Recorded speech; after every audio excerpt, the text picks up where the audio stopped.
9:03. I'm going to go ahead and call the meeting to order. Supervisor Kosmicki, will you make an announcement, please? Yeah, thank you, Madam Chair. So essentially, I have to make an announcement that I'm appearing virtually today due to the fact that I tested positive for COVID, which of course can be contagious. And then the second part is that I have to make sure that I disclose that there are not any individuals in the room with me here at this remote location or that I have a general, and I don't have to disclose any general relationship because there's nobody here in the room. So that's all. Thank you. Thank you very much. I hope you feel better soon. Will you lead us in the Pledge of Allegiance, please? Yes, of course. Ready? I pledge allegiance to the flag of the United States of America and to the republic for which it stands, one nation, under God, indivisible, with liberty and justice for all.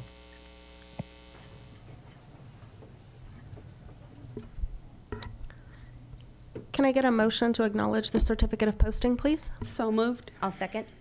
All in favor? Aye. Anyone opposed? 5-0. Thank you. Okay, we don't have any presentations or recognitions today. Do we have any department head announcements? Yes, we do, Madam Chair. Thank you. I'd like to invite up Steve Loop. He's our Public Works Administrator. He has a few announcements.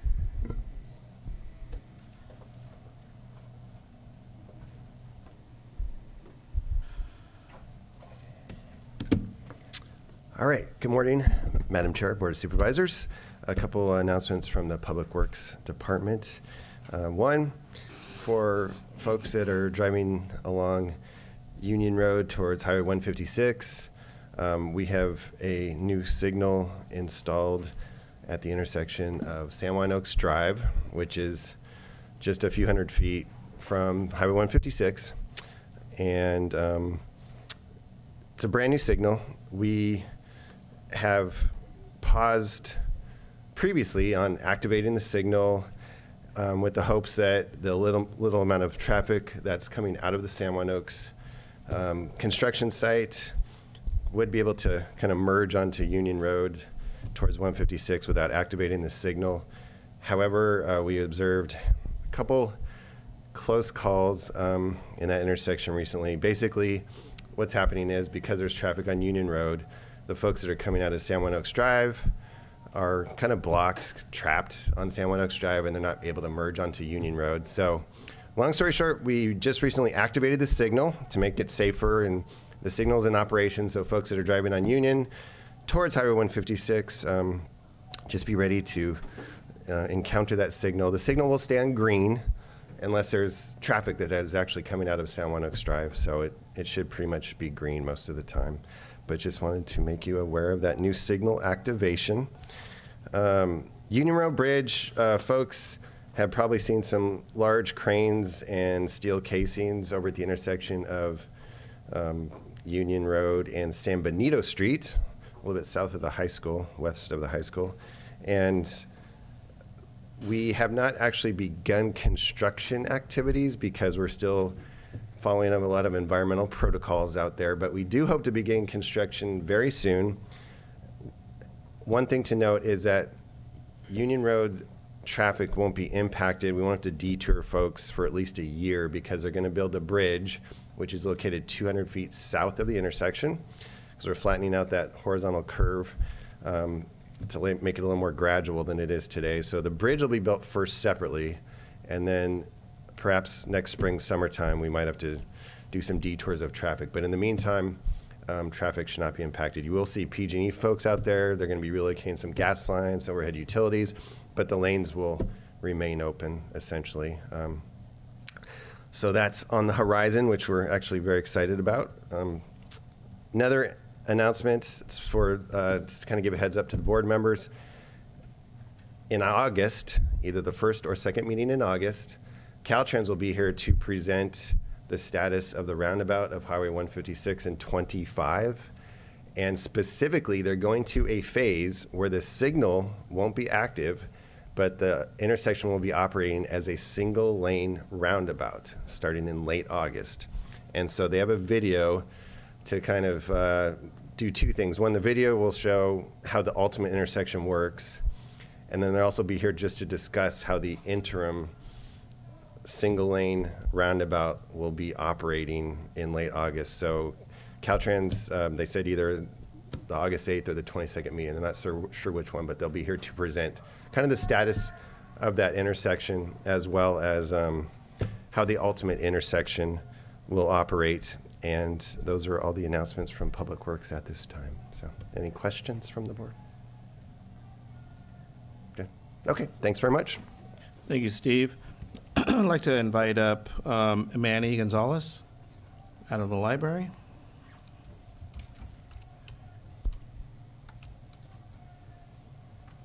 Good morning, Madam Chair, members of the board. I'm just here to announce that at 4:15 on last Wednesday, we gave out our 10,000 Chromebook. Oh, good. So we're done. We're done at least for now. So I just wanted to announce that. The staff was great. They really held together through a long and very difficult process, but we completed that. I want to thank the staff for really picking up, doing this distribution, which was a big lift. I also want to thank the Friends of the Library who helped us by volunteering to help us queue the families that were coming in for the Chromebook. So just a very good announcement, and I'm very proud of the staff there. They did a great job and appreciate your support. And that's all I have. Thank you. Any questions? I'd be happy to answer. No, but thank you so much. Great job. Thank you, Manny, and thank you to the library employees. They really did work really hard. There was a lot of time and effort that they put into disseminating the Chromebooks. I think that's all the announcements I have. One more. Yeah, I'd like to go ahead and invite up Joe Frantella. Wasn't sure if you were going to do it today or another day, but it's today. All right. All righty. Okay. Good morning, Madam Chair, board members. I come before your board today with a humble and grateful heart to announce my intent to retire at the end of September. I have been employed with San Benito County Probation Department since June of 2015. First as a superintendent of juvenile hall, then I was promoted to the rank of Assistant Chief Probation Officer in November of 2017. In March of 2019, I was subsequently appointed as the Chief Probation Officer of San Benito County by Presiding Judge Sanders. I've worked for the County of San Benito for just over 8 years. During my tenure, I've been extremely fortunate to work with some tremendously talented people. These people truly care about the well-being of the community and the clients they serve. I have learned much about human behavior working in the field of probation, and I truly appreciate the opportunities San Benito County has afforded me and my family. I'll be working closely with county administration and the Superior Court to assist in the recruitment, to facilitate in the process of my successor, and hopefully that person will be selected before I separate from the county to ensure a smooth transition. I will forever be grateful and thankful of my time spent here as an employee of San Benito County and as the Chief Probation Officer of this fine county. In closing, it has been a great honor to serve your board, and I want to personally thank you and county administration for all of your ongoing support of San Benito County Probation Department. A heartfelt thank you to you all. Thank you.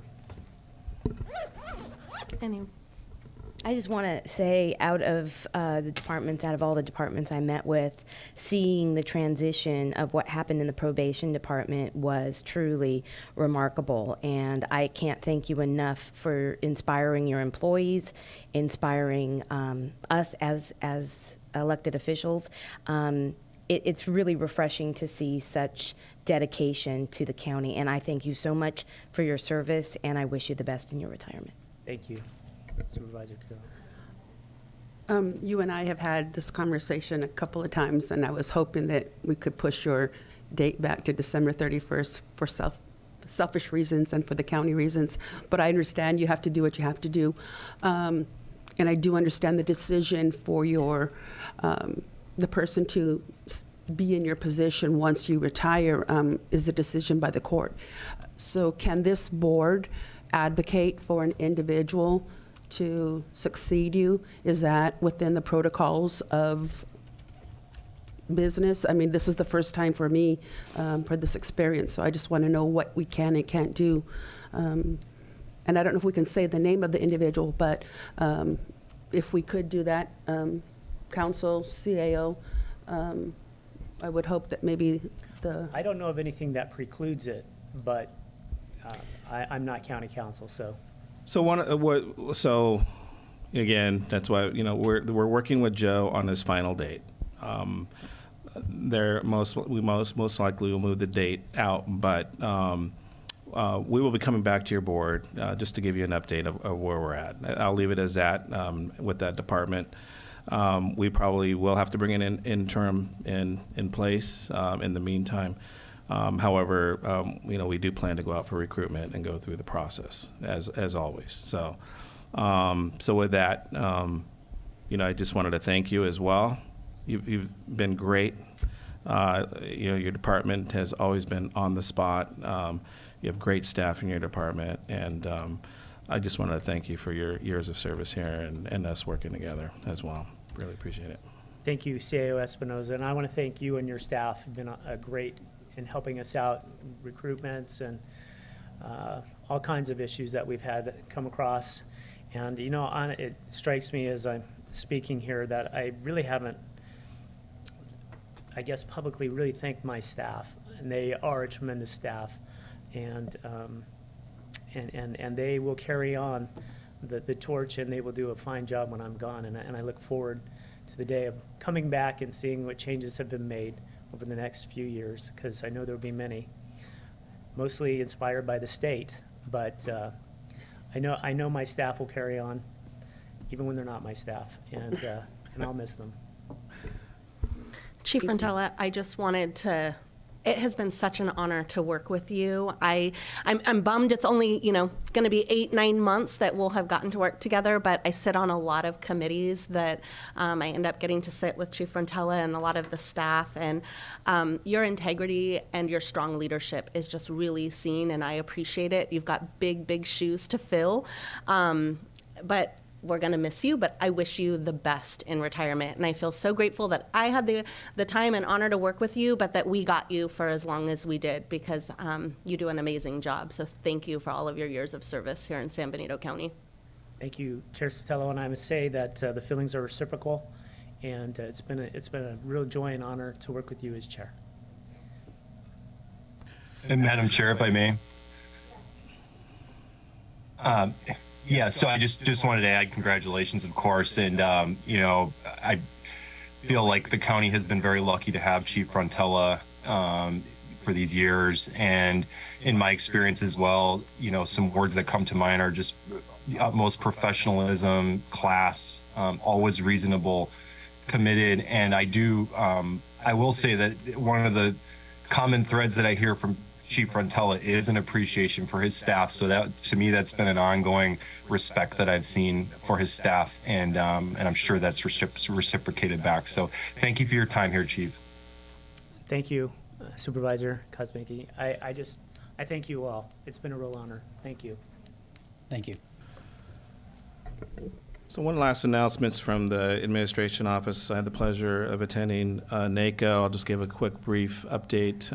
We had 2 supervisors also attend, Angela Curro and Supervisor Zanger. Thursday was a great day. There was a CIO forum, and some of the highlights that I was able to appreciate really was the cybersecurity grant. There's going to be about $9 billion being infused. There's going to be 51 programs, and what I really appreciated out of that was workforce development and training. That was really a big one. Also, too, criminal justice data sharing was also a key focal point to streamline data within the criminal justice system. And one of the themes I got out of Thursday and Friday, which I think we're all affecting here in our county for sure. I know behavioral health, we have about 66% vacancy. We're getting that down, 60%. No, anyways, we're addressing some of those things, but they're still very high on our vacancies. And overall in the county, we're about 23% approximately. But nationwide, everybody's feeling the same thing. In the IT workforce, it is a crisis, and they did highlight it as a crisis. And they are looking at new models to actually bring in talent through a new neurodiverse talent, and that's what they're looking at. They're looking at different types of talent, which was interesting to hear. Friday, there was a Inflation Reduction Act discussion about effective pay. I did call the auditor, and the auditor and I will be working on some things that came out of that presentation to address some cost savings or potential revenue generation. So I think that was a pretty good item. Again, Friday highlighted Workforce Network Advisory Council highlighted the war on talent nationwide. Tools was really a key focal point out of that session to educate folks within the staff, within the organization, but also to highlight benefits and to address benefits for retention and recruitment. So I thought that's something that we are working on this year. We're working with Henny Ring, or working out of administration, and also to other departments. Saturday, I'll just highlight, there was one, it was a great presentation. Dr. Drew highlighted, and I'll let the board members take a little more thunder out of that one, but what I just really gleaned from that is with regards to behavioral health and the need for physicians. That was really one of the important things, and the system's broken, is what he highlighted, and we need to do a better job addressing recruitment and having physicians to assist us, because we need to address the substance abuse and other things. So it was great. So there's some things that I gleaned out of that I'll be working with the behavioral health department on as well. So, and there's plenty more. I have a lot of notes, but I'll leave the rest for Supervisor Kerr and Supervisor Zanger. That's all the announcements we have, Madam Chair. Thank you very much. Okay, board announcements. Who would like to go first? Supervisor Zanger. Thank you. All right, great to be back. We had some time off. It's good to be back. I was one of the supervisors at NACO over the last week, but Supervisor Curro is the official delegate, so I'm going to let her. I think she has a lot to say. I'll let her take the brunt of it. I'll just. There's so much to talk about. There is a lot. I'll just say there's a lot of interesting ideas out there. Specifically, and there's a lot I learned as far as the arts and culture that a lot of other counties are doing, and I have some plans, but there's more to come to that on a future meeting. There were some really interesting things that some other supervisors are doing with Chat GPT as far as things like grant writing and other things like that. So that's one area I also want to do some exploring on and see if we can utilize some of that so we're not left behind in the dust here. Using everything that we can with being such a resource-poor county. Ray alluded to, or CEO Espinola alluded to the Dr. Drew speech and mentioning the system being broken as far as what we can do on a grand scale with mental health issues. And really, it's broken at like the federal level and the state level at that. And so what we really, I think the most important thing to do is work on getting change done at the state level. That seems like the most feasible, because there's only so much we can do with the way things are right now at the local level. We do the best we can, but a lot of that needs to change. Like I said, a lot of NACO, but I don't want to get into everything. I have a couple things to bring up. So I was wondering if we could get as a future agenda item an update on everything that's going on regarding these storm repairs with the Lover's Lane area and the creek, And specifically, I know the Pacheco Stormwater District emailed me, and I believe Supervisor Gonzalez as well, about getting some, basically the county fronting some funds for debris cleanup and then being reimbursed by FEMA, since FEMA works on a reimbursement system mostly. So that's something I'd like to discuss when we have that update on things and see what the board wants to do about that. I would second that. Thank you very much. Do we not have a presentation on that today? Can we, I thought we did. C.L. Espinoza, do you know if we have something planned on that? The continuing emergency situation, wouldn't that cover? Could we? It's not on regular. Excuse me. It's not on regular agenda. The continuing storm is to address our funding and making sure that we are in compliance with FEMA, the feds, with regards to that. But we will bring back a detailed report. I think there are some other key points that aren't in that agenda item, specifically what you just said about the 500,000 or approximately 500,000, putting that up to cover the cleanup, I think is not specifically in that agenda item. So we would bring that back. We'll do that. Okay, so we'll bring that back. Supervisor Zanger, can I just add on that item? Is it possible to get that item brought back to us in August? ASAP. Yeah. Just know sometimes we have so many future agenda items. I just want to make sure that sometimes I think, especially with something like this, before we know it, we're going to be back in the rainy December. season. And so I guess I'd like to make sure that we're doing this sooner than later, if that's okay with you. Yeah, that's great. We'll make sure that happens. Yeah. Thank you. Great. All right. Additionally, I would, as another future agenda item, I'd like to see if we can discuss the county's current policy and ordinance as far as raising roosters, because and basically see what we can do to combat the raising of roosters for fighting. Because I know right now raising roosters is allowed, but you cannot fight them. But there's nothing specifically, as far as I know, preventing raising them for the purpose of fighting them. And so I'd like to have a discussion with direction to see what we can do about that, what our options are, because I know of at least 2 separate locations in my district alone that are clearly rooster fighting operations. So I'd like to look into that. I don't know if there's support for something like that. I would support it. Thank you. Great. I believe that's everything. I have not seen Barbie yet, so I can't give my review, but I'll be seeing that later. That's everything I have, though. Thank you very much. Supervisor Kuro, you want to go next? Sure. Okay, so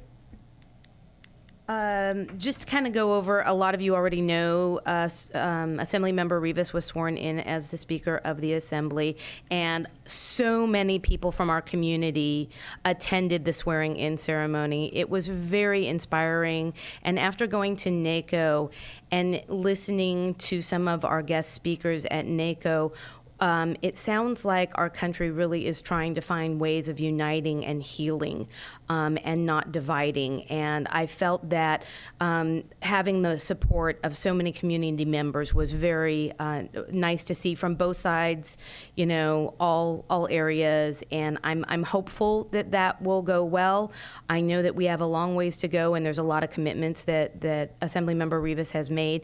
But I want to keep building that relationship. And I think by showing us as a united front from San Benito County, which was said, I believe, over 5 times. I lost count after 5, but San Benito County was mentioned multiple times, which was every time he said it, I was like, "Ooh, it's us." Oh, it's us. So I was really excited about that. I just want to say thank you to the community and everyone that attended. That was a really great thing. I'm going to let Supervisor Gonzalez do the hospital update, if you don't mind. But we did do, the ad hoc did meet. There has been some movement going on, and I did attend the nurses' union meeting, which was very informational, and I thank them for inviting us to attend that. The communications ad hoc has also met. This is dealing with our infrastructure, with our sheriffs and our public works, and there's been some movement on that also, and that will be coming back with an update, I believe. We have it on the agenda, so I just want everyone to know we are working on these things. You may not see it, but it's happening behind the scenes. I met with many of my constituents while we didn't have the board meetings in July, and there's a lot of challenges out there. I am also working with the Ridgemark Bluff residents and the fire marshal and fire chief on making sure that there's fire protection along the fence line of the, I don't know, I don't remember whose property it was. You guys probably all know, but it's where the lemon orchards were. And now that they're not there, it is a true fire hazard. And I'm hopeful that that's going to get resolved. It's been very challenging, and I hear the residents, I hear their concerns, and I know it's a slow process in getting it done, but it is being addressed. I also did meet with our BLM, California Central Coast field manager, Zachary. It's Ormsby, I'm going to say his name wrong. He was extremely interesting to meet with and informational, and I'm going to try and continue that collaboration and bring some of that information, especially when it comes to BLM security and law enforcement and how that works with the sheriff's department. So I want to have a conversation with the sheriff's department on that. So that'll be something I'm doing behind the scenes. Tres Pinos. I don't know if you've been to Tres Pinos lately, but there is an unusual amount of speeding, and these trucks are flying through at 65 miles an hour. Someone is going to get hurt. I have been working with Caltrans, COG. Steve Loop's been helping me because I keep complaining about it, and he's like, Caltrans. I appreciate the support of the residents of Tres Pinos. We're looking at trying to put calming, the flashing signs that say what your speed is when you're coming into town and leaving town, and also we're trying to advocate for a stop sign at the post office to really slow down drivers because of the amount of social events that happen at all of the restaurants and bars in Tres Pinos. The parking has become very difficult, and people are dashing across the highway, and it's just not safe. So please slow down if you're driving through Tres Pinos. I know none of you speed in Tres Pinos. I'm talking to everybody else. Okay, I talked about that. Yes, I could do that as a future agenda item. Yeah, if we could do something with Tres Pinos and the COG, and I would second that, even if it's just the board it. saying, hey, we strongly want this, if maybe that would give a little bit of grit to Caltrans, or if there's anything locally that we can do. I realize that's not one of our local roads, but if there's anything that we can do. Maybe it's something we can also bring up as in COG as the chair for our August 17th meeting, because it sounds like it's very. Absolutely. I have a so comment on that one appreciate too. that. Yes. I really Okay. would. So thank you so much. We'll do that. RCRC, I attended the Sacramento meeting, and it was very informational. I had not gone to a Sacramento meeting prior. I'm the alternate of RCRC, but some of the highlights that were very interesting is the current status of the state and federal budget, and I shared that with our budget officer and CAO Espinoza. I'm not sure if you've seen the email yet, but it was really great information about the status of the budget and the challenges that are going to be coming forward with the federal budget being delayed all the way until January 1st is what we're looking at. But some of the things that they did support, which I just want to highlight here, is RCRC has supported Senate Bill 624, the California delegation Farm Bill Priorities Letter went to Congress, and I'm learning a lot about the Farm Bill and the power of the Farm Bill and what is hidden deep inside the Farm Bill that can really help our rural community, but we have to be extremely proactive when working with the Farm Bill, and NACO just reinforced that to me. So I'm going to be doing a lot more educating myself. One of the areas on the Farm Bill that I thought was most interesting is Title VI, which is about rural development specifically.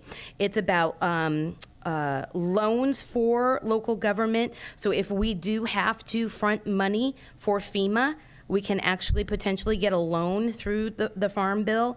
Telecommunication infrastructure, also infrastructure on connectivity with broadband, but also infrastructure on our rural roads and water and sewer. And when you think Farm Bill, people just automatically go out there. It's all about, the food pricing and, all of the egg and getting subsidies. It's not.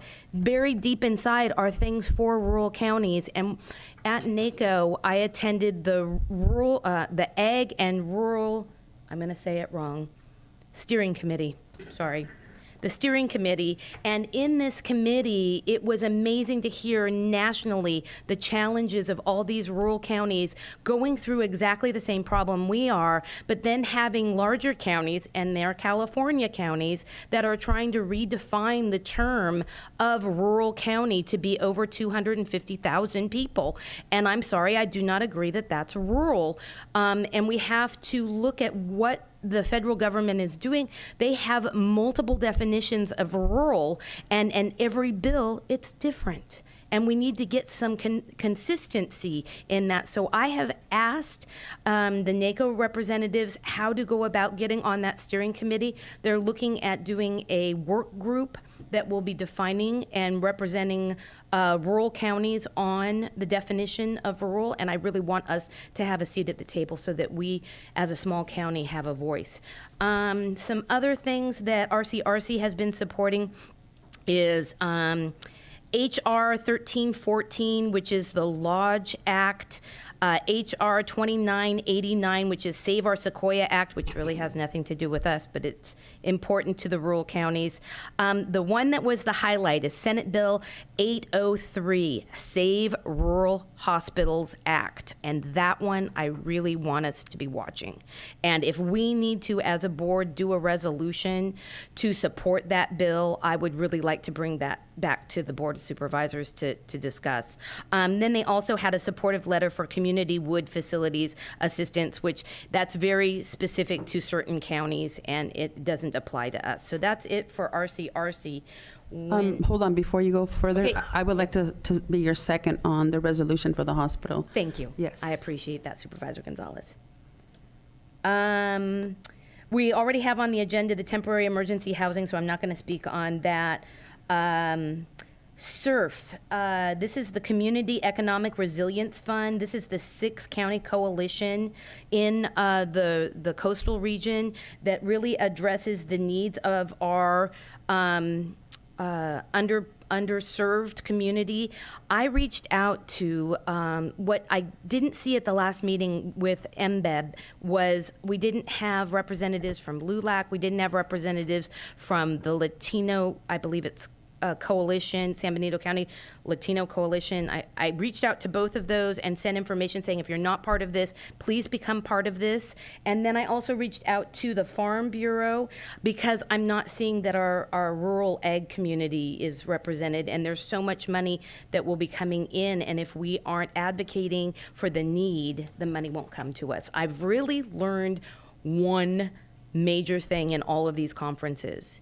If we don't tell our story of the need and underprivileged of our community at every single level, we will not get the money. And so we have to have our stories, and we have to be advocating together and saying our talking points on what we need. And I'd really like that to maybe be a future agenda item where we can actually come up with what are our talking points when we're talking to legislative representatives about where are underserved, because we have a lot of underserved. We just need to come together and have the talking points. So when we're at luncheons with representatives or we're at these conferences, we can actually kind of keep saying the same things. I'll be your second for that, too. Thank you. I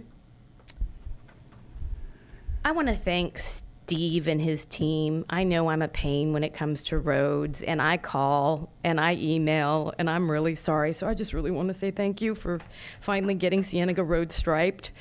The line limit after having the accident there, it's so much nicer to turn onto that road because I know which lane I'm turning into. The last thing I want to talk about is from the NACO conference, which was phenomenal.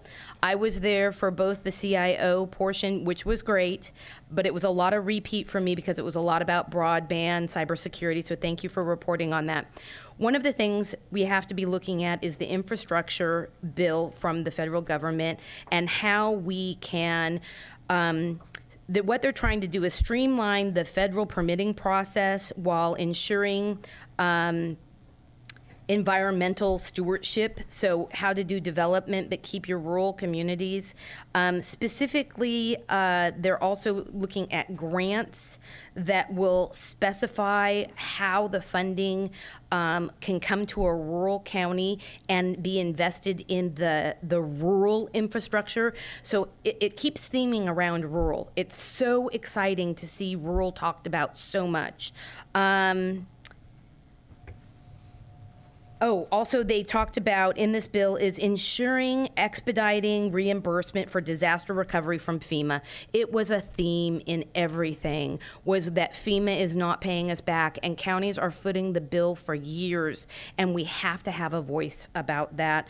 And then encouraging in this infrastructure bill local development that centers around the things you don't see in infrastructure: water, sewer, broadband, all of the things that are underground, power. And so everyone's feeling our same pains, and it was refreshing to know that there is a voice that we are all having at NACO. That's pretty much all I have. I know I have some other things that I'm going to be passing out to some of the supervisors and staff to share from NACO. I want to say, and I know I'm really sorry, I don't normally go this long on my little announcements, but what I saw, especially with the Joan London presentation and the Dr. Drew presentation, Dr. Drew really came out and in a very, very short period of time talked about mental health and where the problem is with mental health, and that we don't have enough doctors and we don't have enough nurses, and that we closed our psychiatric hospitals, and that all of this has impacted why our homeless is at the level it is. And he just made it he just said it. It was so refreshing. No dancing around it. It was just so refreshing to see someone just tell all of us, yes, this is the problem, and we need to look at what has failed in the past to fix where we need to go in the future. So I'm really excited about that. Joan London did a speech, and she talked about what it was like in the 90s in the media world, and how you were told to be nonpartisan, and how you don't bring your political views to your reporting, and how you want to leave your reporting with the public questioning if you're on one side or the other. She did a remarkable presentation that left you wondering where she stood politically. And I really want to recognize San Benito County is got its challenges, but what we have after visiting Austin and reminding myself from being in a large city environment, that we are blessed here. And we have more in common with each other than we actually recognize. And even though we have huge challenges in this community, together we can resolve them if we sit down and have the conversation, and the tough conversation, which I think we're starting to do. So the theme I got out of this is, yes, technology has changed everything. Yes, we get all of our news from social media, but we have to get back down to what is the best for our community, and how do we work together to make those changes. And I just love coming back home to our beautiful town, and we have problems, but it's wonderful to see us working together and trying to make real change. So thank you for the extra time, Madam Chair. Thank you. I'm sorry. we're right in the middle of a meeting. We can't have this kind of interruption. So if you want to go ahead and put them right on the desk. Supervisor Gonzalez, if you'd like to go. Yes, I would, but I don't want to talk over the disruption, so I'm going to let you take care of that. No, excuse me. It's not where it goes. County Council.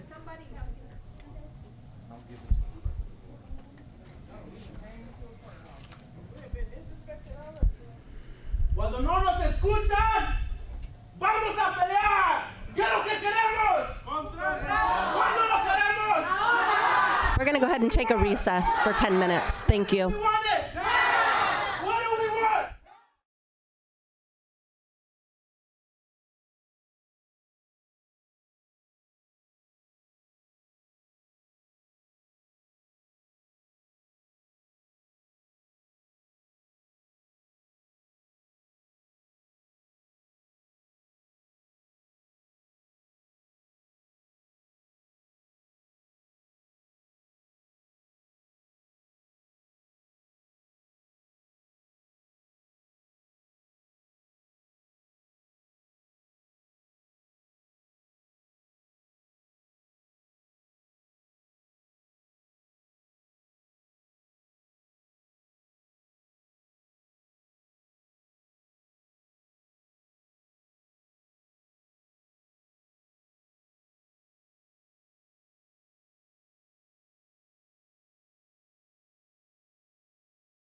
getting back from recess. Thank you for your patience. Supervisor Gonzalez, would you like to do your Yes. board announcement? I had the floor before the interruption, so thank you.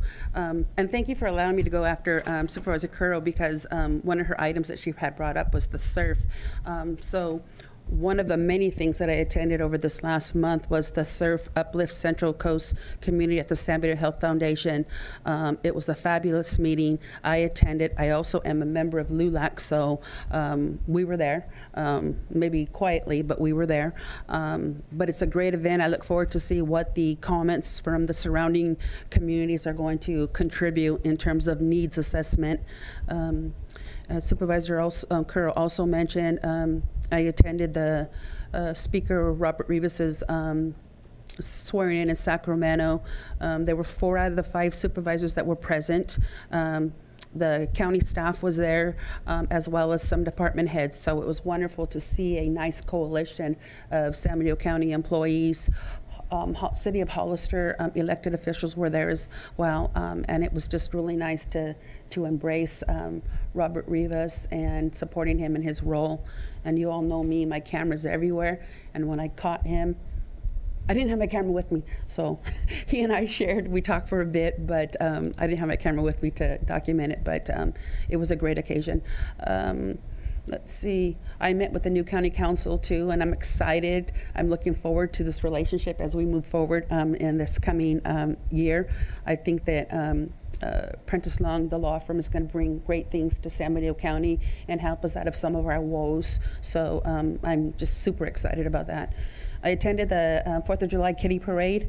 Man, that was such an awesome event. Over 1,000 people showed up in downtown Hollister dressed in red, white, and blue of every design, decoration. But you can see the love and support that the residents of the community, City of Hollister, City of San Juan, County of San Benito, just present. It was really nice. Again, nobody had to register. You just showed up, and it was awesome.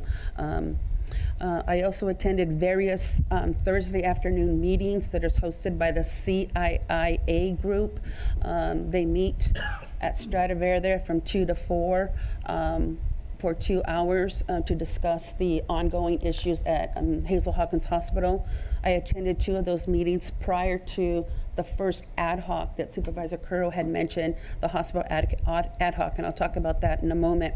But I did notify them that I would cease to be attending those meetings because I didn't want any perceived conflict of interest. When I started attending the ad hoc meetings for the hospital, the City of Hollister, the County of San Benito, I want to be there hearing the concerns that have been raised by the community, by the nurses, by the doctors, by some of the board members, but I want to make sure that I'm at that table for no other reason other than trying to find a resolve to the hospital situation. I'm not carrying anyone's agenda, but I need to be aware and informed when I come to the table. So I did let them know that I wouldn't be attending. I also met with the California Nurses Association after their town hall meeting that they had at Stradivarius as well. Again, they painted pictures and images of a financial situation which may be different from the date that the hospital filed its bankruptcy claim. So there's an issue there. It's not truth. It's not that somebody's lying. It's just that they're looking at the numbers from different points in time, and there's factors such as the sale of the building right next to the post office, the old Oasis building. That was a $2 million investment that the hospital has since sold to the City of Hollister. So there's $2 million in their coffers that wasn't in there months ago. And so there's a misleading conversation ongoing whether the hospital is financially viable or not. That's not me to decide, but I just want to make sure the facts are out there. So if you're going to tell me something, make sure you give the qualifier why something is what it isn't any longer. As I said, I followed up with a meeting with the California Nurses Association after the town hall. That was an informative meeting, but again, I could not give my allegiance to a letter of support from them because of my position on the ad hoc, and I told them my ethics would not allow me to support their motives and their agenda. though I feel for them, I have compassion for them, just like the individuals that stormed in today, I have compassion, but I'm not in a position to be able to do that. I am one vote of 5. I met with COG staff, many meetings with COG staff and some ongoing issues, but that took a lot of my time. Pinnacle's Gateway Partnership meeting. Pinnacles will be celebrating its 10th anniversary in 2024, as will San Benito County. But we're really looking at ways to foster more tourism in the area. And so when we have our next meeting, we will be looking at an interim director, an executive director, to be able to carry that on. I don't know who or what it's going to look like because we're putting organizational papers together to form a nonprofit. But I know Supervisor Kosmicki and I have been talking about San Benito County as an entity to really tout tourism with the Pinnacles. He attended the first meeting with me, and I haven't seen him since, but it'd be nice for he and I to work together on a common goal to be able to see that we can maximize tourism with the national park that we have in our backyard. I met with a few constituents regarding future leadership in San Benito County. I'm excited, the next generation. And when I say the next generation, I'm in my 60th year, and these are kids out of high school. These are kids in their 20s that are looking at future elected positions, and I'm so excited. You know, with generations, we have different perspectives, and I look forward to embracing the new and possibly future leaders of the community. I attended the ribbon cutting ceremony at the Holiday Inn with the Chamber of Commerce. That was awesome. It's a brand new hotel that we have. It's the same family as the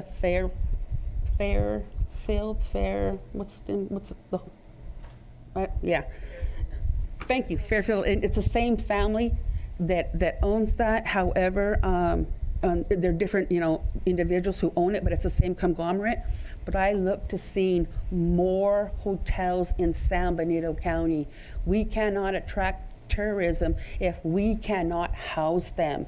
They come, they enjoy the sights at the Pinnacles, the winery, but if they can't stay here locally because we don't have the capacity, then we're doing ourselves a disservice in terms of a community. So I would love to see the effort of more hotels here in San Benito County.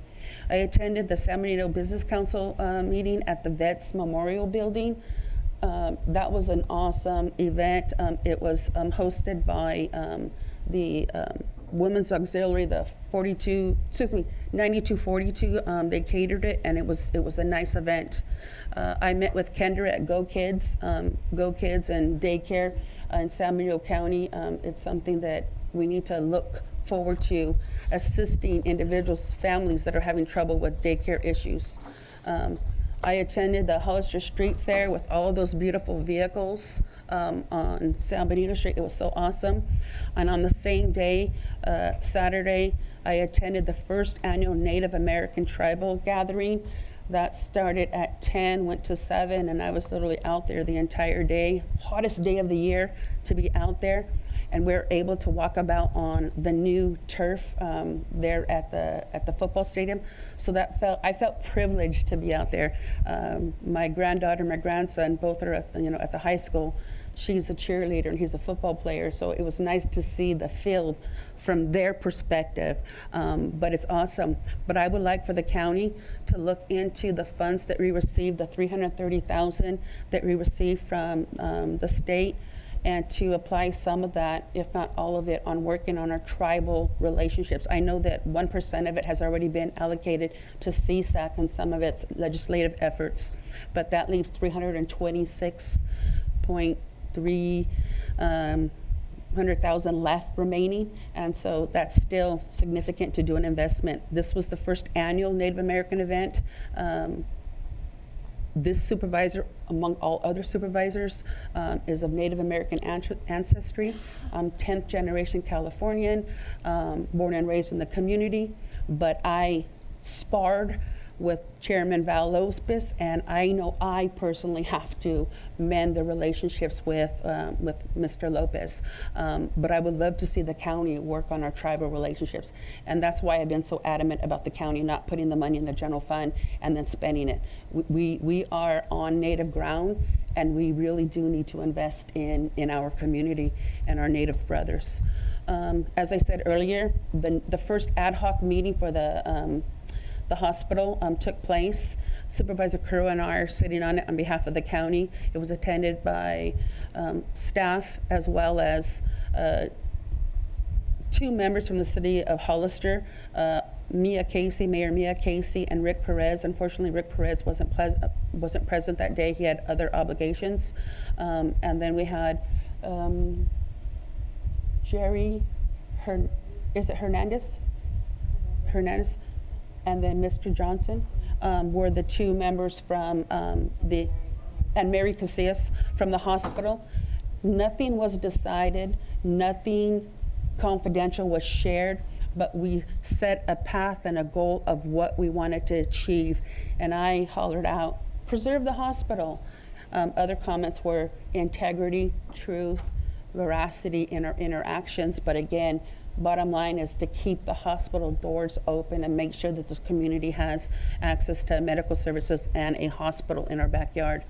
I also attended the RV trailer ad hoc with, again, Supervisor Currow, and there's a presentation, I believe, on that, so I won't say much more in terms of that.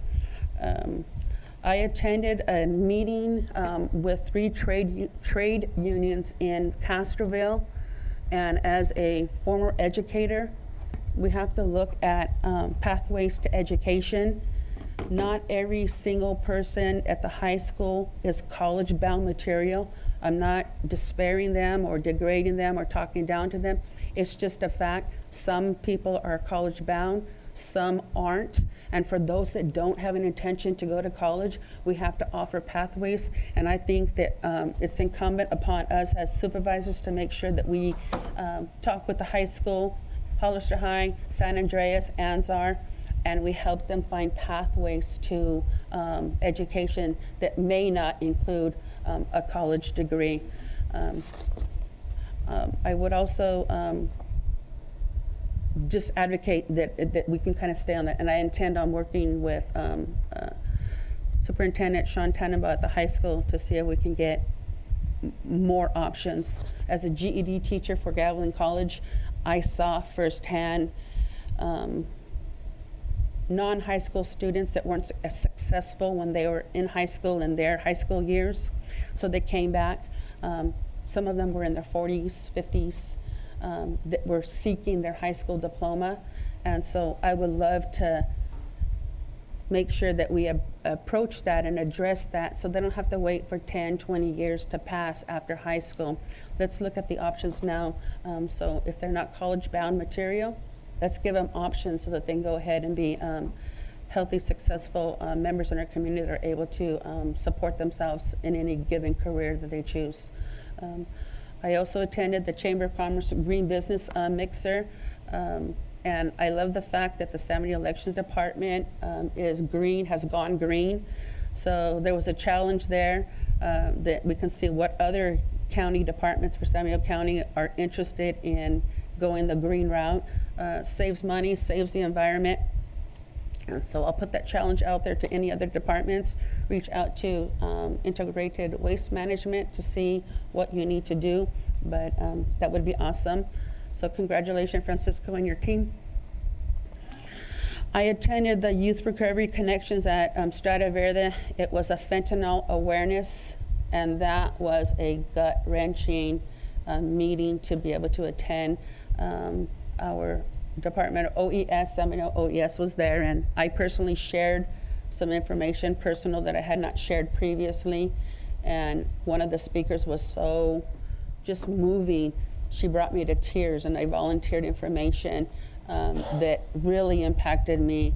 And I went on the record saying that, again, not despairing San Benito County behavioral health, but there's a void there that we're not we're not addressing in terms of the fentanyl and recovery. Youth Recovery Connections has been phenomenal in filling the void that behavioral health has not been able to address in our community, overdoses and so forth. And I know it's a coalition. The opioid task force has been doing tremendous things, but I would love for support from one of you to see if we can have that as a future agenda item, to get Youth Recovery Connections to be able to do a presentation to the county. I know that they have been trying to meet with the supervisors and to get an item on the agenda for over a year. And so if one of you would be supportive in being a second, that would be awesome. But addressing, helping assist the funding of Youth Recovery Connections and their efforts in the community. They work with the police directly and so forth. And I believe they work with behavioral health too, when they're allowed to. Madam Chair, I want more information. I've already met with them twice, and I have questions. So before seconding that, I would just want to get more information from administration and behavioral health. Thank you. Okay. As I said, they do an awesome job servicing the community in terms of overdoses and lives and families that have been impacted by the use of fentanyl or any other illicit street drug. But it's devastating our community, the drug use that we have here. Going back to my events that I've attended, due to a canceled meeting on Friday, I was able to attend the Hazel Hawkins bankruptcy hearing on Friday in San Jose. It was my intention to focus on the other meeting, but the other meeting was canceled, and so I had a free day, and very rarely do I have a free day. So I jumped on the opportunity to be able to attend the bankruptcy hearing in San Jose. And there's another one today, happening today, an update that will continue discussing the issues that have been raised on the objections to filing the bankruptcy. And as I said, the financial situation when it was filed may have been different than it is currently today. Excuse me. My mouth is very dry. Okay, and I believe that might be all that I have. As for future agenda items, I think I've already mentioned the item that I'm thinking of. Okay. So that's it, yes. Thank you, Supervisor Gonzalez. Supervisor Kosmicki? Yeah, thank you, Madam Chair.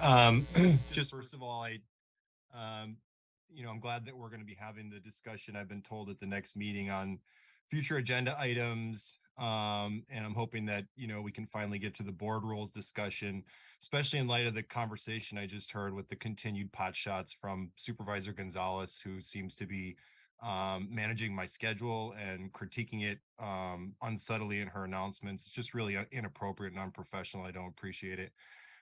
As far as announcements, just want to congratulate Assembly Member Rivas, now Speaker of the House. I had RSVP'd planning to go to both events. Unfortunately, I could not go to Sacramento for 2 days in my schedule, and I do have other obligations that sometimes get in the way. And also I RSVP'd for tomorrow's event locally, but unfortunately I have COVID, so I will not be able to attend. So perhaps Supervisor Gonzalez can report out about my non-attendance there next time around as well. And then other issues, just want to note that I did communicate with the COG Executive Director about Highway 156 and the continued concern I have about the back road driving and some of the tactics people are using where they turn left onto 156 at the back road intersections of Lucy Brown, Bixby, and Flint. And I'm hopeful that COG, I'm not on that board, but I am an alternate that COG can push to see if Caltrans can consider, or the county can consider, some sort of no left turn option like we have on Highway 25.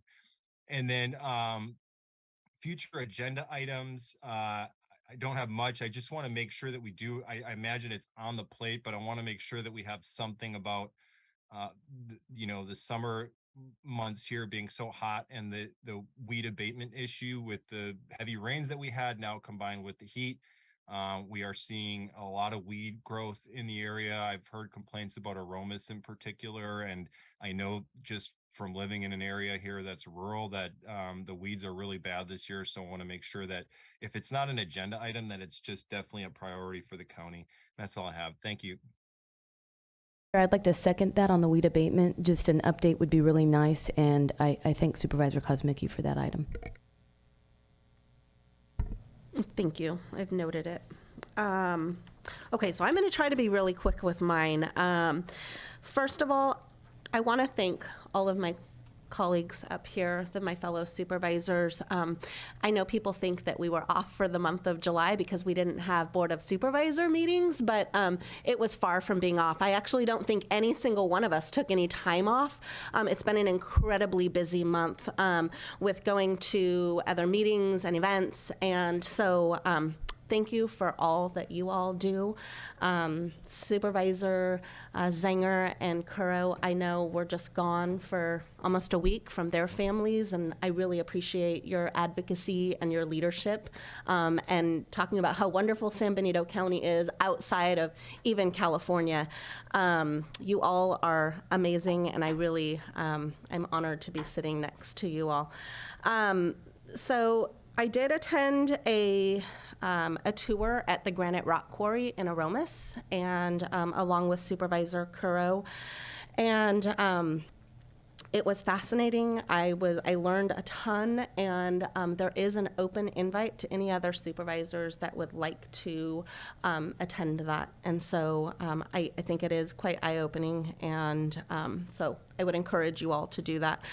I also want to give a huge shout out to the Hollister Youth Alliance. I attended quite a few events in the last few weeks that they were a part of or were the lead on, and the work that they're doing in our community is incredible, and what it's doing for our youth. And they were in charge of the first Native American gathering, and they honored the VFW and the Color Guard, and I was there and presented a recognition on behalf of I signed the certificate, but it was a recognition from the San Benito County Board of Supervisors. And what the VFW Color Guard does for our community, again, is really incredible. They do just so much. And so a huge thank you to our VFW and all of our veterans. I also attended the opioid awareness education event, and it was very powerful. And we as a community need to be educated and aware, and it's everywhere. It's really, really frightening as a mother. Monterey County even had an instance where there was fentanyl that was looking like Tylenol in Tylenol bottles. And how often have I asked somebody, hey, do you have a Tylenol? I've got a headache. And so I went home immediately and told my kids, do not take any pill from anybody, even if it's a Tylenol. So I think as a community, we just need to be aware, and we need to be equipping our children. So anyways, thank you to the Youth Alliance for everything they did. Earlier in the month, I went to a Chamber of Commerce event where that was co-hosted with the Youth Alliance. They gave out some scholarships to their youth. So just, I really appreciate all of the work that they're doing in our community. So I think that's pretty much it. So thank you. So let's go ahead and move on now to, I believe we're at public comment, right? Yes, we're at public comment. Do we have any public comment?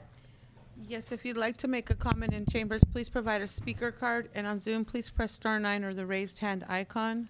And we'll start in chambers. I have Steve Umfleet.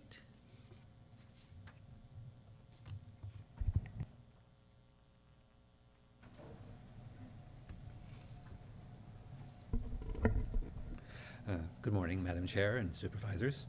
Several weeks ago, I brought to your attention some legislation before the California Senate, AB 969, that effectively requires California counties to use machine counting in their elections, thus removing the option of hand counting from the boards of supervisors.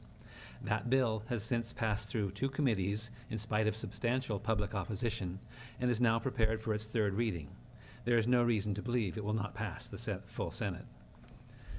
You may not have thought much about this bill because I expect that no one here was seriously discussing going to one-day in-person hand-counted elections.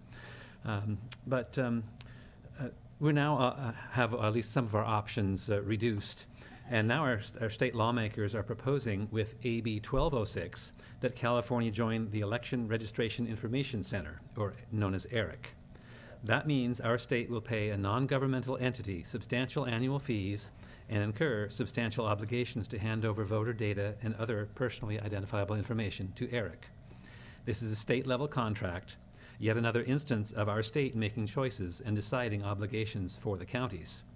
One of the supposed benefits of ERIC is to help identify voters who have moved from one state to another, yet remain registered in both states. Sounds good that we would like to be able to be notified of those conditions, and so that we're not running into trouble with people voting multiple times. Yet, historically speaking, as a voter, if you're moving from one ERIC state to another, you are 3 times more likely to become a duplicate registrant than if you moved from a non-ERIC state to another non-ERIC state. So ERIC maintains considerable information about people who could be registered but aren't. I wonder why. It's my understanding that the contract adds restrictions to removing voters that a county might want to remove. So I believe we recently spent considerable effort cleaning up the voter rolls here. I'll have to get some more information on that, but you would know, Supervisor Coro. I will point out that several states, 7 to 9 actually, have recently abandoned their use of ERIC, and they had their reasons for doing so. Where does that leave us? We could end up with more voters on the rolls who shouldn't be there because we have constraints put upon our county as to what we can do. So how does one defend against such a risk? Well, one might consider an option that is now not ours anymore with the passage of AB 969. So that would be, so we're having options removed and then additional difficulties placed upon us. So if this were a chess game, I'd say that our position is weakening. Whether or not I agree with your decisions, I'd rather have responsibility for our elections to be in your hands than in the state, where possible. Thank you. Madam Chair, can I have a future agenda item about ERIC? Because it is, Texas just left ERIC, and I would like to educate the public a little bit more about the pros and cons against that nationwide program. Sure, I will second that. The next public comment speaker I have is Christy Hopper.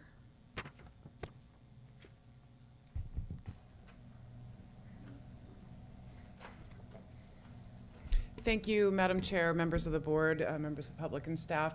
My name is Christy Hopper. I am the Development Services Director for the City of Hollister. I've really been honored to, I think 3 of you I've been able to meet in different circumstances over the past couple of months. I look forward to meeting the other 2 board members. The purpose of me being here today is an effort to find the most creative ways of outreach for a lot of our workshops and things like that are going on. And I'd like to announce that the city will be holding an inclusionary housing workshop. And that would be on August 3rd at the Vets Building here in Hollister from 6 to 8 p.m. The purpose of the meeting is to discuss the development of an inclusionary housing ordinance for the city of Hollister. Folks are able to participate in person or via Zoom. There will be Spanish translation available as well. So just for the public to understand what is inclusionary housing, it is a local policy or ordinance that requires private developers to allocate a certain percentage of their housing developments to below market rate or affordable units.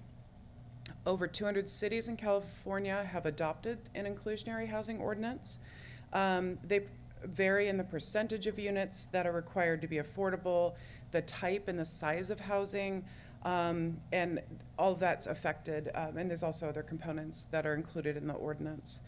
We will be discussing at this meeting the potential approaches to Hollister's inclusionary housing ordinance, and also to be soliciting the public's input on the key requirements of the ordinance.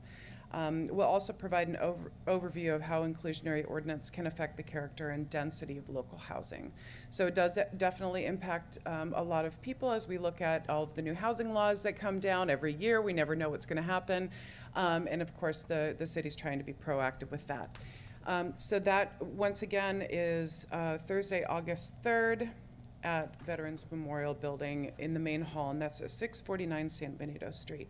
The other two quick announcements are, of course, the City of Hollister is working on its general plan update. The website for any information on the update is hollister2040.org. You also have, there'll be information on the inclusionary housing ordinance. We also have links in for our housing element update. The next kind of workshops that are going on for the general plan update will be held before the Planning Commission at the beginning of August. Stay tuned for the exact date. We're polling for a quorum, and then also probably at the beginning of September, depending upon at City Council. So, and then after that will be adoption hearings. So stay tuned, and we're trying to keep everything up to date on our website. So thank you very much for your time. Next in chambers, Susan Logue.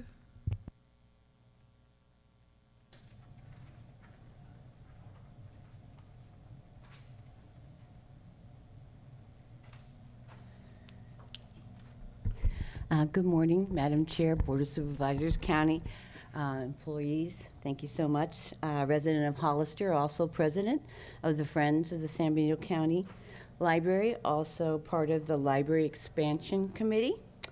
I was hoping to talk about looking at what's happening with the library expansion. I was hoping to see some information in regards to how we are in that process. I know we're supposed to be looking at an RFQ or an RFP for the library expansion, and I'm just hoping that we can get perhaps a regular report every month so that the public will know what the status is for the new library expansion. I believe the county has about 10 million that was part of the grant to build the library expansion, and there's a bit of a time frame on this, so that's what worries me, is that we're not seeming to move as quickly as I think we should be moving, which that's probably true of many things. It has to do with government. But we are quite concerned because we know that we're on a deadline. I believe that the expansion has to happen by May 2025. So if we look forward from where we are now in July 2023, it looks like the time frame is getting narrower and narrower. So it's of great concern because the Friends and the previous coalition would really like to support the future funding of the interior of the library, because most likely we'll have to do a major fundraising to provide all the furnishings, computers, lighting, anything that's not going to be included in the grant. And we really are hoping, and we have kind of people set up who may be investors, but we cannot move forward unless we know what's going on. So we'd really appreciate if there could be some regular communicating with us. I've tried to communicate some people here, and I haven't heard back yet. So I came down in person today just to make sure we could follow through on that. You guys have my number, my phone number, my email. Please contact me. So if we could get some maybe future agenda item on the status of the library's construction. What are the key dates? What's the time frame? When are we expected to even start putting the RFQ out there? And if we don't start doing it now, we're going to miss this opportunity, which means we'll have to give back $10 million about. So that's what my understanding is. Hopefully we can move forward on this. Like I said, we've got people ready. We just cannot move forward until we hear from the board. So the sooner we can hear from you all, the better. Thank you so much. Next in chambers, we have Miss Elia Salinas. Can we get the date of the next facilities meeting before the next speaker speaks? So that we could address the library RFP, RFQ? Because I know that was addressed at the facilities meeting. So do we have the date for that? We'll give it to you right after this comment. Okay, thank you. Thank you. Good morning, Madam Chair and Supervisors. So I, too, attended the Robert Rivas celebration in Sacramento, and it was great to see the department heads, the supervisors, and a lot of San Benito County residents there. It was a really great day for pride in our county. Congresswoman Zoe Lofgren came down and said, hey, this is the San Benito corner, and she made an effort to come and say hello, so that was pretty awesome. So we have, and that evening, one of the evenings for the reception, I actually talked to Monterey County Supervisor Luis Alejo, and I thanked him for all the work that he's doing for Pájaro, with all the flood victims, and he went on to let me know that they had been able to get $20 million for the Pájaro victims. And my thing was, what did San Benito get?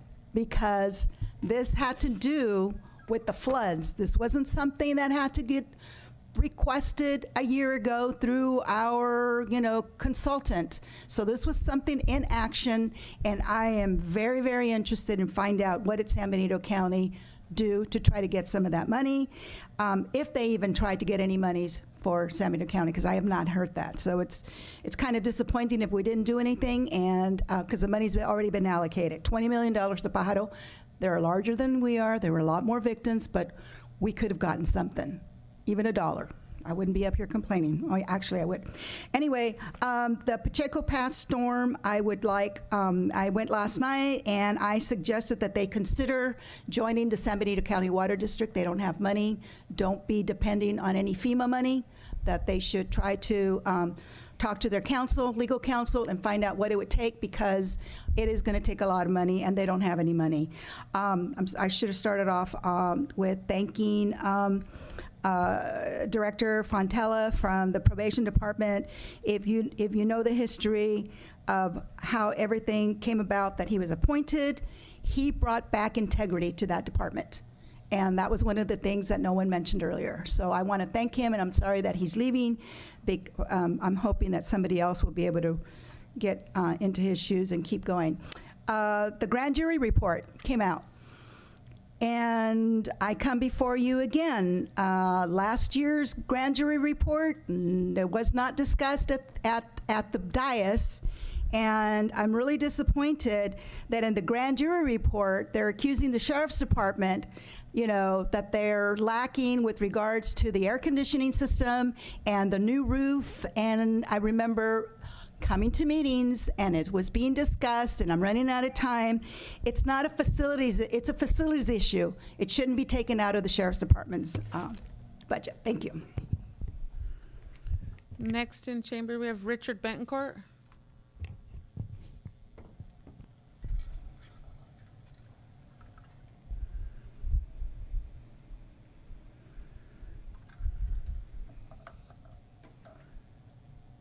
You got my address right, 4140 Southside Road. What I want to discuss, when Dom brought up the issue of the crowing roosters, when I was a planning commissioner, I believe it was in '05, so we did have an ordinance. My suggestion to you folks, read that ordinance before you go wanting to change it, because I believe there was a big lawsuit after, and I thought the county lost that lawsuit. So beware of that. And I have to agree with another concern of mine is the flooding issue. If you guys don't pick up that debris before winter, you guys have wasted a lot of money. And that's my concerns. Next in chambers, Ken Griffin.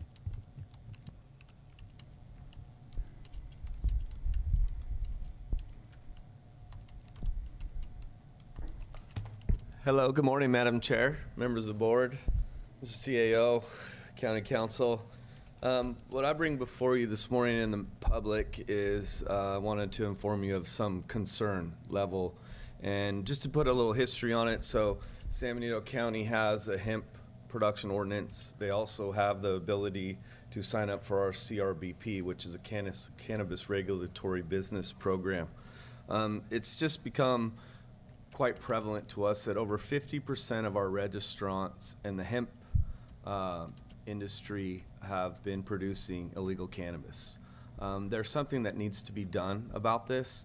So I think we're going to revisit the ordinance. I'll take any direction from you all, but my idea is maybe I'll make some recommendations, work through the Planning Commission.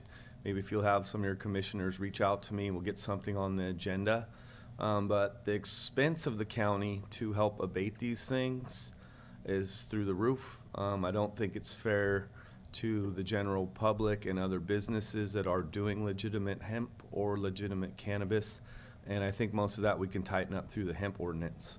But I just wanted to make you guys aware that that's something that's just over 2 years, it's become quite problematic and bottom line, just very expensive to the county.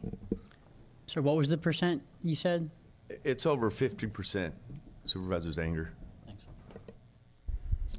That's all. Thank you, Ken. You're Can we welcome. put that as a future agenda item? I'd second that. Thank you. And then also, can we make a agenda item for reviewing the current grand jury report and potentially history of past grand jury reports at the board level? I'll second that. Thank you, guys. I have one on Zoom. Miss Valerie Eglin, you've been unmuted and you have 3 minutes. Thank you very much. This is Valerie Eglin, Reach San Benito Parks Foundation.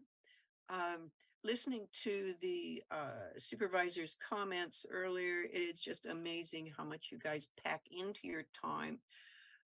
It makes me tired just to think about it. It's so congratulations for all you do, and thank you very much. It is very impressive. Public Works with Steve Loop as well, battling so much out there to do. Reach is totally realizing how much or how little money, time, and expense there is available from Public Works to work on our parks.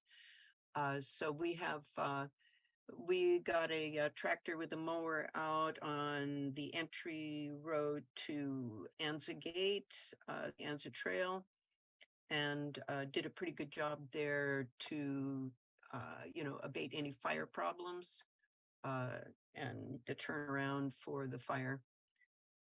So we're working on that, trying to help out our Public Works so that they're not burdened with making that extra turn of their mowers and such out in that area.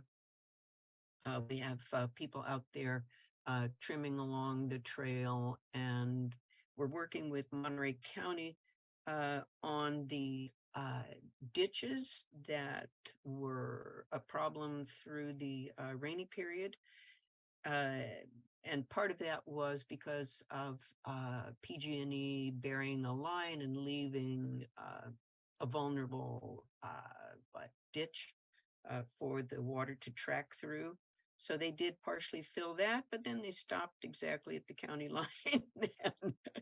So, and they also used gray rock instead of trying to blend it. And so it was very insensitive.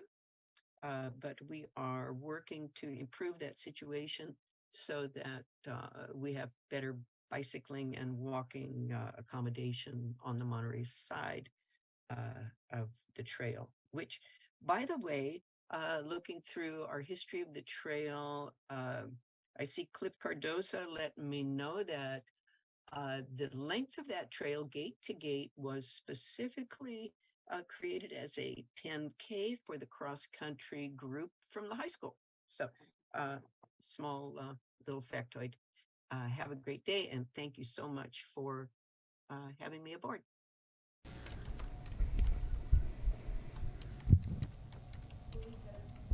Sorry. That's the end of public comment. Madam Chair, the date, August 23, 2 p.m. That's a facility meeting. And we have been discussing that item regularly, but we'll make sure we'll put that on again and then bring it back to your board with an update. Okay, moving on to consent agenda. Do we have any public comment for consent agenda items? If you'd like to make a comment in chambers, please provide a speaker card, and on Zoom, please press *9 or the raised hand icon. I do have in chambers Miss Elia Salinas.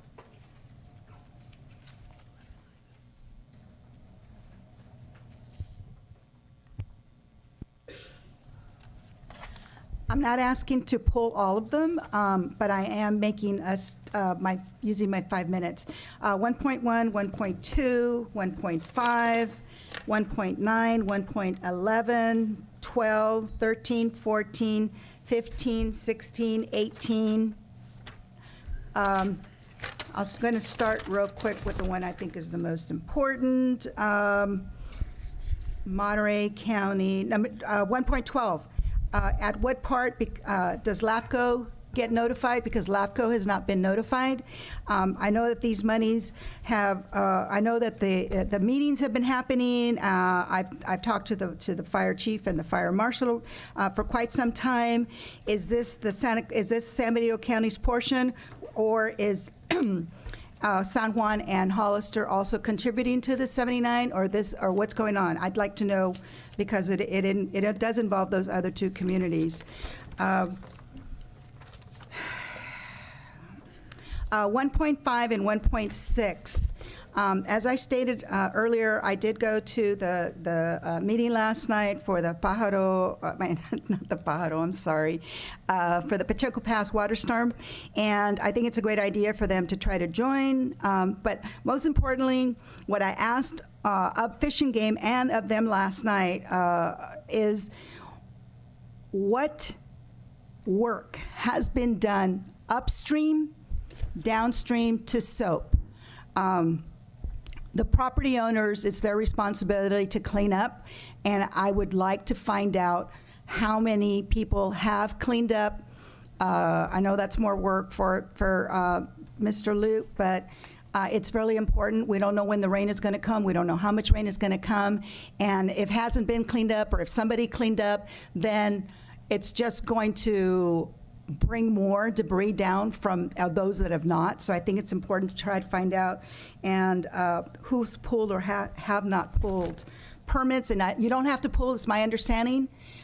We were told, the public was told, you don't need to go to Fish and Game, you don't need to do that. But I understand now there's might be a possible environmental issue if you go and you start taking too much of the silt out there and all the debris. So, but what do we do to help so that doesn't happen, the flooding doesn't happen again? Let's see. On 1.1 and 1.2, Ray Espinoza is the CAO, and he's got a lot of responsibilities as it is to oversee all these departments. The county hired a director for behavioral health, and he's sitting here in the audience. Why is it that these things never come under his name? They come under Mr. Espinoza's name. I'm just really curious, why is it that it falls on Mr. Espinoza all the time? 1.9, clarification on that. Is that monies that it's just by seeing it, if you were to add a couple of more sentences, this $9,000, is that reimbursement, or is that a payment based on the rental of that area to the Farm Labor Association, or is this a back payment for when the flood victims were actually staying within the shelter themselves? 1.11, delegating authority for the county administrative officer to execute step F and step G to hire mental clinics 1 and 2. After successful recruitment process, is the recruitment process going through actually the behavioral health? And if so, again, we have a director. Where does he fall in line with this and the responsibility going to the human resources? How much experience does the human resources actually have with regards? What is the process that that she has experience in actually hiring people with the experience for mental health? 17 seconds.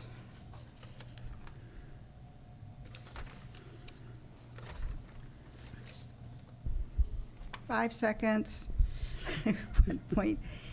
Oh, darn it. Okay, 1.8.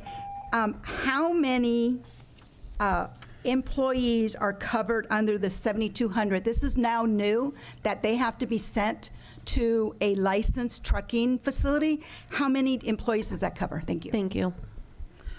Madam Chair, before Elia steps away, can I get a recount of the items that you numerically, I have them all written down. Yeah, I have them all. Thank you. Can you repeat them then, Madam Chair? Okay, so 1.1, 1.2, 1.5, 1.9, 1.11, 1.12, 1.13, 1.14, 15, 16, 1.18. And not all commented on, but all Right. highlighted. Well, I always write questions to myself, and so when she asks for an item, she, as in Ms. Salinas, asks for an item to be pulled, and it's a question I have of my own, I'll usually pull it. And so I just wanted to see if there were any other double overs that were, okay. Do we have any more public comment? I have no further public comment. Thank you. Okay, so bring it back to the board. Are there any items that the board would like to pull? Supervisor Zanger, we'll start with you. 1.13. 113. That's it. Okay. Supervisor Curro? Supervisor Gonzalez? Yes. So I have 1.4, 1.6, 1.11, 1.12, 1.13,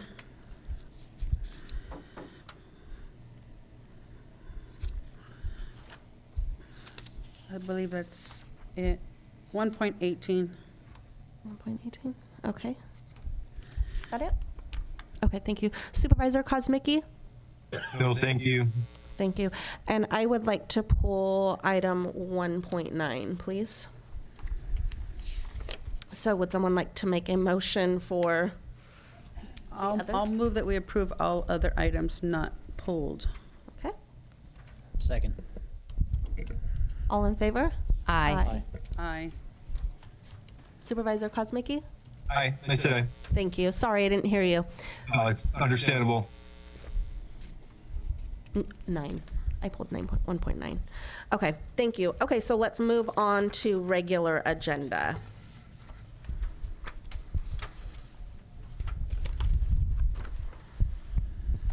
Okay, item 2.1, we're going to receive an update from Health and Human Services, RMA, Behavioral Health, and the ad hoc committee members regarding the temporary emergency RV site at the Migrant Center. I'd like to invite up Enrique Ariola, Deputy Director at Health and Human Services.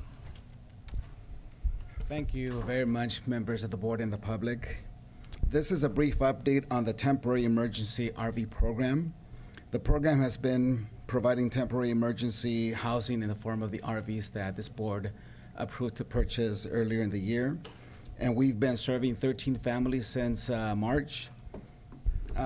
We are serving from the 13 families, 46 household members, which does include 30 over the age of 18 and 16 under the age of 18. All families continue to receive housing leads, waiting lists from the different apartment complexes, and also including the Housing Authority. and also information in other organizations and support services, including behavioral health.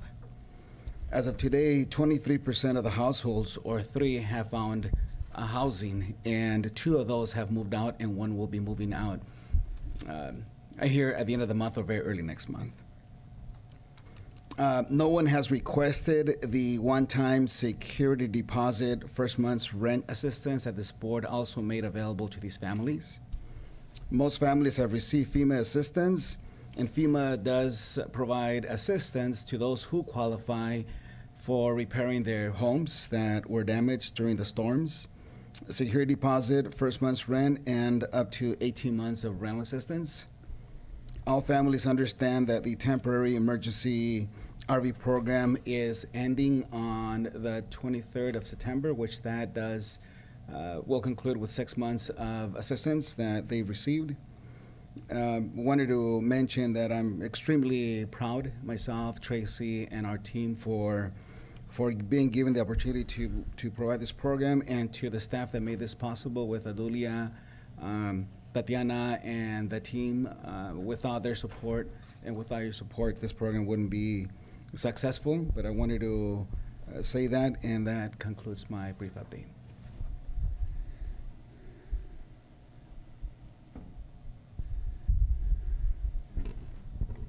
All right, Board, in addition to Enrique's information, just want to give you a little update on RMA staff and some of the efforts that have been ongoing out at the trailer area. So next board meeting on August 8th, we'll likely be providing a request for additional funding. The original funding that was allocated has been utilized 100% and then some.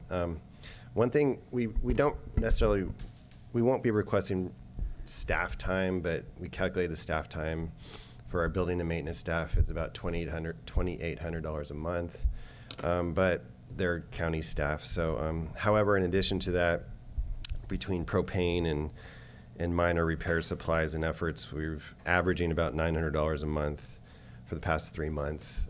So we'll likely be requesting that for probably just a couple months for your consideration. So it's not a large amount of money, but we just wanted to let you know that maybe it's about $1,000 a month in propane and repairs. Another thing that's will occur later this week once we move a large ramp that we were informed by Supervisor Curro, the county had purchased. It was in the elections office and being unused. And so we went and looked at that ramp, and so we'll be transporting that ramp to one of the trailers to help assist the resident there with access to their trailer. Now I want to be very clear, these are travel trailers. They're not meant to be ADA compliant in any way, shape, or form. Matter of fact, the doors are about 2 feet wide, and an ADA door is 3 feet or actually wider in some situations. However, hopefully the ramp will help the folks that are currently living in that trailer, and so we'll be installing that later this week. We'll coordinate with Enrique's department and the folks that are in that trailer. So thank you for that ramp heads up from Supervisor Crow. We appreciate that. And then just last wanted to mention, since I've been working quite a bit with FEMA and their staff, the FEMA staff actually mentioned that regarding the travel trailers, we are one of the few counties, if not the only county in the state, who have purchased trailers and allowed and helped move families that were impacted, displaced by the storm event to those trailers, and created essentially a mini village. And RMA is really happy to be proud of that effort, but we just wanted to thank supervisors and staff for allowing that to happen, and FEMA thought that was a big task that we've undertook, and so we just wanted to kind of mention that it's a very good thing that happened, and FEMA actually acknowledged that at one of our meetings as well. So that's my update for now. Thank you.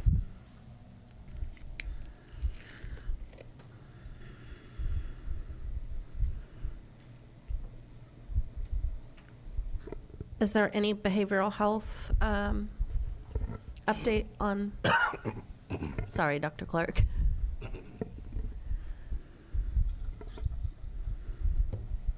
We have worked with Health and Human Services and have been available to go over to the RV park. We have not been called out to be over there.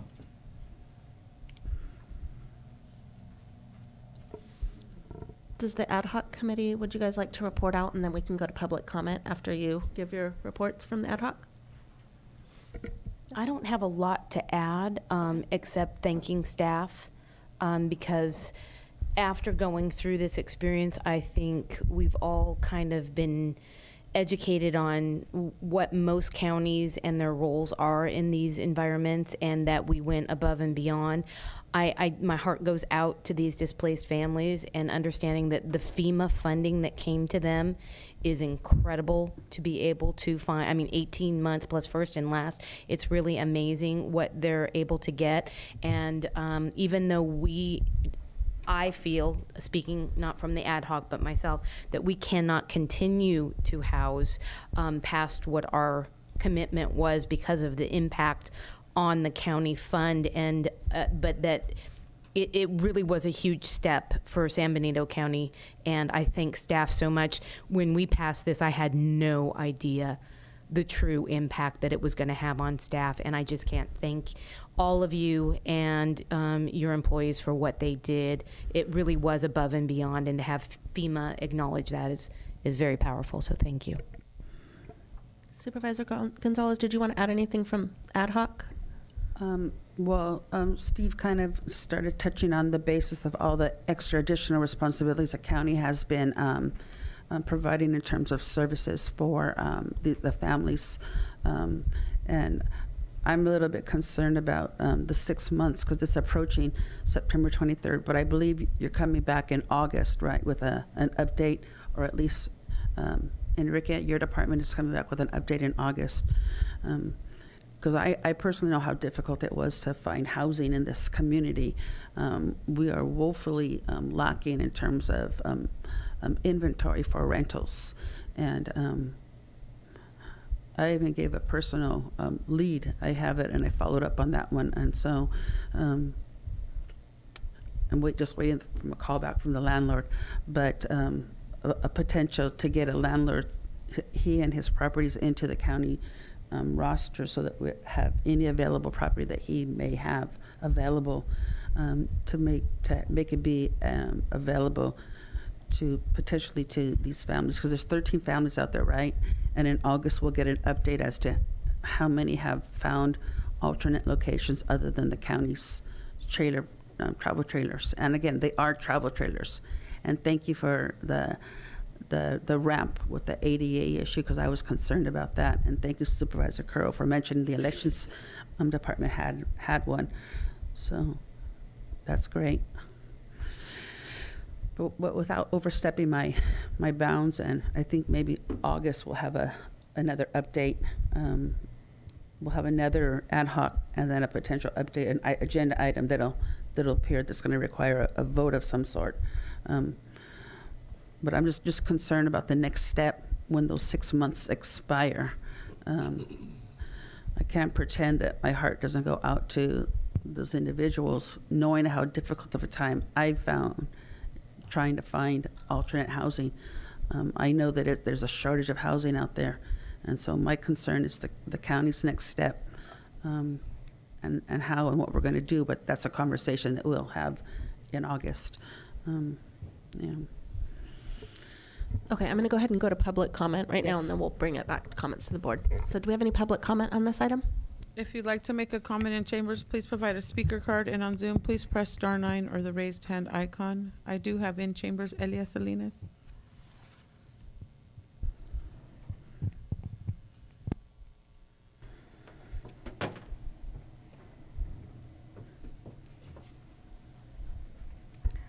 Thank you. Yeah, I'm really concerned about the September deadline, because there is zero vacancies in San Benito County. I understand that there's monies available, and I would like to know, because one family that I know of that's recently leaving from there, they didn't get, so when these people are giving notice that they're moving out, are they being notified that the money is available for them for first and last month?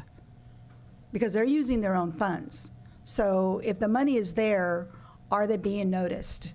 There were items that were donated by the food bank, and there's a family out there that's selling it, selling the items. Okay, they're selling them online. I took a screenshot, and I even sent it to the sheriff's department. That's theft. You're getting something donated, you're turning around, you're making money on it. I was headed to I was headed to Gilroy on Saturday afternoon, and at the firing range in that parking area there, in that property there was a tent, one of those pop-up tents, and they were selling items.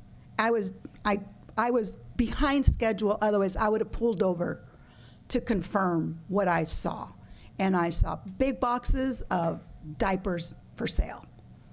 And I recognized the individual.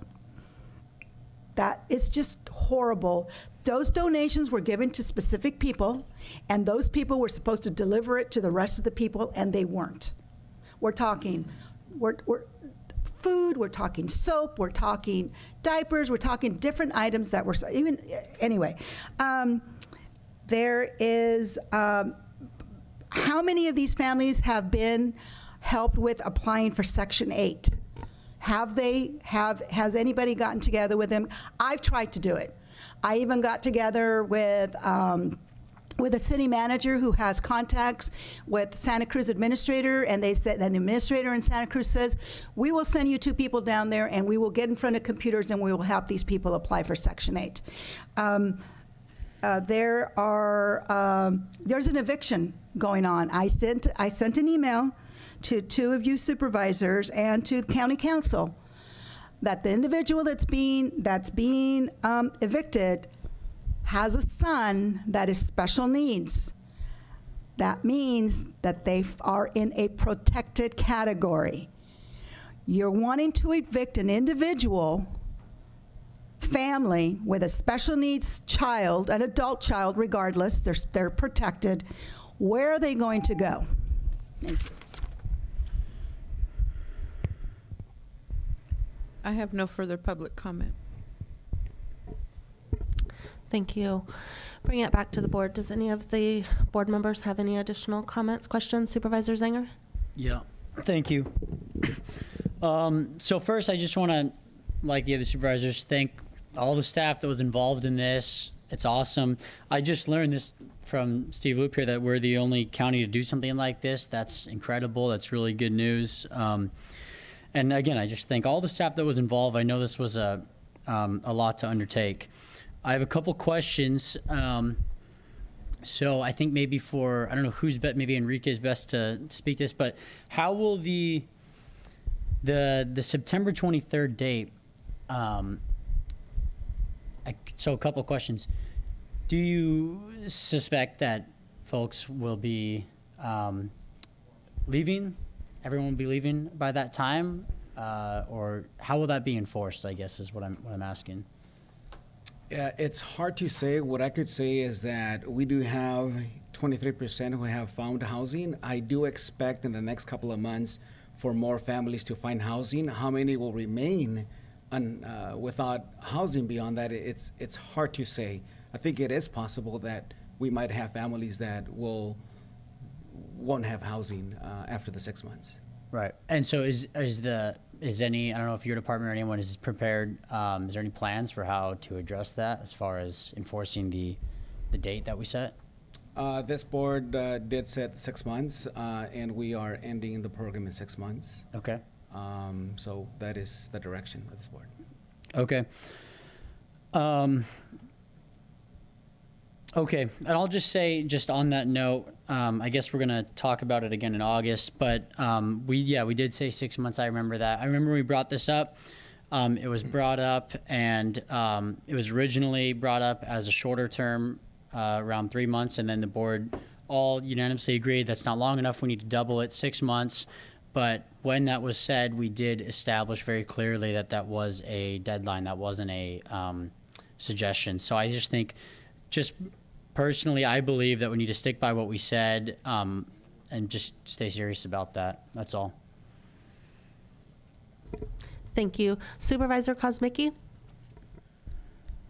Yeah, thanks, Madam Chair. I'll lower my hand there. Yeah, so I'm on the same page as Supervisor Zanger and I believe Supervisor Curro.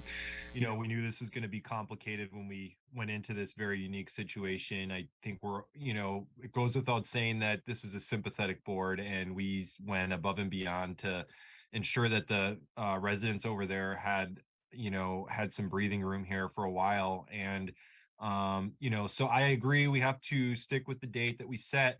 I also would suggest that we ramp up communications with those individuals, however frequent it might be now. I would suggest doing some sort of, perhaps weekly check-ins just to, nudge them along and make sure that they're very, very aware that this is not a moving deadline, that this is going to be enforced. And I don't even think enforced is the right word, because this has been quite an endeavor that we've done, and it sounds like we've gone further than really any other jurisdictions, it sounds like, in the state. And I think we've done what we can, and these are county resources. We can't keep going forever. And you're going to have some people, there's just no way around it. You are going to have some people that have less motivation to move out when they have free rent. And so we have to make it crystal clear that this is temporary, and I agree with the other two. Thank you. Any other comments, questions? Supervisor Gonzalez? Just to add that, when the families do move out, there is rental assistance available through the Health and Human Services, and I believe we talked about this back in March, and in the presentation that Enrique provided to the board, that there was going to be assistance with rental assistance and move-in expenses. I don't recall the specifics, but there was first and last, if I'm not mistaken, and then I don't recall the other details. Enrique, can you repeat that information that you provided to us in March?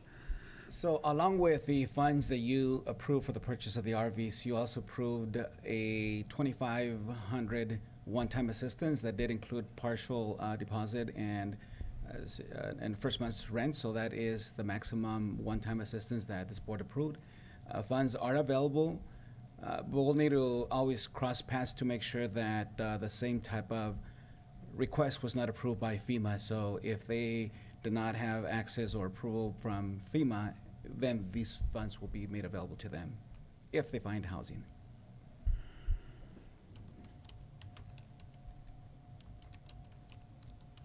Madam Chair, if you don't mind, Supervisor. I'm happy that you clarified that. It's understanding that you can't double up on county funds or federal funds on an item, but also understanding that, we have a huge and diverse population. Our hearts go out to these individuals. Unfortunately, the county is not in a position that can help support everyone that's in need at all times. And if we can, I agree completely with Supervisor Kozmicki, and Supervisor Gonzalez actually at the ad hoc meeting discussed with the staff that more communication needed to be done, and that we didn't want to put pressure.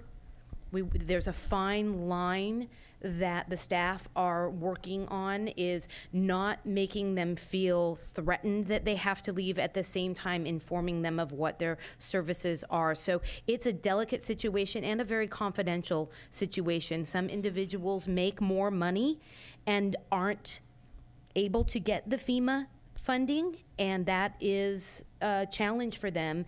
And that's something, after going to NACO and seeing, we have to relook at these thresholds. We have to start looking at when services are needed, and you make, like, all of a sudden you make enough money to get out of the situation you're in, but then you lose the services and support. It is a vicious cycle, and at the federal level, we have to be looking at how do we transition people instead of just cutting off services. There has to be a way that we approach this differently, and I am so grateful that this is a compassionate board and we saw the problem, but we also have to recognize we have an entire community that we're trying to take care of and support. And I thank everyone so much, and I appreciate you explaining that we can't double dip. Thank you. Thank you. I don't have any additional comments or questions. I will just say thank you to all of the staff, and thank you to our ad hoc members who are working for solutions and trying to help. So thank you. Okay, moving on to item 2.2 will be updated information regarding the Home Key Round 3.0 grant application with the state of California. So this is also to give you an update on the Home Key 3.0. Before I start, I do want to thank Steve and his team. We have held numerous meetings, planning, budget, design plans, and you name it. So we've dedicated a lot of attention to this process of the application. So if you remember at the last meeting in June, this board approved the resolution authorizing us to submit the application for 50 units, apartments, complex style, and they all range 1, 2, and 3. 600 to 970 or so square feet. So in working with this planning committee, working on the application, getting all final numbers for this project, we've been challenged to meet the funding gap. And we wanted to keep you updated and also inform you of the different options that we've also looked at. And just to give you background information on how the request to the state is, how they structure the funding of awards from the state. So if we are building one-bedroom units, we're possibly be awarded $150,000 for one bedroom, $175,000 for two bedroom, and $200,000 for three bedroom units. So given our plans for the 50 units, all ranging in different sizes, we would request $8.5 million. So that would be the most we could have from the state. However, the construction would cost a little over $1 million, $11 million. So that alone, it's a funding gap.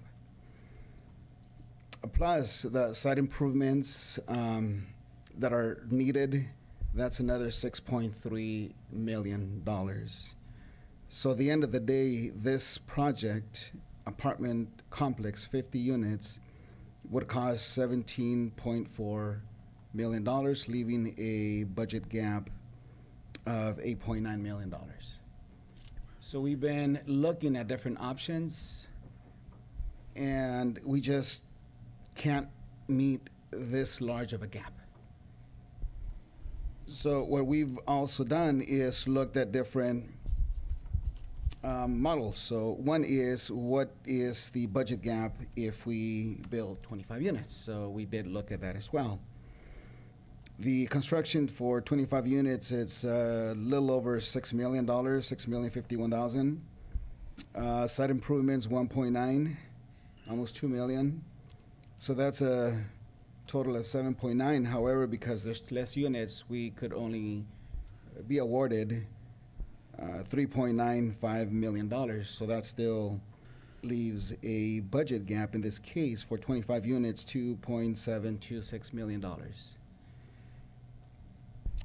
So that in itself, there's still a large gap that we just don't have. We also looked at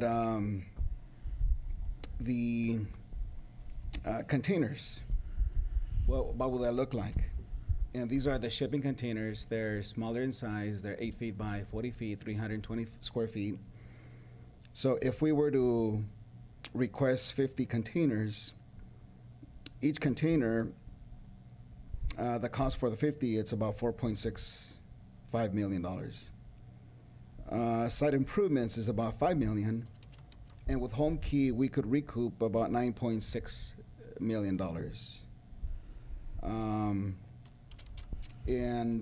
The grant could only, I'm sorry, that's total for the construction and site improvements, 9.6. With Home Key, we could possibly be awarded 7.5. And if we utilize the ARPA funds that the board had allocated towards homelessness, that's 1.3, I understand. So that still leaves an $850,000 gap. That's only if the county ARPA funds were to be made available to this project. Then what happens if you request 25 units, containers? So that actually becomes more unfeasible. So the gap there is 1.5 because instead of generating from the state for 50 units, $7.5 million, now it gets reduced, but the site improvement doesn't, it will still be about $4 million, leaving a $1.5 million gap. We also looked at the, what is Connex boxes, the ones that are pretty small, the pallet prefab tiny homes, but those are more like interim, so we couldn't really apply for permanent housing under that model, so we didn't pursue that much further. So anyways, we wanted to make you aware of that, and also Home Key, the way that the state structures this program, they expect the Home Key be completed in 8 months from the date of the award letter, not the date of the contract. The contract will still come maybe 3-4 months later, but they expect that 8-month completion. They are giving jurisdictions the opportunity to request 7 additional months. So that would be in total 15 months, and for families to move in, clients to move in within 90 days. So we wanted to make you aware of that. So we wanted to bring this to your attention for discussion and any direction from this board. Thank you. Do we have any public comment on this item? If you'd like to make a comment in chambers, please provide a speaker card. And on Zoom, please press *9 or the raised hand icon. And I have no public comment. Thank you. Madam Chair, may I ask a question? Sure. Enrique, in terms of the $4 million for the site improvements, can you elaborate a little bit more on that? I'm assuming those are the road, the infrastructure that it's going to be required for that, correct? Thank you for bringing it up. That's actually separate and apart from the site improvements for this project. So in addition, from having discussions with Steve and his team, we would need at least $500,000 more on top of this for the road improvements. So that includes the road and includes the utilities to be underground. And if I'm misspoken, you could certainly. Did I hear you right? 7 million? $500,000 approximately for road improvement. 500,000. Okay. And that's in addition to the gap for building the project. So the $4 million for site improvement, more or less, what is that considered, given that the road improvement is 500,000? Because I know that's was a condition for us to be able to do any kind of housing out there. We have to fix the roads. That's a condition that we agreed to. Well, the site improvement includes any infrastructure for the development of this project, whether it's the sewer connection, whether it's the foundation, drainage, utilities, and everything else, as I understand it. Okay. Thank you. Any other comments or questions? Supervisor Curl? Okay, in attending these conferences and talking about Home Key and all of these programs and what's working and what's not working, there's been several counties that have backed out of this third round because of the financial impact and how the numbers just aren't working out for them. Have we, and one of the infrastructure items that was discussed is how you bring infrastructure in as a county that opens the door for developers, and you use it as a bargaining tool for affordable housing. And you negotiate that affordable housing development by having the infrastructure. Have we looked at, and I mean, you probably have, but I'm just asking the question, about if we are investing in the infrastructure and partnering with a nonprofit affordable housing developer, that's what they specialize in and what they fund, bringing them in and negotiating that, hey, we'll do all this site improvement, we'll do all this if you invest in the actual units being built, and then we can still get that funding from the feds and the state and make it a partnership as opposed to a burden on the county. Have we started that conversation with any nonprofits? So we did hold one meeting with a nonprofit developer, and their name is escaping my mind right now. So they did share with us that they're working with different jurisdictions, and they're working with different home keys. We didn't get very far on as far as how feasible, but from our conclusion at that meeting, what we would ask still seemed to be a little over budgeted, because this site that we've selected the state expects that projects be completed in 8 months that are shovel ready, and there's still like site improvements to be done, so it's going to take even longer. So timing is one, and the cost. And again, I didn't bring that information as far as what their cost might be, but that's what my recollection. Okay, thank you. Madam Chair, if I may add, I know I've had a meeting prior about this, looking at the numbers. Enrique and I have met, again, these are approximate numbers, 8.5 million home key being reimbursed, and then you have your potentially the ARPA funding, approximately $1 million. And I know Steve's has some funding out of the roads, potentially about 400,000. And we have met with developers in the past. They've actually infused funding into an in lieu account that we've actually had. We did leverage that with the RVs. That was one of the in order for what we just talked about, the prior agenda item. So those fees haven't been replenished yet, but those are fees that could be used for something like this to cover some of these costs. I know behavioral health is also potentially could infuse some funding as well for those that need mental health services. However, it's still a big gap of funding that the general fund really can't pick up at this point. And I know I've had conversations with Tracy and Enrique, and they don't have the funding either. So, and then on top of that, the timing is just incredible. You have to be ready to go. I would think probably the containers would be the way to go, because you could probably get them and more or less be ready, but you still have all the infrastructure and, power needs and other needs. It's taken us probably a better part of quite a few months just to get power up to the migrant camp and other places, and power is a huge issue right now with PG&E. So there's a lot of factors that obviously Enrique and his team are concerned with, and so is administration concerning this. So but we wanted to share all the options, so you have it before you. Hopefully that helps a little bit more, explains a little bit that we have. It explains, but also at the same time, it's not like there's a great solution here. Right. Supervisor Kosmicki? Yeah, thank you very much. I have some thoughts. I'm wondering, Enrique, so can you, maybe I missed it, where is this figure? You said $17 million for 50 units. Where's that coming from?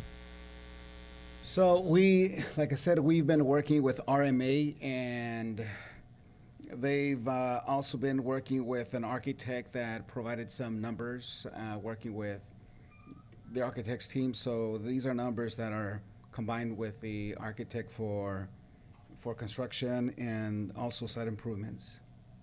Okay. Well, I'm not goes without saying, I'm not a real estate expert, but that number seems real high to me. And I know government tends to cost, when government's doing something like this, it tends to cost more. And, really, I imagine it would cost a lot less if it was the private sector, nonprofit sector involved. And so I tend to agree with the sentiment coming from Supervisor Curro as far as really, I don't see this as feasible the way we're looking at it, what you're telling me today. I would like to, you know, if we're stuck on the $17 million figure, I would prefer to get, secondary opinions of sorts, because I would hate for us to walk away from a project just based off of a ballpark that maybe isn't necessarily accurate. But the other part of this is that, my gut really pushes me away from the county getting involved, as the sole entity that's buying and building and renting out real estate and apartment buildings. I just think that's a really dangerous precedent for the county to get in the residential real estate business. Very, very risky, and I would prefer handing it off in a sense, if we can, if we're still able to get the funding and have some sort of a partnership. I didn't hear some of the more prominent nonprofits mentioned. I would urge the county staff to reach out to some of the more well-known nonprofit entities that do this sort of thing in the region and see if there's a potential there. But as a whole, though, I don't want to see the county going down the road of spending significant general fund dollars on building apartment buildings. I just think that's a really bad idea from what I'm hearing and the costs that we're talking about. And so I would like to explore some other options with nonprofits if we can, or else, unfortunately, I think we're going to have to walk away from this. Thanks. Yeah, Supervisor Curl? I just want to add to Supervisor Kosmicki. I think he and I are kind of looking at this the same way. We don't want to get in the real estate business, but at the same time, we need these homes and we need affordable housing.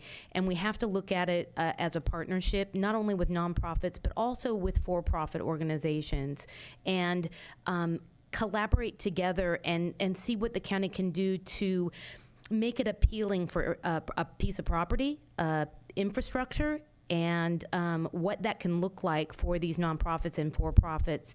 And so I'm very supportive of meeting with outside organizations.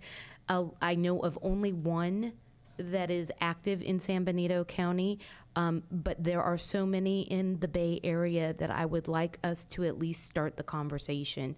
I don't have the list in front of me, but there are so many that if we can start to make it appealing, they will come down here and start doing development. But we have to make it appealing, and that includes infrastructure and property availability, and potentially waiving some development fees. One thing I wanted to add, I think it's a really key element to this, is timing. This is due this week.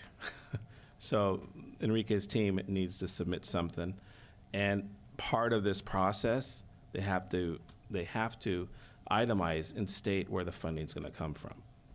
And that's why I thought, we got to bring this to the board, because the board needs to understand we're going to have to find where that money's going to come from. We could put it when they fill out the paperwork, but we're going to have to actually cover those costs. So I want to make sure the board was aware of that last piece. I think it's a critical piece. Madam Chair, can I add to that? Yeah, sure, go ahead.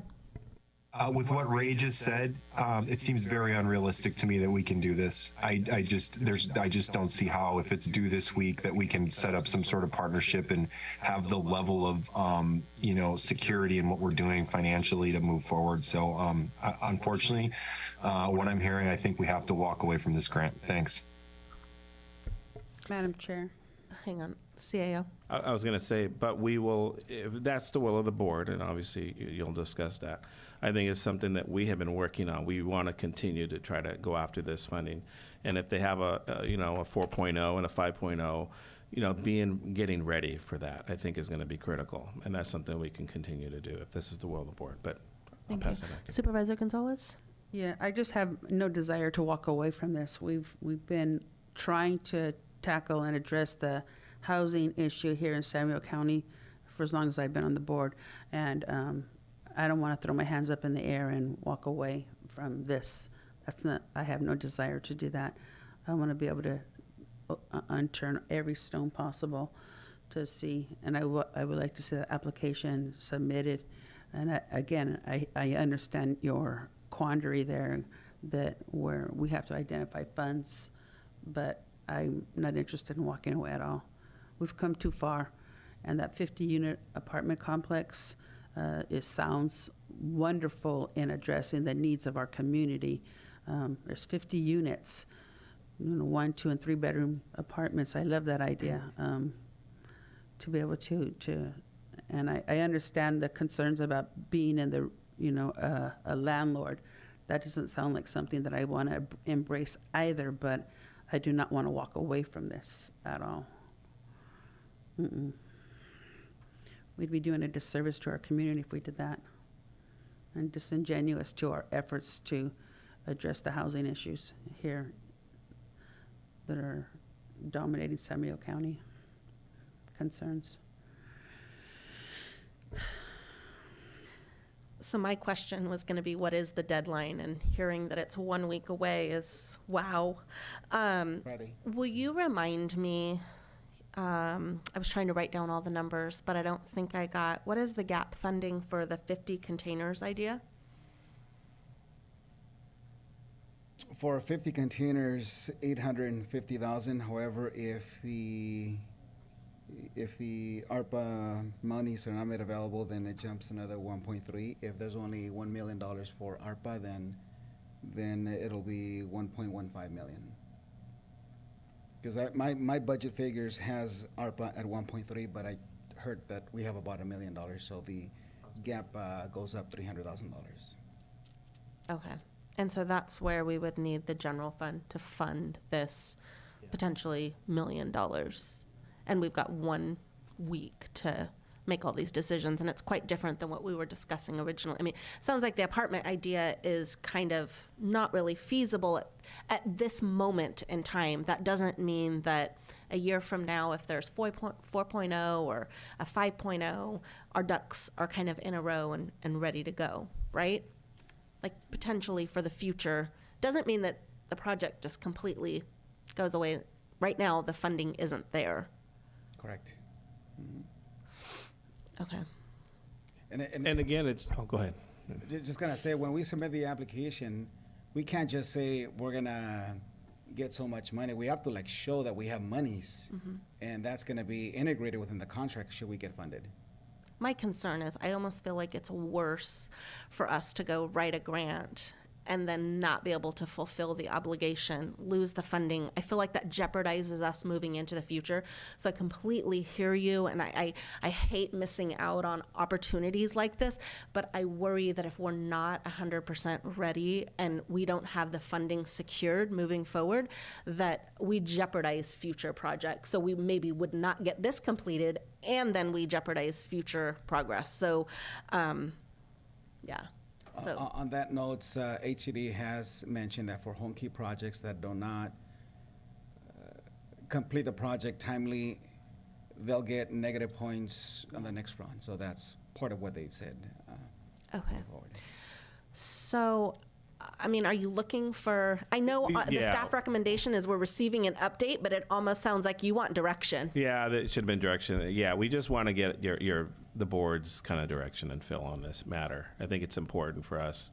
I mean, we could go, with the 50 containers. The problem is, maybe I'd like to invite Steve and put him on the spot, is the infrastructure, is that site build out enough time, 7 months to do that? And I don't know if you're willing to come up here. I'm going to put you on the spot. I'm sorry, Steve. But I think this is important for you to hear that as well. Well, Madam Chair, while Steve walks up here, I'm just going to say from my experience in watching what's happening with the supply chain in the construction industry, it's not possible. Yeah, it's my gut, too. I'll say this. Pretty much all of our road projects, mainly due to the storms, and in addition to material supplies, have been delayed. Even some of our grant projects have been delayed and moving forward with material supplies. So it will be difficult to have all this happen in the next 7 months, even with an extension. I do think, since we're talking about infrastructure, that it's very worthwhile, as Enrique mentioned, as a requirement for this property we're discussing, we are required per the purchase of the property to improve the frontage, like Enrique said, to the tune of about $500,000. And what that means is, doing a little bit of infrastructure, some roadway widening, some sidewalks along Chappelle. And so offline and beyond this discussion at this moment, we'll keep pursuing that because that's important for the property just to move forward, just completely separate from this grant. So I'll try to work with, our budget and Ramon and all the staff to see how we can keep that moving forward to get that piece done so that if there's a home key 4.0 and 5.0, that'll be working.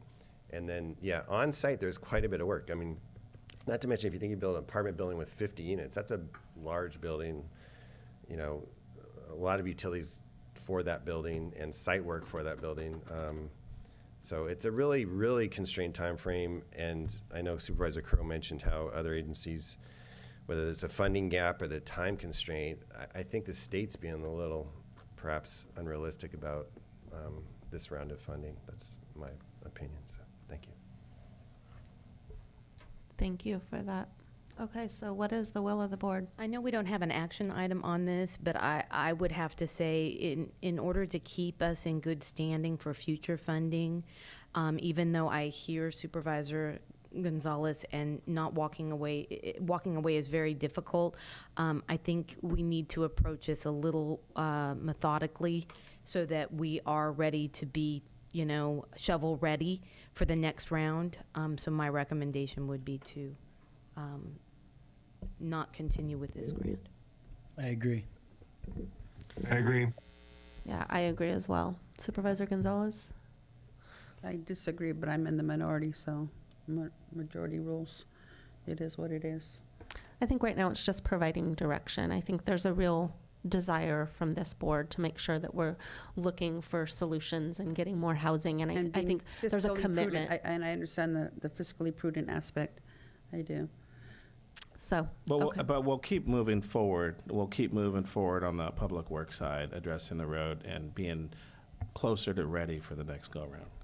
Yeah, I think that's a really critical part of it, because I feel like every time there are these kind of grants, we get to where it's like, but the site's not ready. So whatever we can do to kind of get that site ready, I think will be really helpful for future grant funding. So hopefully we provided enough direction at this point. Thank you. Yeah? Yes. Thank you, Madam Chair. Thank you, Board. All right. Thank you. Okay, so now moving on to item 2.3. This is with behavioral health, approving a contract with RFP awardee Rebecca Children's Services for mental health outpatient services. And this originally was part of a consent agenda when the vice chair and I reviewed the agenda with staff because of the dollar amount. Not that we didn't agree, we just thought, to be very transparent, we wanted to pull this and put it as a regular agenda item. So thank you. Great, thank you, Madam Chairperson. We wanted to be able to say, clearly that this is a 3-year grant, a contract, that it's based on our inability to get enough staff on board as clinicians, and we're doing everything we can with that. But we found that if we can have a couple of contractors come in, and we have Seneca that's also going to be presenting in the next couple of weeks, and Rebecca, that they can then do something about what we were faced with, or I was faced with when we had 1 staff member, 60 people on the waiting list. We now have, after doing some initial things with the help of the CAO's office to increase the staffing in those contract agencies, that we now have no children on the waiting list, and we have these folks in the community ready to provide services, additional services. And one other thing, I think with the height of the RFP or the grant or the contract, we're going from a cost reimbursement to a fee-for-service system. The fee-for-service system is essentially they bill for what they do, and when they do that, they'll reach a limit, and the contract is up to that $800 and some thousand a year. And so I think that we'll be able to manage that. We've also got a new electronic health record where we almost have within a week or even less time to manage the use of services by clinicians, both in the contracts and in our agency. So with those things in line, we think we can manage this very well. At the same time, we can keep track of not spending too much, and we continue to recruit for clinicians to come on board as staff to our department. Thank you. Do we have any public comment? If you'd like to make a comment in chambers, please provide a speaker card, and on Zoom, please press *9 or the raised hand icon.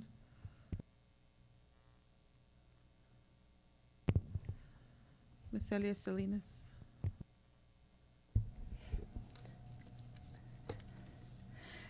Thank you. 2.5 million, I'm rounding it up by a couple dollars. $800,000 a year. Where's the accountability? I just want to know that. What is going to be the audit system? What is going to be the hourly system, the monthly, the weekly? How is it going to get audited? How are they going to be accountable for $800,000 a year? So how are they going to be able, what is the structure for them to report back to the board to know that the money is being used the right way?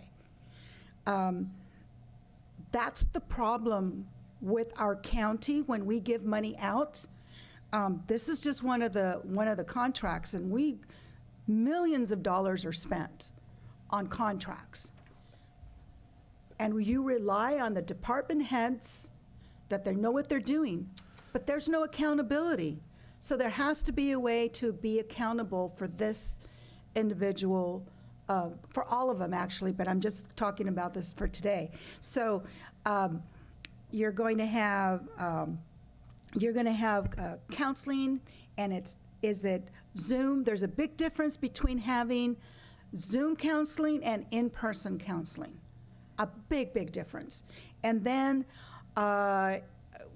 when you have, are you going to get the same person all the time, or are you going to get somebody different? Because then you have that relationship. So there's a lot of things to look into so that we're accountable to the people who need the service.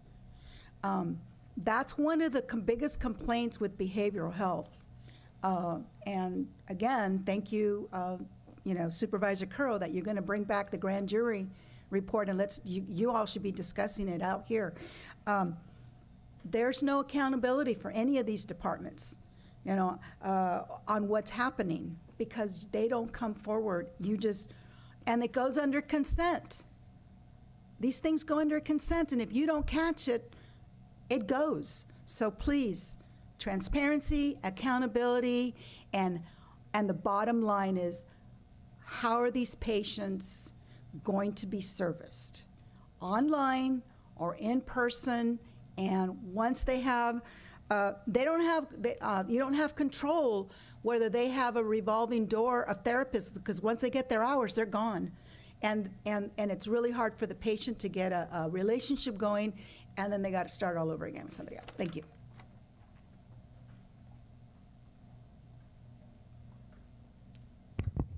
I have no further public comment. Thank you. You want me to speak to any of that? Well, let's see what the board questions and comments, and then we can kind of address it all at the same time. Any comments or questions from the board? Supervisor Gonzalez? Okay. So the figure that's presented to us divided by the 3-year contract, it's $830 per year and $30,000 per year. So what's the population number that are being, not only how are they being serviced and the accountability, but how many are being served with the child and the TAY population? What's the client and count?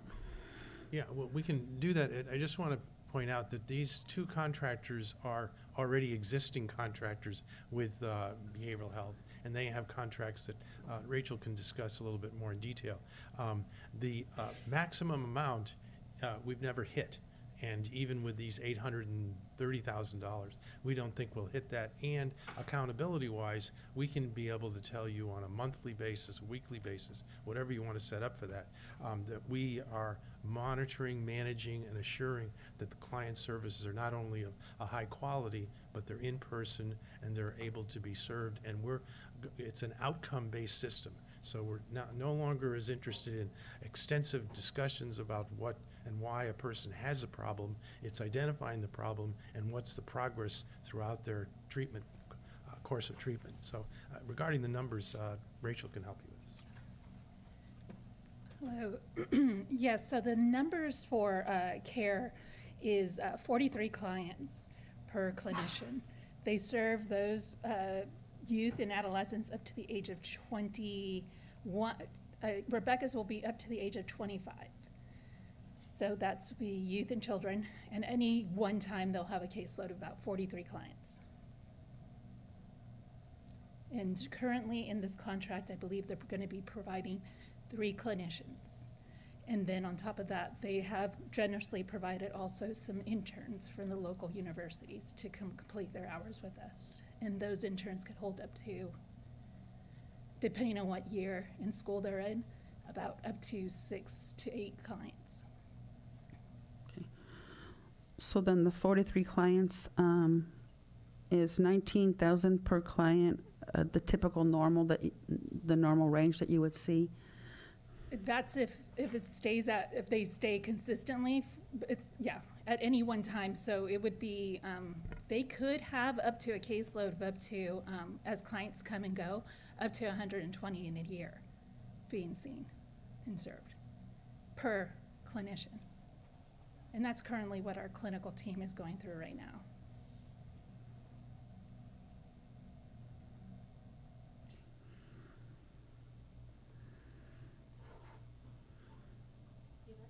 That's it, thank you. That's all the numbers, okay. Mhm. Any other comments, questions? Supervisor Curro?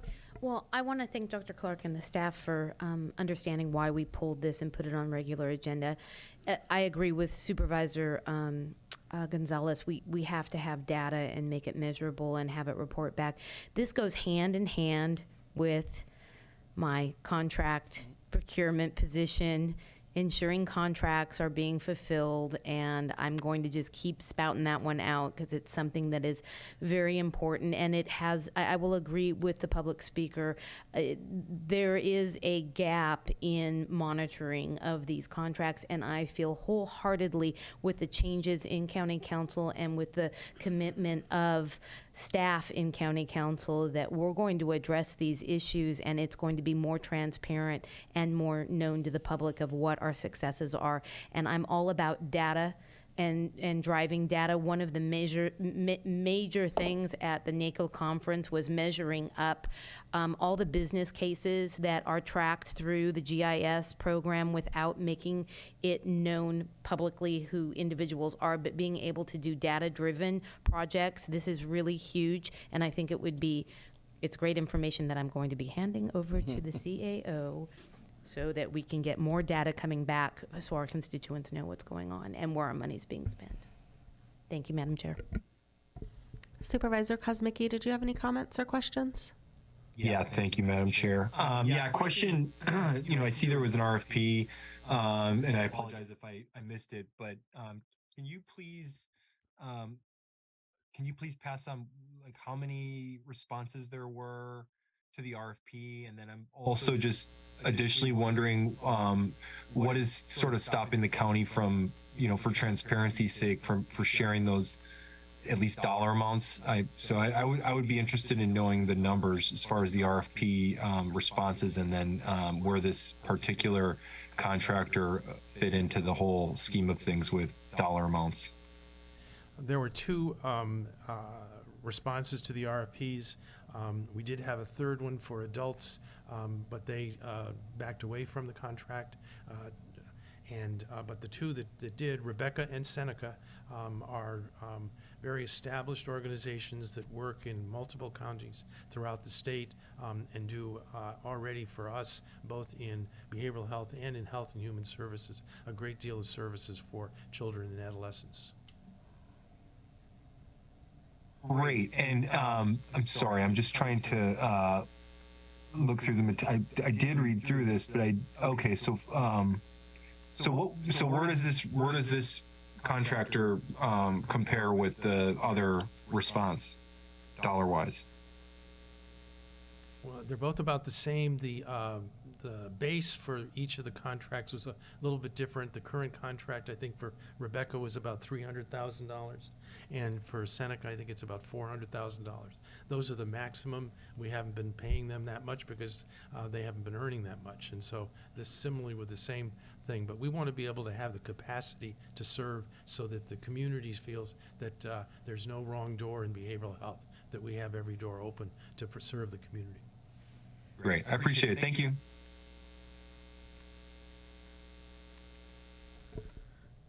CAO?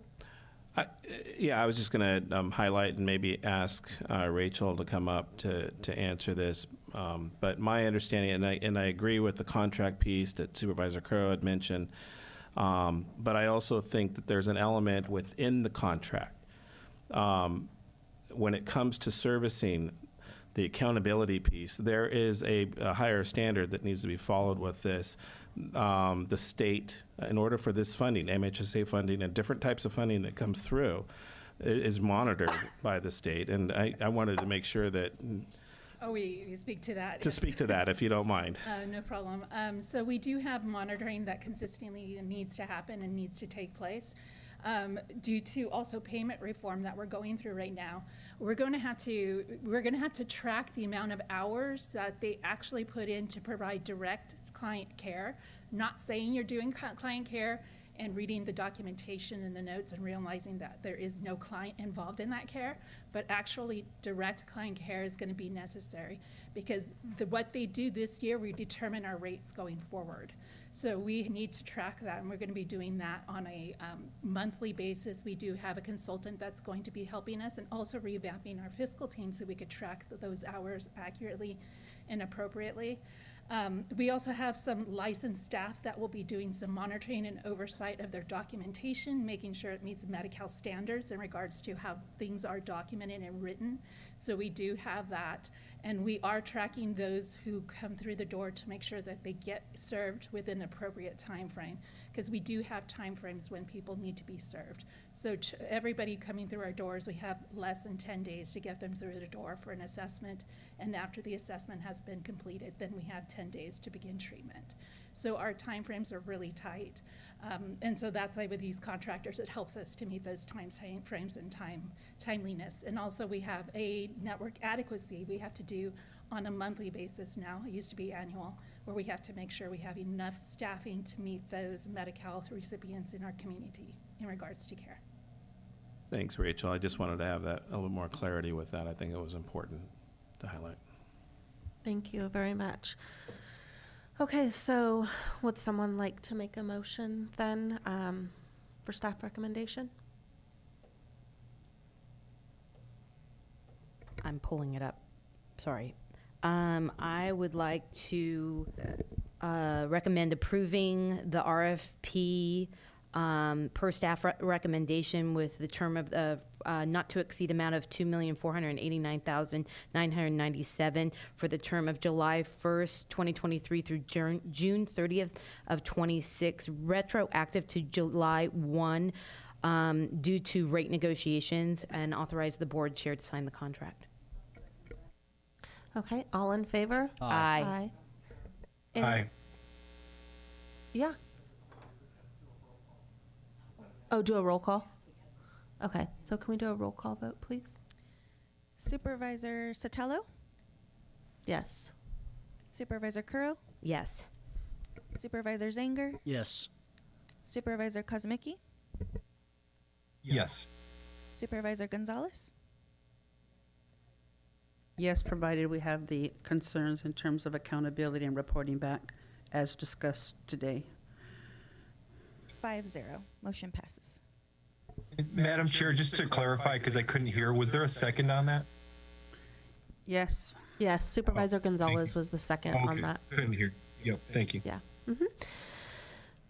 Okay, so at this time, we will go ahead and go to closed session. Do we have any public comment for closed session? If you'd like to make a comment in chambers, please provide a speaker card, and on Zoom, please press star 9 or the raised hand icon. And I have no public comment. Thank you.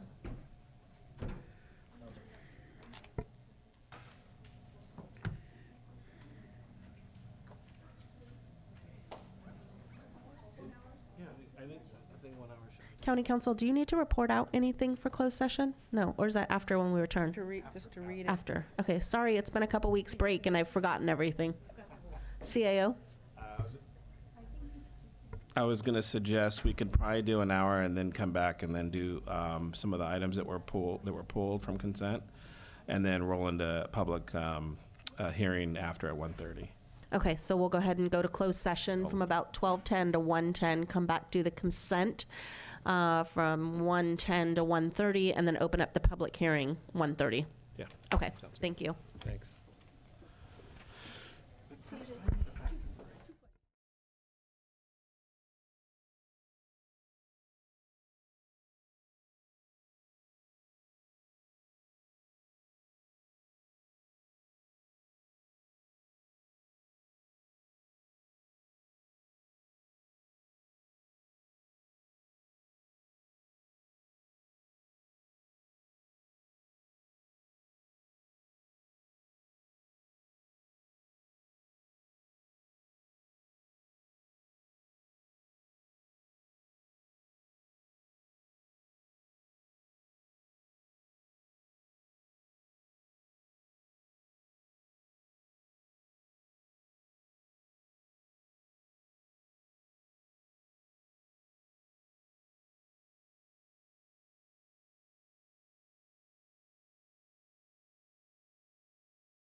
Coming back from closed session.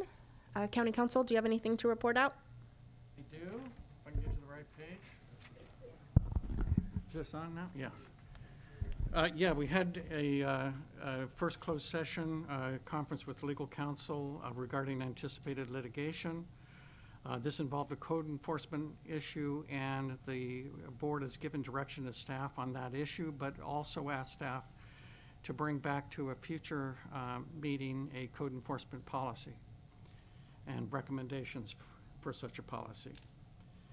Item 2 was a conference with labor negotiators and employee organization SEIU Local 2015 IHSS workers who made a visit to us this morning, and direction to the negotiators were given.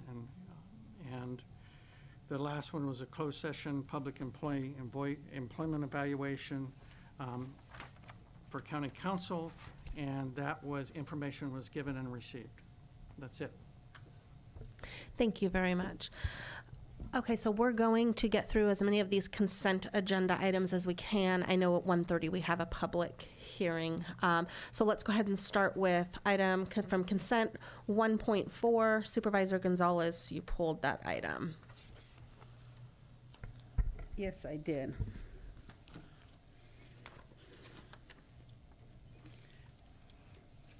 I actually left the phone message with Steve Loop just to let him know I'd be pulling this item. I wanted to know that what would be the procedure for the surplus property, and how would it be disposed of?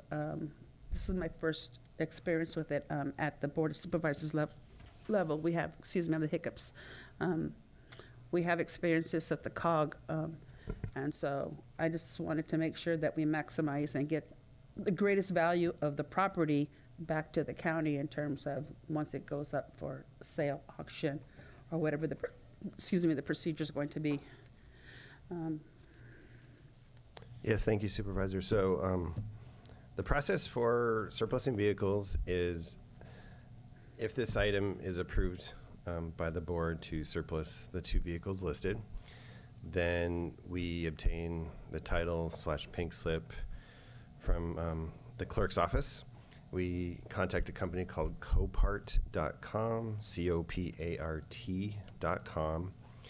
and within approximately 3 days, they come to retrieve the vehicles and bring them to usually a Northern California facility, where they essentially take over the process at that point in time to auction off the vehicles. And if someone chooses to, let's just say you want to track the 2 vehicles that we're surplusing, you would go to their website sporadically starting late next week approximately, and type in the vehicle identification number, the VIN number. And if once it's in their system, it'll pop up and it'll tell you which auction those vehicles will be offered. There isn't a lot of, we don't do much marketing, once the board decides to surplus the vehicles. And there are quite a few vehicles on the website I was checking recently. So it is a little bit of, it's a little bit of luck, a little bit hit and miss. You can get a really good deal, or you'll pay a lot. And then obviously most of the proceeds, except for a percentage, come back to the county. And that's pretty much the way the process works. I'll just pause there. So. Thank you for that. You're welcome. And that was Copar, as in COPAR.com? Oh, COPART.com. Copart.com. Yep. Okay. Thank you. Any other comments or questions from the board? Supervisor Kosmicki, did you have any? No. No, thank you. Okay. Okay, would you like to make a motion? Are you? I will then move to approve this item 1.4 per staff, as I said, hiccups, per staff recommendation. I'll second that. Okay, can we get a roll call vote, please? Supervisor Sotelo? Yes. Supervisor Curro? Yes. Supervisor Zanger? Yes. Supervisor Kosmicki? Aye. Supervisor Gonzalez? Yes. 5-0, motion passes. Thank you. Okay, item 1.6, Supervisor Gonzalez. Yes, I had a few questions regarding this one. I want to find out from Tracy to see if this money has already been allocated, and if so, how.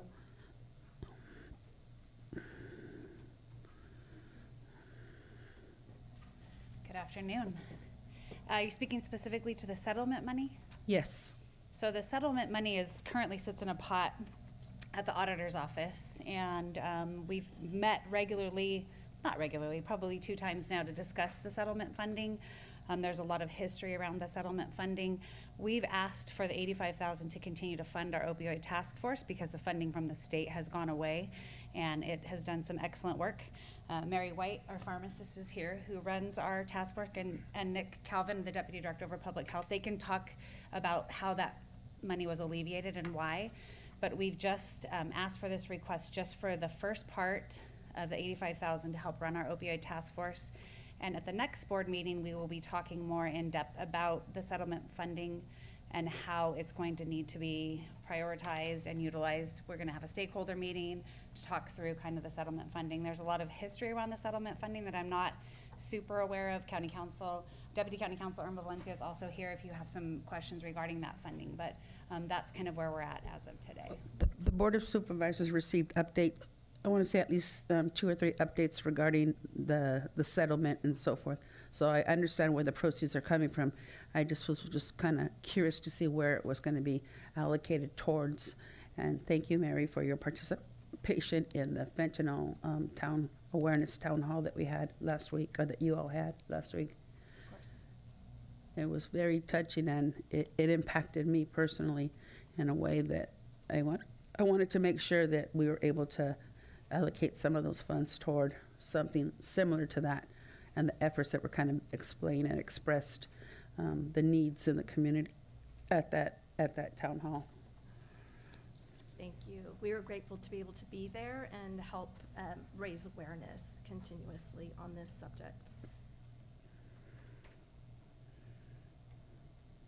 It was so educational in terms of one pill can kill, and it's just like, wow.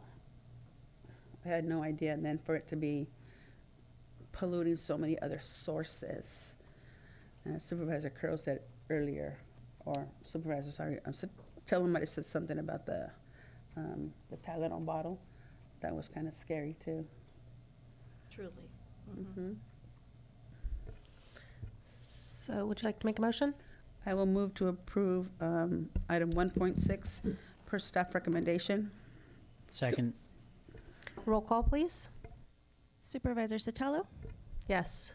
Supervisor Curro? Yes. Supervisor Zanger? Yes. Supervisor Kozmicki? Aye. Supervisor Gonzalez? Yes. 5-0, motion passes.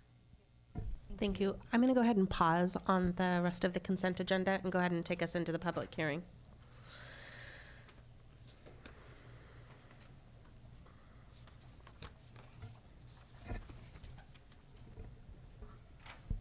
Okay, so it is 1:30 exactly, according to my computer.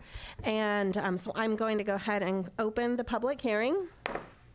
The first item, or this item would be, we're going to adopt the proposed ordinance provisions to repeal sections 19.13 Surface Mining Operations and Reclamation Code and replace it with amended title 19.13 Surface Mining Operations and Reclamation Code, referencing ordinance number 1057. Thank you, Madam Chair, members of the board. Good afternoon. Abraham Prado, Director of Planning and Building Services, County RMA. Thank you for having this item before you to adopt the proposed ordinance provisions to repeal Section 19.13 Surface Mining Operations and Reclamation Code and replace it with amended Title 19.13 Surface Mining Operations and Reclamation Code. The item went before the Planning Commission. Planning Commission reviewed it and adopted a resolution recommending the draft ordinance to the Board of Supervisors, which is why it's here today under a public hearing. And we have Bruce from Benchmark who is here as well, and will be providing a presentation to the board and the public at this time. Thank you.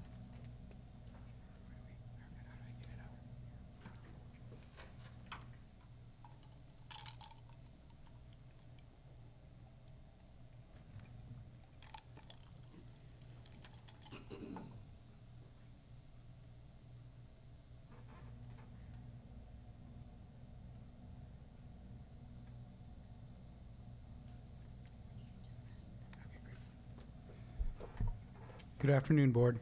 My name is Bruce Subin. I'm with Benchmark Resources. We are a environmental and land use consulting firm. We've been working with San Benito County on doing your annual inspections since 2007.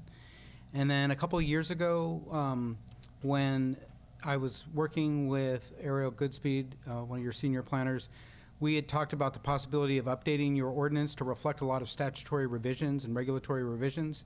So we started that process at the end of 2021, and now we're here today to review the revisions and request that you approve an updated ordinance.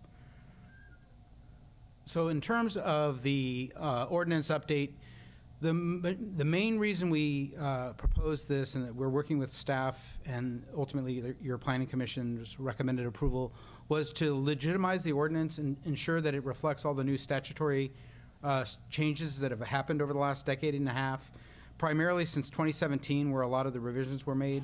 In addition, we took a lot of the reference information that referenced the general plan, and we actually moved that into the ordinance itself to help make it easier for the public and the operators to understand what the applicable requirements are. We also wanted to note one of the questions when we were proceeding through the Planning Commission was whether or not any of the fees were going to be increased. That's not in this ordinance, so those are not going to be before you today. So in terms of the key elements of the ordinance, each lead agency that has a mine in their jurisdiction has to have an ordinance. If not, then the State Mines and Geology Board will administer the program, but the county obviously has an ordinance that we are proposing to update. This outlines some of the key provisions that are in the ordinance. You have a ordinance requirements on vested rights, on use permits, on reclamation plans, on financial assurances, annual reporting requirements, inspections, appeals, enforcement or mineral resource policies. You also have a new provision regarding renewable energy generation facilities that was adopted a couple years ago that allows a lead agency to authorize renewable energy on a mine site, provided that there's a separate financial assurance mechanism to ensure that that's removed and it's an interim use. And you guys actually went ahead and did that a couple years ago with Granite Rock's facility. Then also the other element are the development standards, which are your own specific standards that you've adopted that deal more with operational issues like setbacks, noise, traffic. Those are requirements that are specifically San Benito specific. They're not required by the Surface Mining and Reclamation Act. And this is the overview of the key revisions. We updated all the definitions to reflect the new requirements. There's a lot of new regulatory substantive requirements on ensuring that the reclamation plans have updated maps that are stamped by licensed professionals. We updated your ordinance to include those provisions. There's a new procedure for inspections and financial assurances that requires a lot more dialogue back and forth between the operators, the state, and the county, so we've updated those. And then, as I mentioned before, we updated your development standards to reflect revisions in your general plan, incorporated those in. Inspections enforcement, there's new requirements that we made sure that you're consistent with the state statute and regulations. And then there are two new provisions on county borrow pits. If you guys ever operated a borrow pit, there's actually some streamlined provisions for that. And then also the renewable energy facilities that I just mentioned. So in terms of the general plan updates, there was some hillside and ridgeline protection measures that we incorporated in there, conservation easements, hydrology and water quality requirements, mineral resource protection, aesthetics, and infrastructure protection like with roads. So the next steps, if you were to grant approval of the updated ordinance, we would then transmit that information to the State Mines and Geology Board. Their SMERA Compliance Committee would review it and then make a recommendation to the full board.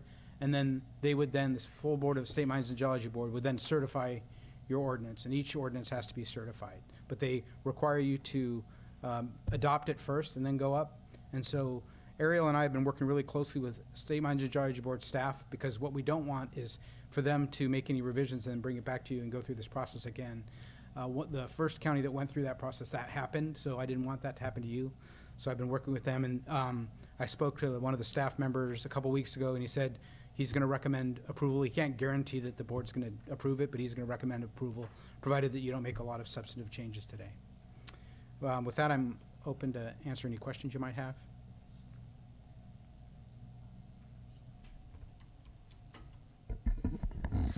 I think at this time we should go ahead and open it up to public comment.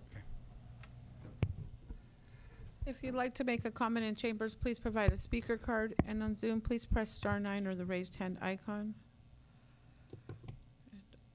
I have no public comment for this item. Thank you. Bring it back to the board. Any comments, questions? Supervisor Kosmicki, do you have anything? No, thank you. Okay, Supervisor Curro? My only question is, since we took from the general plan, we put the wording into the actual ordinance, how are you monitoring when we're doing, because we've been talking about a general plan amendment, and how will that stay consistent? So if the general plan is amended, how will that update this ordinance? Because you actually are putting the wording in there.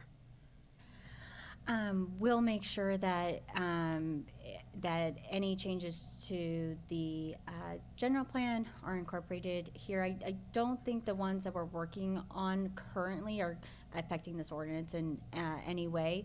But in the future, if there was to be something, then we would cross-reference it. Yeah, it's just one of the reasons why I know we do references, so if something does change, and I know it's harder for the public, so I really like that you've incorporated into the ordinance the actual wording. It's so much easier to read it fully instead of actually going through and having to then go pull the general plan. So I just want to make sure that we don't cause a future conflict. That's my only comment. Yeah, we'll make sure that if there are any changes to those particular policies, then we'll update. In general, like, slow pace aesthetics, I don't see those changing. There aren't current amendments we're working on. Thank you. Any other comments or questions from the board? No? Would someone like to make a motion to adopt the attached ordinance provisions to amend to repeal sections 19.13 Surface Mining Operations and Reclamation Code and replace it with the amended title 19.13 Surface Mining Operations and Reclamation Code, as well as publish a post-adoption summary, publish a notice of exemption with OPR, and certify with the State Mining and Geology Board? I'll make a motion per staff recommendation. I'll second. Roll call vote, please. Supervisor Sotelo? Yes. Supervisor Curro? Yes. Supervisor Zanger? Yes. Supervisor Kosmicki? Yes. Supervisor Gonzalez? Yes. 5-0, motion passes. Thank you. I'm going to close this public hearing, and we're going to open the next one, which will be adopt a resolution approving annexation number 8, the tax zone 11, to annex property located in the future annexation area of Community Facilities District 2018-1 into CFD 2018-1, approving the annexation of APN 017-010-018 into tax zone 11 and levying the special tax on the annexed property, authorizing and directing the clerk of the board / resource management agency staff to prepare and record an amended notice of special tax listing the property added to the CFD and adopting a map of the newly annexed territory, and authorizing and directing the clerk of the board resource management agency staff to record this map. That was a mouthful. That was. Congratulations. So in this regard, I just put a few of the attachments onto slides. These aren't any kind of new information whatsoever, but just to give you a little bit of history on what this CFD annexation involves. In March 15th of this year, our Planning Commission essentially approved the subdivision of a 10-acre parcel, 10.69 acre parcel into a 5-acre and a 5.69 acre parcel. Then in June 13th of this year, this board declared its intent to approve the annexation, which is step 1 of the annexation process. And then you have to have 30 days after that for public to be able to review and or protest against the annexation, and that's occurred. That brings us to today, July 25th. We're requesting that the annexation be approved by the board. And just to let you know where the property is at the 10 acres split into two, 5 acres and change. It's located just north of Spring Grove Road along Fairview Road on the west side of Fairview Road. And it's used to be one large parcel, and now it's been subdivided into 2 large parcels. And what the CFD annexation does is, if there's any new building permits pulled on either of those parcels, that will trigger the CFD annexation taxes to be levied on those properties. And for this property, I believe it's $861 a year, because they've chosen to just pay for emergency services and county administration services for their annexation. Some other large annexations will have roads or parks or other things, but they do just the revenue neutral, kind of basic emergency services. And so that's the annexation that we are requesting for approval at this moment. Thank you. Thank you. Do we have any public comment? If you'd like to make a comment in chambers, please provide a speaker card, and on Zoom, please press *9 or the raised hand icon. I have no public comment for this item. Thank you. Do we have any comments or questions from the board? No? Okay.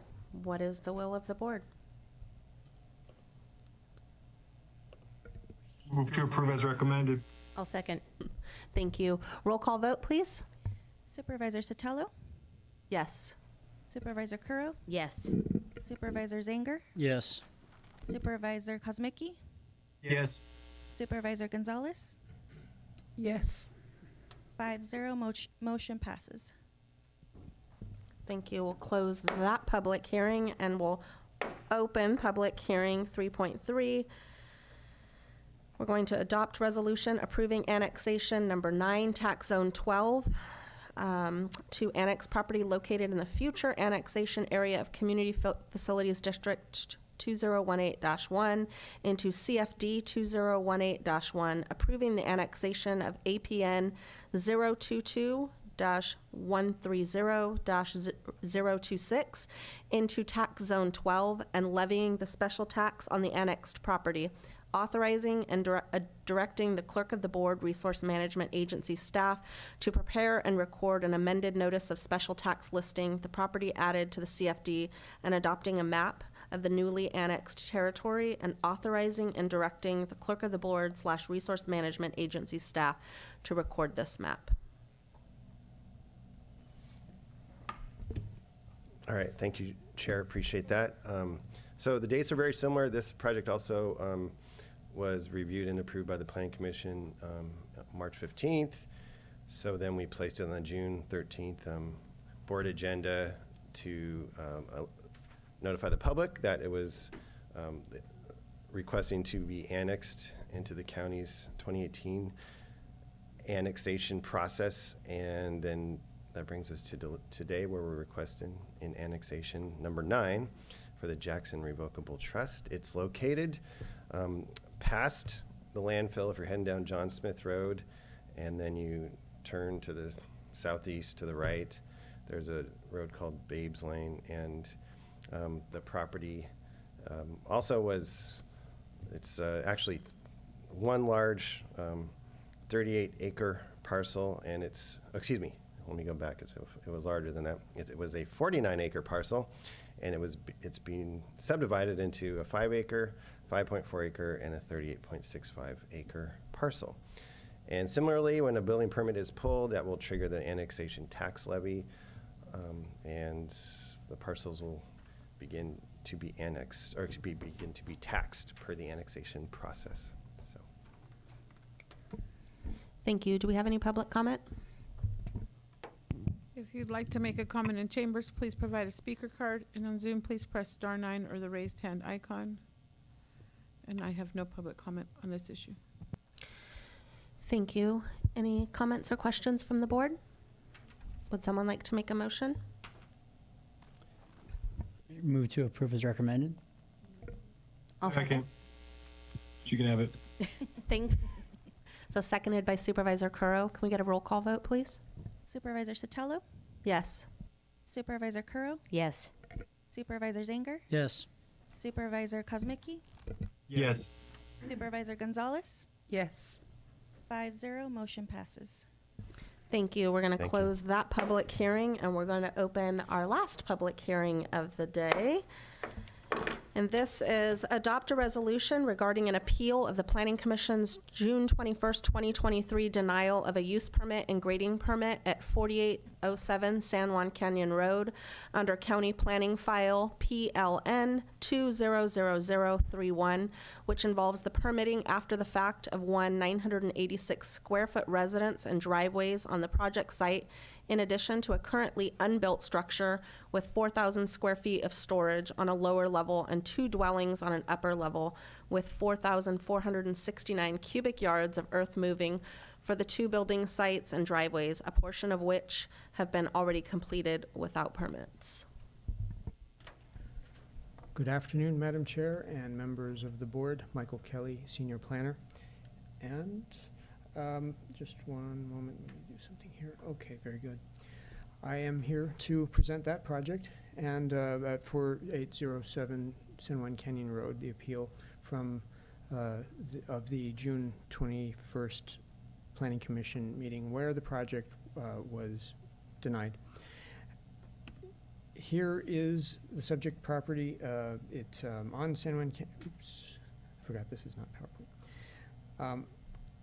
480, yeah, you know the address. 120 acres, of which only 5 are of concern on this property. It's at the northern corner here. 2 building sites. The lower one, if I don't know what you can see here. Let me see. Okay. The lower building site is for a 4,000 square foot footprint building with a storage area below, garage, and residences above, 2 residences. And then an upper building site at the right where a dwelling is already placed right now without permits, and then grading for driveways leading to the this site. You see another view. You know, let me see. I don't know that you can see a pointer. I was going to use a pointer. I'll just go ahead. This is the site. You see the driveway here. This is as it looked in 2020, so it's changed since then. It's paved now. This driveway leading up from San Juan Canyon Road, leading up to the existing road that's long been there. It used to be a railroad, actually, for the mining site that was there, but now it's just a private dirt road. And you cross that road and you see the lower building site that's already partially graded right now for the 4,000 square foot footprint building. You turn to the left and you follow the road a distance and you reach the drive leading to the upper site. Here you see the steep grade of the upper driveway, 26% grade in the left and then 30% grade in the right. When you get to the top of this grade, you find the residence that's been placed there without permits and excavation to make a flat site, but you can also see the slope around it. This was, the construction for this started in, I'm not sure if it's 2015 or 2016, but we did hear about this in early 2017 when the really crazy rains came and it eroded some of the illegal grading here and deposited sediment on San Juan Canyon Road. So there was an immediate need to fix that, but then came later on the need to seek either restoration or a permanent permit for the grading that was there and for the structures that were proposed. So, oops, I jumped ahead.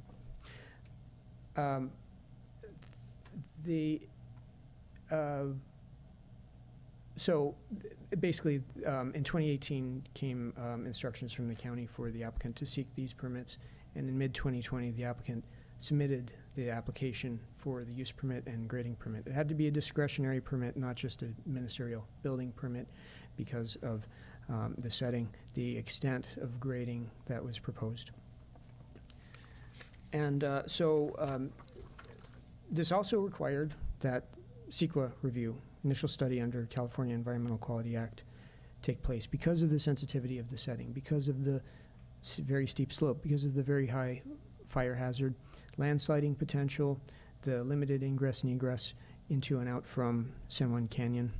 And also, the U.S. Fish and Wildlife Service maps this as critical habitat for the California red-legged frog.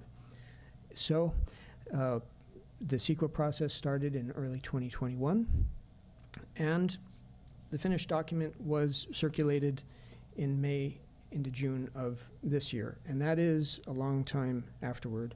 The reason for the delay was around the matter of the California red-legged frog and the habitat overall properties on this site. It was because of the critical habitat and the other habitat qualities of this site. On-site mitigation was not feasible if the project was going to be built. It would be inadequate, so off-site mitigation was needed here. The way to do that, we needed expertise on how to do that properly. It was difficult to find that expertise, and I tried to find advice on that. And as I said in the Planning Commission meeting, I could have done a better job at being assertive and getting contacts from experts, but it was also just simply difficult to find people at the other end to help out with this. But eventually we got that expertise, and we have a mitigation written into the initial study document. So the document was circulated in May into June, and we received public comment, and you have that in your packet. It's summarized in the Planning Commission staff report, and it's included in full also. And in general, it's concerned about the environmental impacts, such as the wildlife, the aesthetic impacts, and also just concerned about natural hazards like fire, landslide, and erosion hazard. I'll say we also continued to receive public comment after that, up to today, or rather this weekend. There are a couple of letters that came in after publication of the packet, and so that should be distributed to you. The comments are more or less of the same nature as for the other comments. I might add that all the public comments we received have been negative toward this project. So after the public review period for the CEQA document came the Planning Commission June 21st public hearing. Staff recommended denial when it published its recommendation in the staff report. The applicant, of course, had big concerns about that, and so staff and the applicant met to discuss that. And in that meeting, a couple of days before the Planning Commission, we talked about perhaps staff could recommend continuation and allow time for the applicant to change the plan to reduce the intensity and keep just one of the two building sites. I might say that that still would have required CEQA work because it's intensive enough on its own. Anyway, we brought that to the Planning Commission. Staff changed its recommendation to continuation, and the applicant presented the idea of changing the plan. Planning Commission heard this in all public comment and chose to deny the permit 4-1 vote. So the applicant submitted the appeal, and a timely appeal, and that's also in the packet and summarized in the draft resolution and in the transmittal. Essentially calling for overturning the Planning Commission's denial, not presenting a changed plan, however, and as such, staff's recommendation at this point is, once again, denial. The resolution in the packet is written to deny and respond to the assertions by the applicant, aka the appellant, basically adds up to denial. So that is staff's recommendation, although to adopt the resolution as it's written, although the board may choose among its options to continue this, if you so choose, to allow the applicant to present a changed plan. But otherwise, staff's recommendation is to adopt the resolution as written. I can answer questions if you have any. Thank you. Let's go ahead and go to public comment at this time, please. If you'd like to make a comment in chambers, please provide a speaker card, and on Zoom, please press star 9 or the raised hand icon. And I have several here in chambers. Are we starting with Ms. Kemp? Christine Kemp? Do you have my PowerPoint on here? Thank you. It's this one, right? Yes. And it just moves. Great. Good afternoon, members of the board. My name is Christine Kemp. I'm representing the Wilsons here today on appeal. We were very, very surprised by the Planning Commission's staff's recommendation to the Planning Commission, which we only learned about when the staff report went out. I had been working with Mike Kelly for several years on this application, and there was no indication that it was not going to be approved. So I wanted to just go through kind of the history of where they've been. They've spent $230,000 trying to do what the county asked them to do to obtain the permits for the driveway and for the cargo house, and the other permit has not yet been built. Let me see if I can get this to go to the next one. Which one moves it? There we go. Sorry here. I need to go back one slide. Here we go. Okay, so in 2018, they were given a notice of correction, and that was a compliance order from the county. And in that compliance order, they said this letter is to formalize the mutually agreed upon timeline and that occurred in their 2018 meeting. So we were under a compliance agreement, and part of that agreement was also to seek permits, apply and obtain building permits to legalize the retaining wall, and submit an application for building permits to legalize the unpermitted structures. So they obtained the driveway and retaining wall building permits, and that's what Mr. Kelly showed on the screen. These were obtained in October of 2018. They got the encroachment permit to build the driveway. The county also, these are copies of the county's issued building permits to build the driveway, so they complied with what was requested of them there. They also had a meeting with the county staff, and were trying to decide how best to do this. They were advised by Dwayne Daphne at the time that they just needed to submit building permits for these projects. So they obtained an architect, a civil engineer, a structural engineer, and biologist to review the property, and submitted very numerous reports. This appeal included all of the reports that they have submitted that show that the property can be built, can be safe, erosion control can be installed.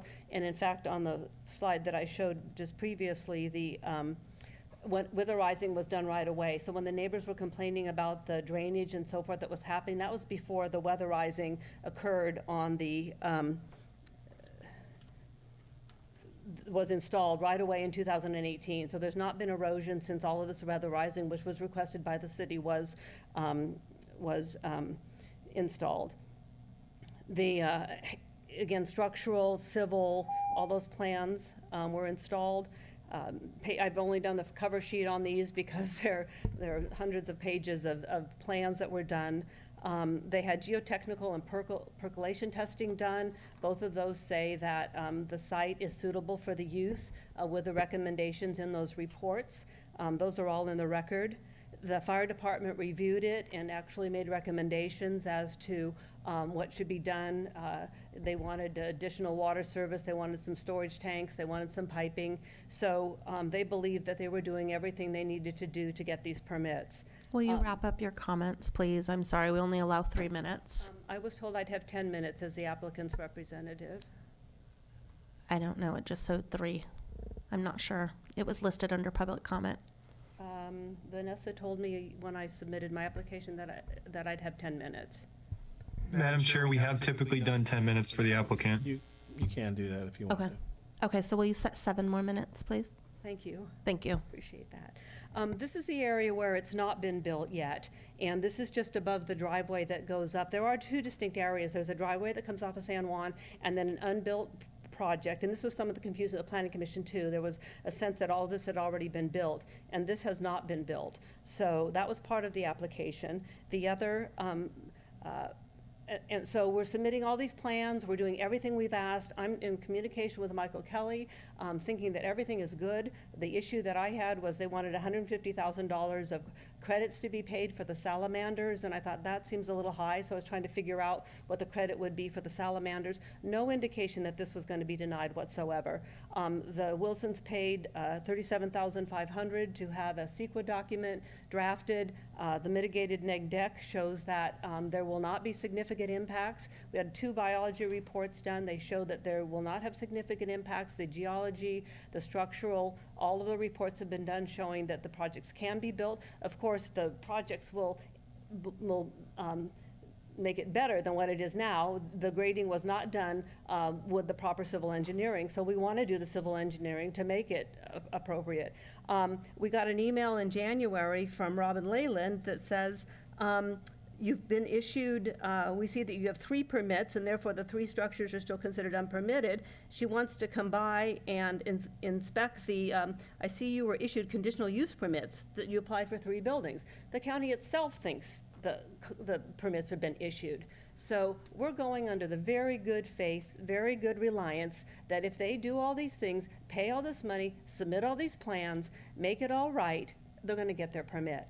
And so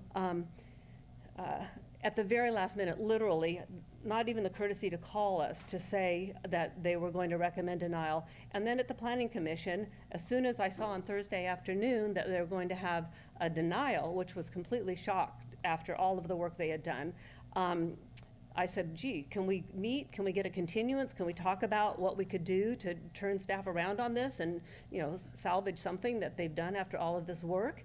And staff agreed with us, and the Planning Commission just said, no, we're just going to deny it. And we were shocked. So we were hoping that the supervisors would have a better understanding of the history and allow us at least a continuance to continue to work with staff or to grant the appeal, because the work that was submitted was for the first entrance road that you've seen that's already been permitted. County's issuing permits for them already for that. For the new area that has not been built upon. And then we have over farther south, we have an additional driveway that went up to what they call the cargo house. And so we'd like to get that permitted as well with all the structural engineering, civil engineering we've done.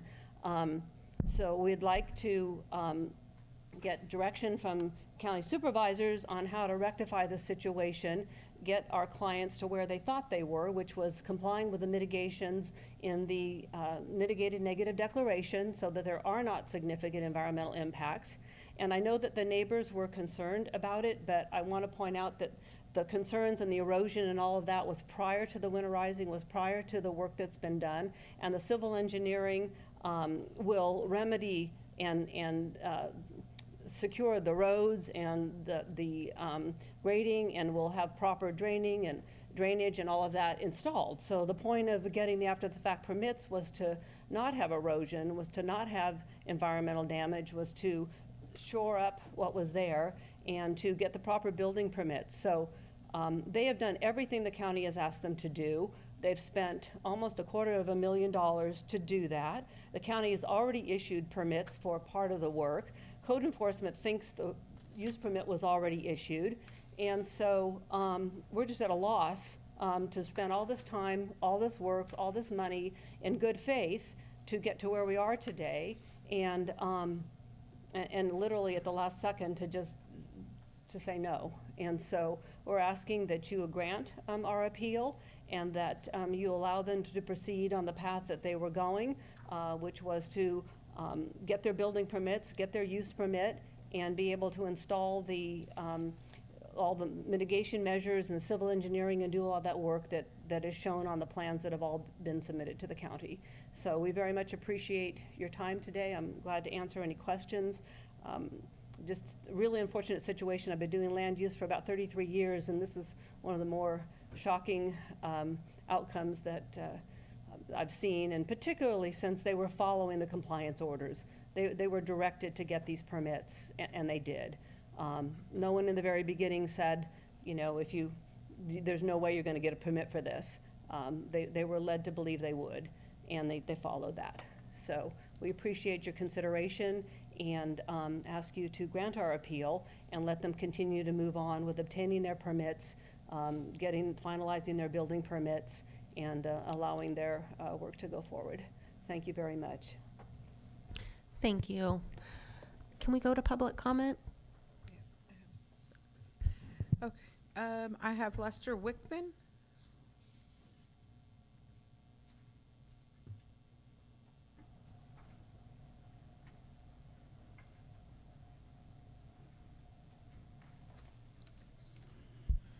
Good afternoon. My name is Lester Wickman. I live at 520 Hillside Road, San Juan Bautista, just up the canyon a little bit from the Wilson's project here. My concern with approving any permits for the Wilson's illegal intrusion into our canyon neighborhood is their past history of offending all rules, regulations, and laws, even after being issued red tags and stop and desist orders. Constructing a cabin out of a metal container high on the mountainside requires the use of torch and welders, along with other tools that could very easily start a wildfire. The illegal steep road cut into the mountainside does not allow for firefighting equipment or first responders to reach this site. A wildfire in the San Juan Canyon will be devastating, so we need to take all precautions to prevent one. Knowing the Wilsons operate a metal shop and have now moved a metal container onto the mountain without permits to build a cabin worries me. Another concern is the use of off-road vehicles to reach these sites. The noise pollution from the heavy equipment used to cut the steep trail to this site is only the beginning if this project is allowed to go forward. I suggest that before any permits requested are considered, that a remediation plan and action be completed to correct the damage already done. I also request that the activities, legal or illegal by the Wilsons, be monitored closely, as they have demonstrated in the past of not complying with Mother Nature, codes, rules, regulations, or laws. Thank you. Next, I have Chantel. I'm not sure how to pronounce your last name. Sorry, ma'am.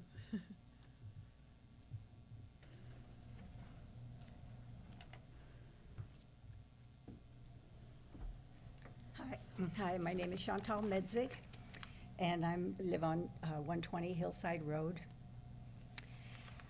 I am upholding the decision made by the Planning Commission to approve the resolution to disapprove the permits for reasons that are stated by the staff, reported in letters by the neighborhood, and also for the history of disregard to the codes and to the law. That's my comment. Thank you. Next, I have Brian Mode.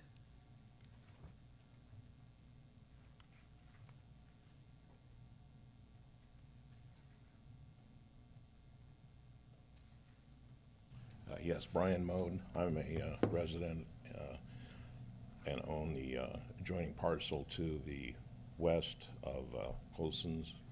It's a very challenging piece of property. Back in the day, the quarry, the way that they built the road in there and other things, you know, was nothing like what they would do today. So he's trying to make an effort to correct things, as everyone has said. He started out probably a little rough on the wrong side, but I would like to see him finish that project, or a portion of it, an amended project, whatever, you know, would be suitable. It is a legal parcel. I don't see how you can deny him the right to build a structure, a residence on his property. That's all I have to say. Thank you. Next, I have Michael Reeves.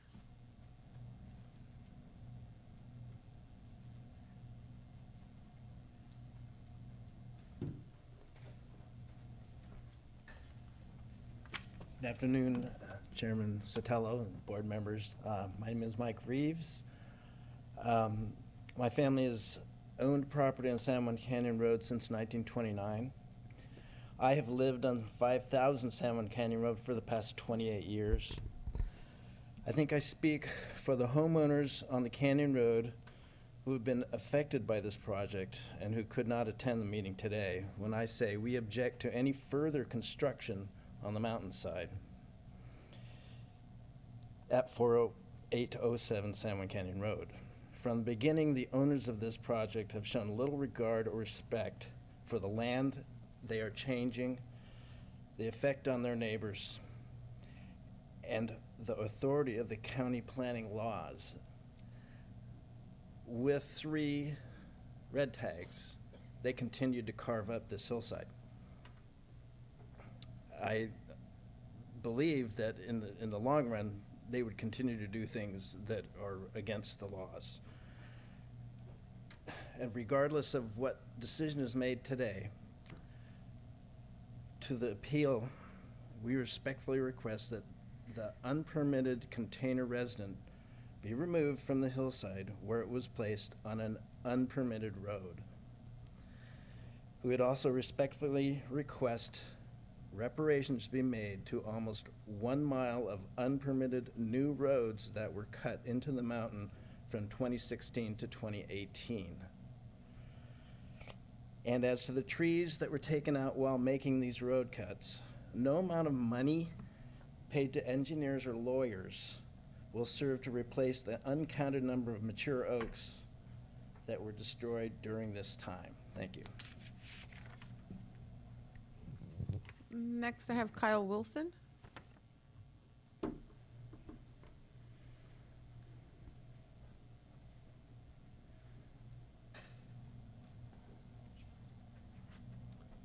Thank you for listening to us today. Thanks for having me. I'd like to apologize for my father's actions, and I'd like to go ahead and take you through what I've gone through. You know, I had a meeting with Stacy Watson in the very beginning. She's the one that gave me the notices and told me what I needed to do and give me my 4 steps. After that, she had medical issues at the county, and we had about a 6-month break to where we had no contact of the county at all. And that's when Dwayne Daphne came in. And I had a meeting with him, with my civil engineer, my structural engineer, my draftsman, and everybody. And I asked him, like, what are the steps to fix this, and where do we go from here? And he went right off of Stacy Watson's notices. We're going to go straight to building permits on everything, he said. And he was getting pressure from his boss, Lepori, in the office. And it seems like every 6 months he wanted to help me push my project along because he was getting pressure from higher up also. And it just seems like it was one step after another. And it seems like there's nobody at the county that wants to help out anymore. Whether it's legal to legalize something or to get a permit ahead of time. It's just a shame. And I do want to apologize for my father's actions that he's done. But at the same time, I've been trying to correct these for the last 7 years. I started out as a 23-year-old kid, and I asked the person at the county, what's the first hoop you need to jump through? And they said, here it is. It's simple. It's on paper. We handed it to you. And now, 7 years down the road, it's just a shame that we're not there and that no matter what we do, it won't be good enough. Thank you. Next, I have Charles Wilson.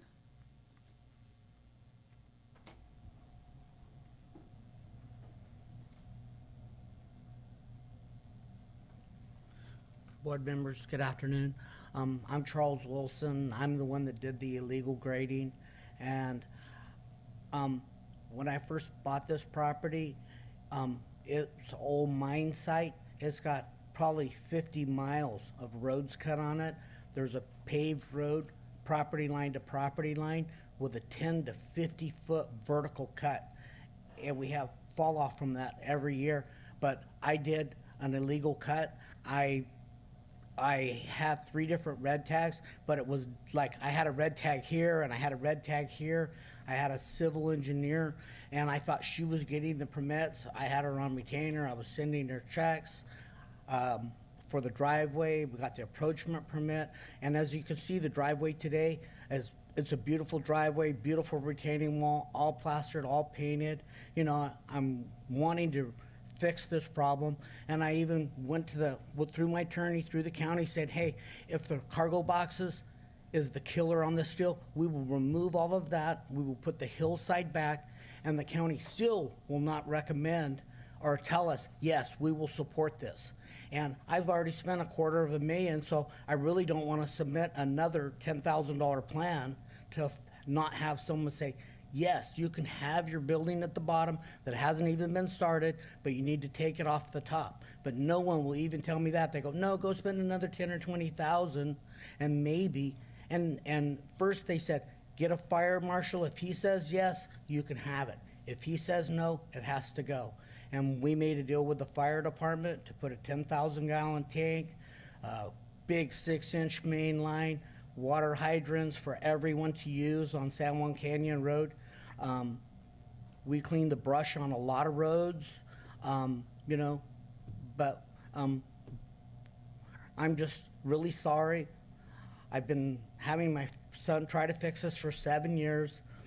I just want it cleaned up. I want it to be behind me. If we have to drag that stuff off the hill and put the hill back, so be it. But we can't even get an honest answer on that.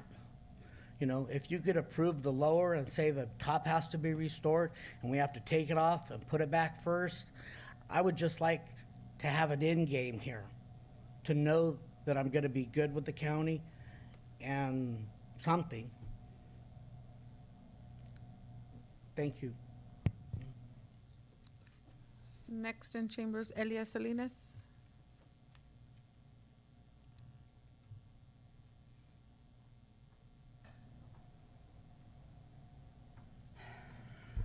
Good afternoon, board members. Good faith would have started by asking for permits. Instead, this applicant here today chose to be completely disrespectful with policy, rules, and the environment. In California, it is illegal to cut a tree, an oak tree, unless you get a permit from the county. Each removal of an oak tree, there's a fine between $2,500 up to $10,000. I would like to know how much the county has fined the individual for the oak trees that were removed. Shocked? I don't understand how the applicant can be shocked when in fact they broke the law, and they're shocked that the county is doing the right thing by following the rules and the policies. $250,000. It's not the county's fault they spent $250,000. It's the applicant's fault because they chose to do this without any permits. There's a such thing as a legal parcel, correct, but not a legal dwelling without any proper permits. So you have a parcel out there, correct, it's legal, but you have illegal dwelling out there. The son came to apologize for the father's actions, yet the father came up here, semi-apologized, and put the responsibility on the fault of what has happened to the engineer that he paid. He's not even taking full 100% accountability for what happened. Yet he's asking you all to reconsider what the commissioners on the planning did. I don't always necessarily agree with the planning commission, but they are correct. You cannot reward someone for breaking the law. What they actually did is they got caught. That's what happened. They had neighbors complaining, and it's affecting the neighbors as well. What is it? Ignorance is no excuse of the law. And they're saying, well, if I'd have known, I would have done it. Everyone knows that you have to have a permit. You just can't build something up there. And if you don't know that you're destroying the environment by doing all this grading, then can you imagine the storms that we have had and the landslides that would have caused by disrupting the environment out there? And then with I think he said the red salamander, or it's not the tiger, I think it was the red frog. Just complete disrespect for the environment, disrespect for the county themselves, the county departments that have been trying to tell them not to do this, and more importantly, the respect for their neighbors. And they come forward and they say, oh, please forgive us. We broke the law. It has cost me over $250,000, so please forget what I did and let us move forward. This has to be precedence that you cannot allow people to get away with it. Thank you. Next, I have on Zoom Rob Bernowski. You've been unmuted and you have 3 minutes. Good afternoon, supervisors. I don't have a dog in this fight, but I needed to express my sympathy for the property owner, because just listening to this and watching, it seems like they were working with the county, and when the county didn't like things, they were pivoting how the county wanted. And then I guess there was some sort of personnel issue, and whatever happened happened. And what I guess I'm asking the Board of Supervisors to do is to really investigate what's going on here, because there has to be the rest of the story. I mean, I'm sympathetic to the surrounding property owners. Look, they have theirs, what they wanted. Of course, nobody ever wants to see change around their properties, but property owners have rights to make improvements and things along those lines. And I think it sounds like that's what most of these protests are. But regardless, I'm asking you, I'm recommending, and if I were a supervisor, I'd be wanting to know what is the rest of the story here, and why would the Planning Commission seemingly be at odds with what to me is, a reasonable approach that a property owner would look. I mean, you have the evidence right there. Clearly, these folks were working with county officials. And yes, they might have done some things incorrectly, probably out of frustration, because maybe they weren't getting quick responses, and they're private property owners. And so please do not take any action here hastily until you, again, get the whole complete rest of the story. And please do keep private property rights into account, and the fact that this is an old mining property, so you're going to have bizarre things on it, but it's entitled to get to its final and best use, and that is just not to please all the other neighbors. So thank you very much. Those are my comments. Thank you. We have one other, Charlie Bedoya. You've been unmuted and you have 3 minutes as well. You'll need to unmute yourself though on your end. There you go. Hi, this is Charlie. Can you hear me? Yes. Okay, this is Charlie with the fire department. I remain neutral on all these projects. The only thing I really want them to do is meet the code. And this project does meet the code for the access roadway, the 4291, and the water. They were actually going to even supplement the water and give me a hydrant down there to benefit San Juan Canyon. That way we'd be able to use it. And actually it was more like 20,000 gallons that they were going to give me for that also. This applicant has not done any work. I've inspected that project like 5 or 6 times, and I recently went out and walked it last week, and there hasn't been anything touched to it, and it was actually kind of sad. Compliance, it's an educational process, and I'm just asking for consistency for this applicant, because we have numerous projects that are out of code compliance. We work with them to get them compliant, and they usually do. So as long as the engineer's out, I would support this project on that, as long as he meets the code. And as far as I'm concerned, he was meeting the code. The roadway wasn't too steep. We have other roadways throughout the county that are a lot steeper. So I'm just asking for consistency and then code compliance. So if he meets that, I leave it at your discretion to be able to go from there. And if there's any other questions, you can ask me. I'm still on the Zoom too. Thank you. And I have no further public comment. Thank you. Okay, bringing it back to the board. Any comments or questions? Yep. What was that? I'll start, yeah. Oh, okay, Yeah, Supervisor questions? Zanger, sorry. Yeah. So a few different questions. First of all, you said it was a 4-1 in the Planning Commission, the vote? Yes. Who was the one? The one was Rodney Bianchi. Okay. Okay, and then if I have questions for the applicant, would you like me to, I don't know who's going to be speaking, the representation of the applicant themselves. I don't know who, can I ask questions to the applicant? I don't know who wants to come up or. Yeah, of course.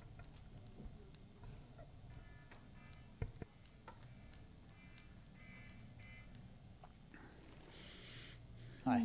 How's it going? Good. Thanks for coming today. So I guess my obvious question is, why transform the hillside and attempt to build 2 structures without permits? So the 2 structures isn't without the permits. I guess my dad did some grading on Grading the is- second one before we got permits on the first one. But now we've switched plans altogether, and we're hoping to finally build something for him to retire at and something for a caretaker to live with him at, hence the duplex. But to clarify, that one structure is not built. Right, It's right. part of the application, and one structure is built. Right. Understood. Okay. And so I guess what was the extent of the grading? Is there a way, how much was graded without permit? All of it. And what was the distance there? How much was moved? Do you have like some kind of metric on how much grading was done? On the secondary driveway, it was probably about 400, 500 feet minimum. Probably closer to 8, to be honest. On the bottom driveway where it initially started, it was about 110 foot where the driveway started, but that's permitted now with the asphalt on top. And so we're looking at about 1,000 feet of grading plus the building site on the bottom. Were there fines for doing the grading without the permits? It was going to be double penalty fines when we went to buy the permits. Is that what happened? That was going to be the penalty fee, correct. Okay. And what year was the property bought? I wanted to say it was 14 or 15. Okay. Okay, that's all I have for now. You can go to, if there's other board members, I probably have some more later, but. Supervisor Kosmicki, do you have anything? Yes, I do.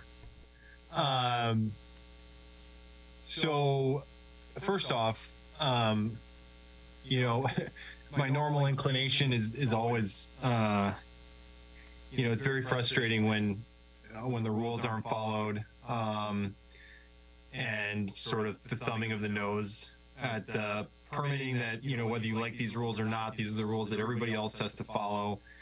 And so I certainly do sympathize with the folks that were neighbors that were watching this unfold when, you know, when we go back several years.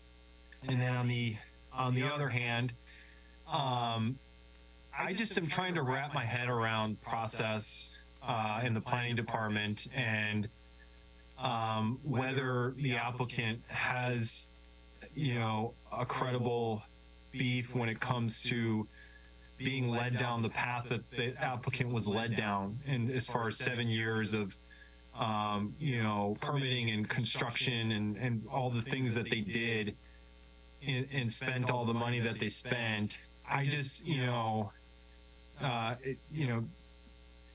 if you look at it broadly, you know, I can see the perspective. I don't think it's accurate, but I can see the applicant having a perspective of,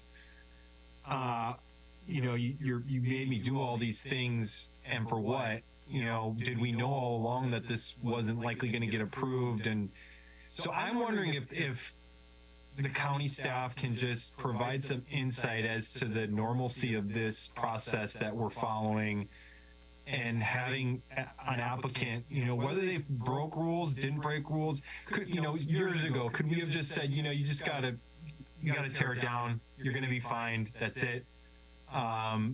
You know, as opposed to here's how you fix the problem, and then they go through all these steps to fix the problem, and then, you know, we come to this vote 7 years later, and you know, and they go through all this work and this time and money, and then it's just a simple rejection. And again, I do have to emphasize, you know, especially when I first saw this, I had to shake my head, you know, as far as this, you know, we have this throughout the county. We have these problems throughout the county with code issues and not following the rules. But on the other hand, I'm wondering if there's a path the county could have taken differently, as far as just being clear with the applicant years ago, where we could have avoided all the time that the staff spent on it, and all the money that the applicant spent on it, all the headaches from the neighbors and the question marks and all this sort of nonsense, you know, for 7 years. So can the staff just respond to, like,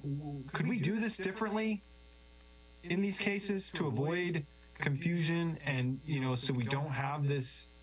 The process just seems flawed to me. Can we get a response from that angle, please? Yeah, I'm inviting Abraham up.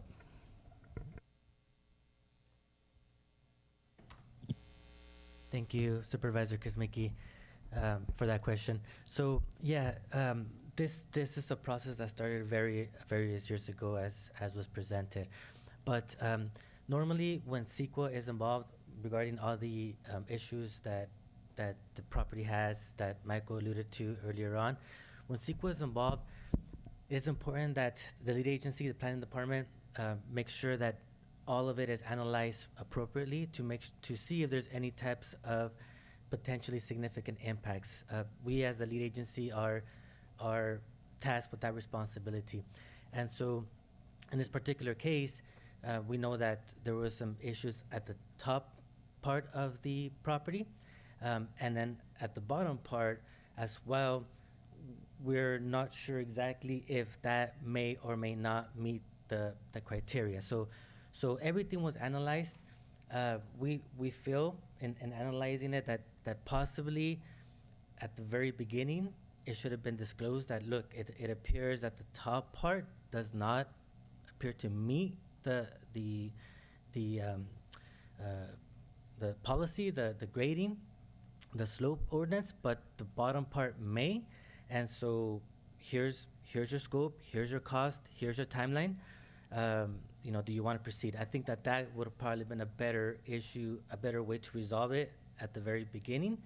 The way that it was completed and done, it's still, like Michael indicated, CEQA is still required if one of the options that you do have, if you do want to give the ability to allow for the bottom part to continue. We're still not sure if it can meet the criteria. We would need the applicant to provide a civil engineering plan to show us that it can actually meet the criteria that the fire officer indicated. A civil plan would show that, and so that is an option. If you that's one of the reasons why we wanted to ask for a continuance at the planning commission level as well, but that's totally to your discretion. So in short, Supervisor Kuzmicki, yeah, definitely when we do get a code compliance case, we do offer, if there's an ability to bring the property or the site back into compliance, we definitely want to work with the applicant and to have them, give the applicant that option. If there is no way, if the code is not met, then we let them know since the very beginning that the option is to essentially remove and bring and put everything back to restore to its original site. But when there is the ability to bring it back into compliance, that's when CEQA starts, and this is why the length of the process. I know it was a little bit of a lengthy. Do you have any follow-up questions, Supervisor Kuzmicki, on any of that? Yeah, just clarity mostly. I mean, what I'm hearing is that we could have communicated differently years ago, that may have avoided a lot of the cumbersome nature of what's going on there, including the neighbors and the complaints. And again, I have to reemphasize, I do sympathize with the neighbors. I understand the concerns and they're valid concerns. But on the other hand, I don't sympathize with the property owner, what the initial actions were, but I do sympathize with the property owner in the fact that they have worked to get into compliance, and they've pretty much, as far as I can tell, they've followed all the directions that the county has given them to this point.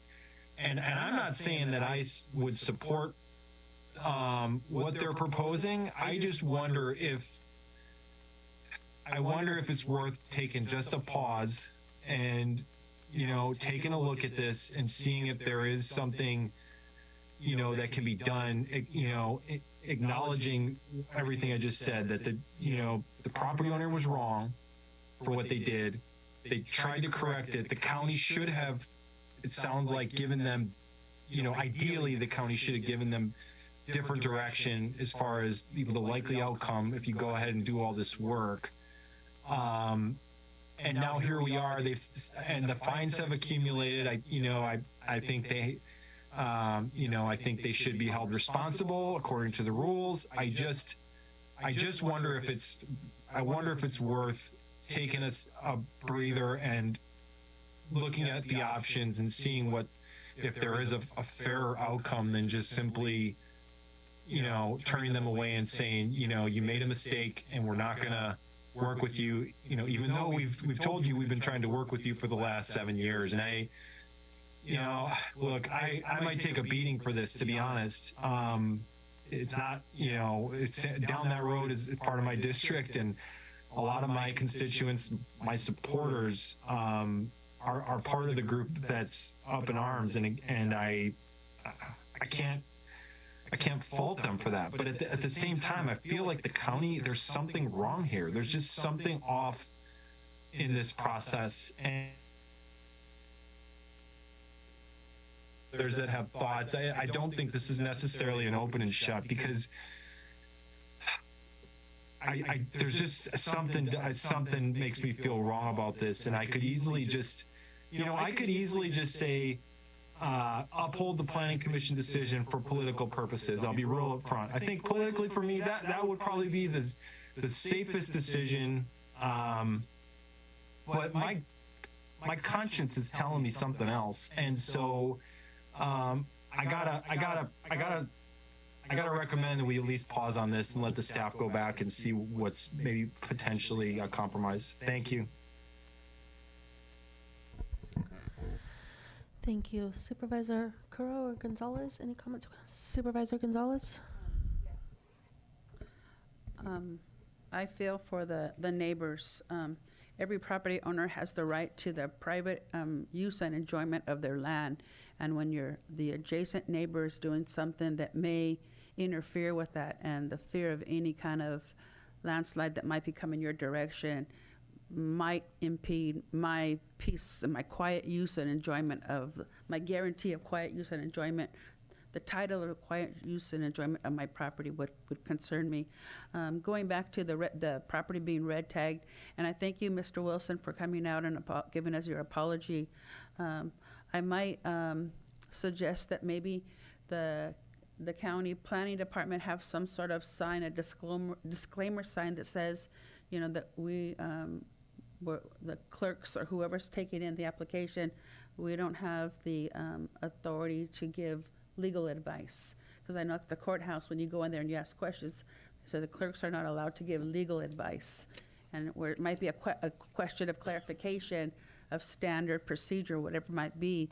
And so maybe Mr. Wilson took some sort of advice that was given to him by whoever took his paperwork in, so we got to caution whoever's processing the applications that they don't have the right to give legal advice, because it could be the wrong advice, which it sounds like Mr. Wilson might have been under the assumption one way or another that he thought he was following the direction of the planning commission, when it sounds like, the planning department, when it wasn't, probably might not have been the right advice. I don't know who he spoke with at the planning department, what employee might have assisted with that application. And I'm not surmising that any kind of legal advice was given, but when you have an exchange with someone, a conversation with somebody, you walk away with what you think you know. We all know everything related to property has to be in writing, or it doesn't necessarily, it's not enforceable in a court of law.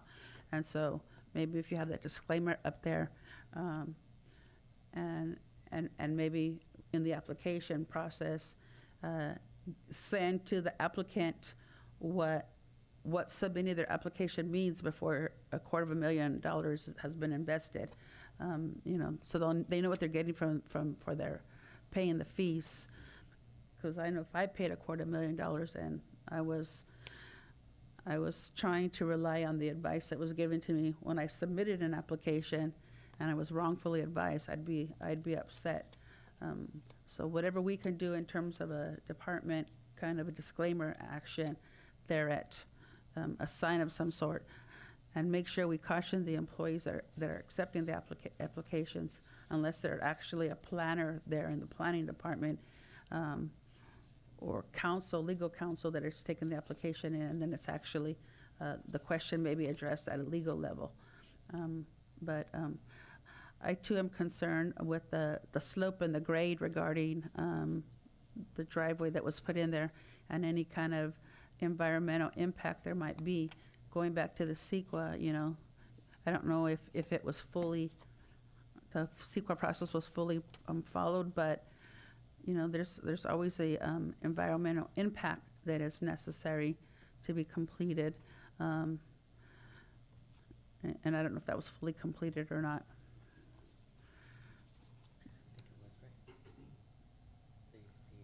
For the CEQA. Well, which part, we have the CEQA document that was.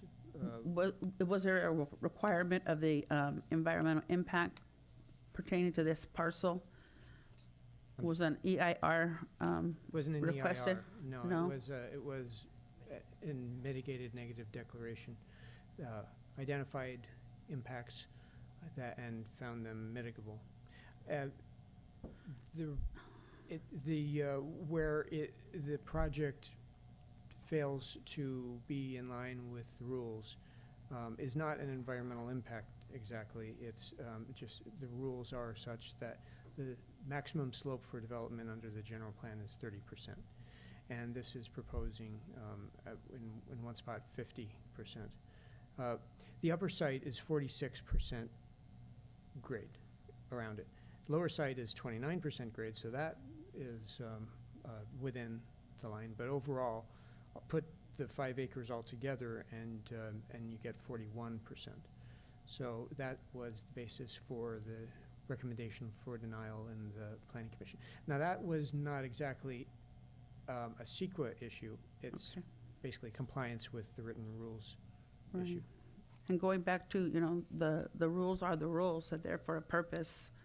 And where would have the applicant been informed about what the rules were in terms of the percentage for the grade at 30% being the maximum?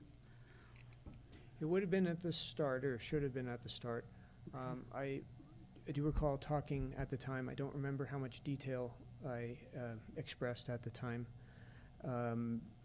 The idea was to, well, review the proposal, see what could be done with it. And it looked like part of it could be workable. There could be a part of it that was not workable. I mentioned to the Planning Commission as part of my explanation of this is that the CEQA process is both for informing the public about what the impacts of a project may be, but it's also helpful in working out problems in a project. So if there is some fault with the way in the project's non-compliance with regulation, there could be a solution to that. So question for you, where did the findings, who determined the findings that the site was suitable for proposed use? I'm looking at this, the handout that was prepared by, I want to say Ms. Kemp.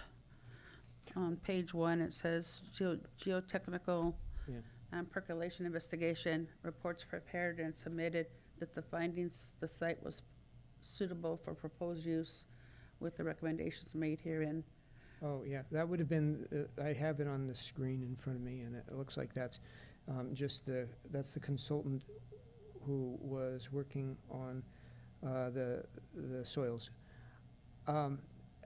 Site suitable for proposed use with the recommendations made herein. But wouldn't that extra expert have known whatever the grade requirements were for the county, and then what the existing property was in terms of what the existing grade was? I don't know slope and grade. I don't know what this consultant knew, or what. Frankly, I don't know what exactly the ways this consultant works.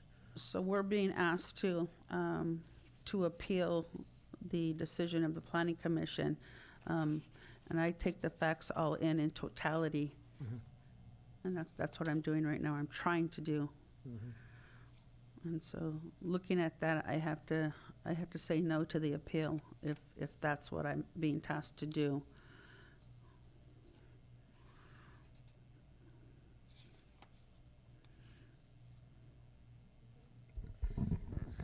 Supervisor Curro, do you have anything? Okay, couple questions. The applicant had a civil engineer.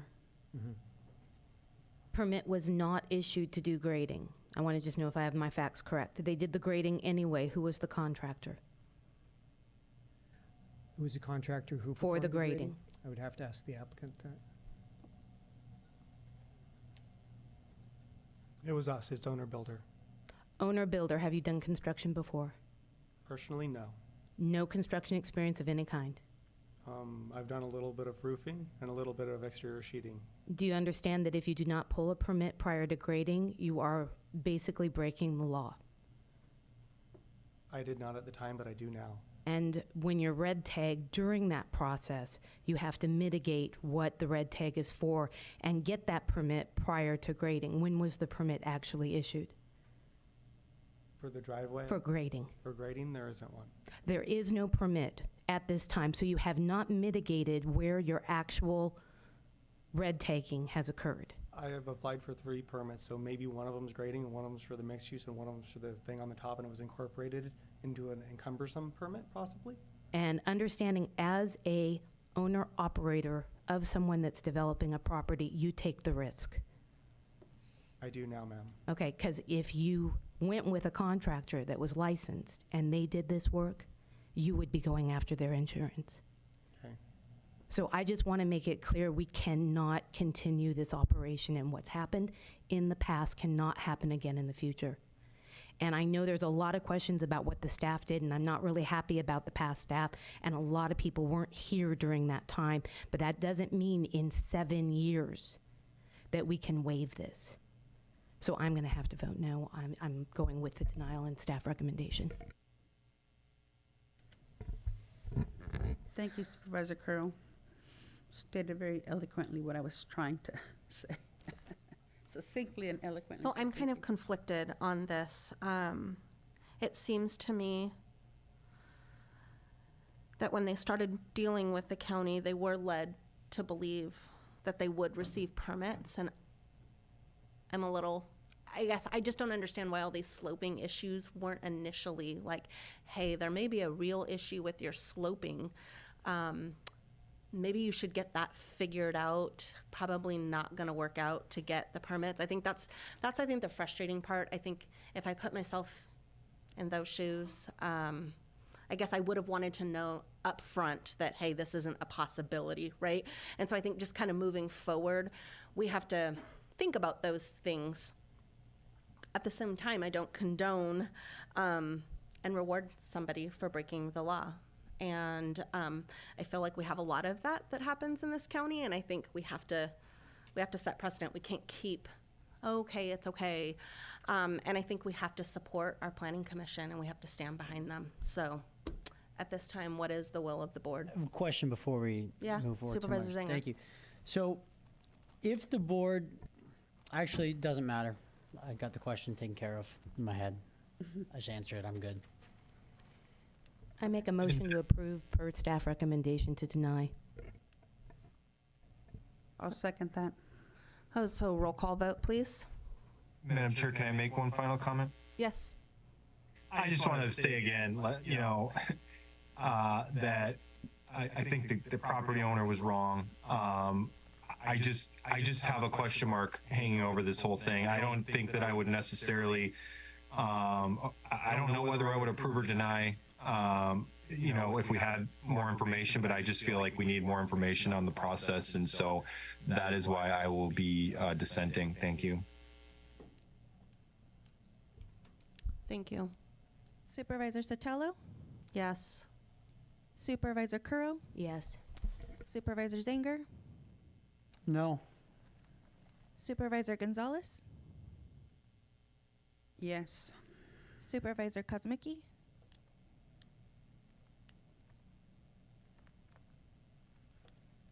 Supervisor Kosmicki? Sorry, I thought I was on no. Okay. 3-2 vote. Motion passes. Thank you. Okay, I'm going to close that public hearing, and we'll go ahead and go back to consent agenda. We're going to go to item 1.9, and I'm going to recuse myself. So if Supervisor Curro, you can take over for 1.9, please. Absolutely. Let's pull that up here. Sorry. Okay, 1.9 is Health and Human Services. Do I have that correct? Am I on the right one? Yes, you're correct. Okay, so this is to adopt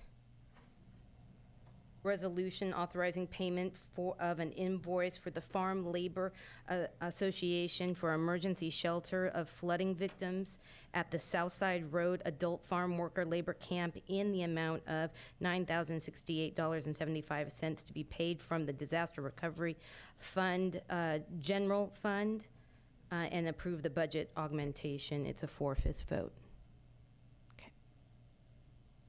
You want any clarity on that item? Because it was pulled, I'm assuming it's because we had a recusal. Yeah, that's So right. do you want to just give a little description, and then we'll just bring it to the public and back to the board? Sure.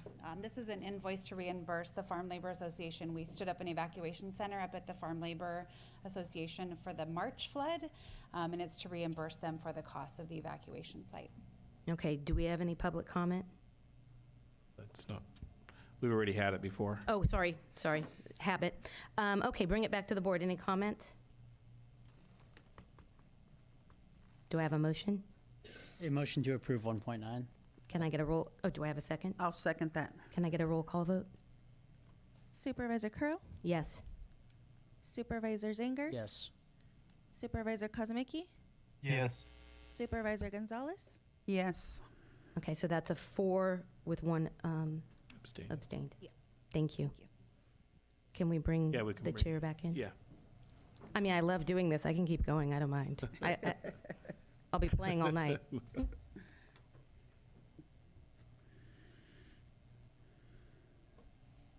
I think we're going to be moving on to 1.11, Yes. and that was pulled by Supervisor Gonzalez. Yes. I pulled this as as a concern for the impact to existing employees and the fairness of coming in at a higher step. And I understand that we have to pay for the expertise, especially in terms of when we have hard-to-fill positions due to the nature of the job and then the necessity to reward the education experience to any proposed applicants at the step or G. But I know that this question was asked previously for another ask, and I want to say out there at Public Works, and I said I wanted to make sure I didn't go on the record. I went on the record that we didn't make this the norm to continue this at a higher step of F and G for a new hire. Can I speak? Am I ready? All right. Henny Ring, Human Resources. The reason why this agenda item came up is this is only in regards to the mental health clinician classification, no other classification in behavioral health or any other classification in the county at this point.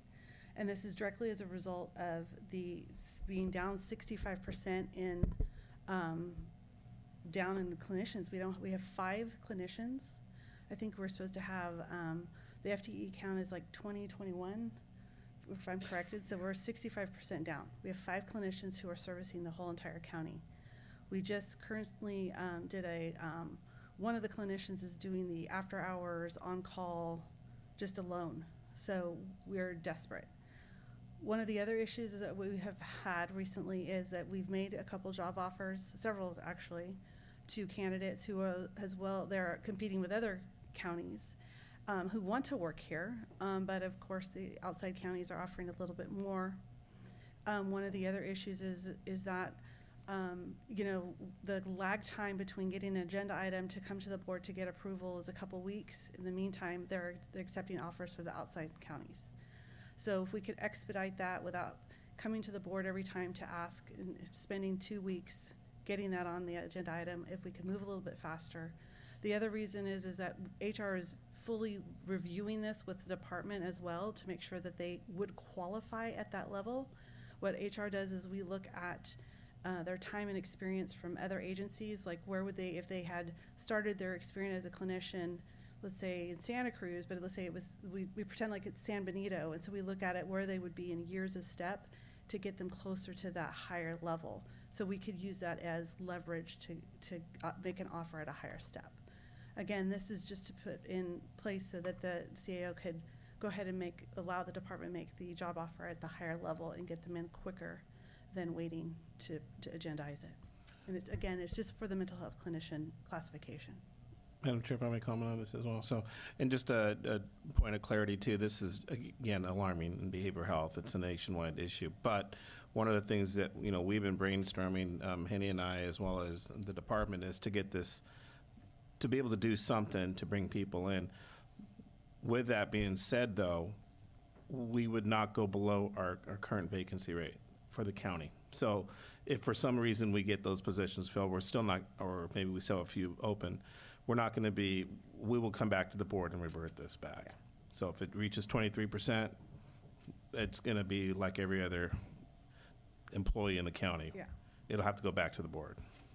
It's just to deal with this alarming issue. The percentage right now is so skewed compared to any other position in our county. We have to do something, and we're looking at the pay, the scale, and there's so many other things we're looking at. But this right now is just, it's so urgent. So this is just a quick fix, and be able to address this for a little bit of time. Thank you for that explanation. I understand the necessity of it. I'm just looking at the equity factor for existing employees and their ability to have that same kind of consideration. But I think I mentioned this morning in my supervisor comments how I know that behavioral health was lacking in some areas, and I fully understand clinicians is one of them.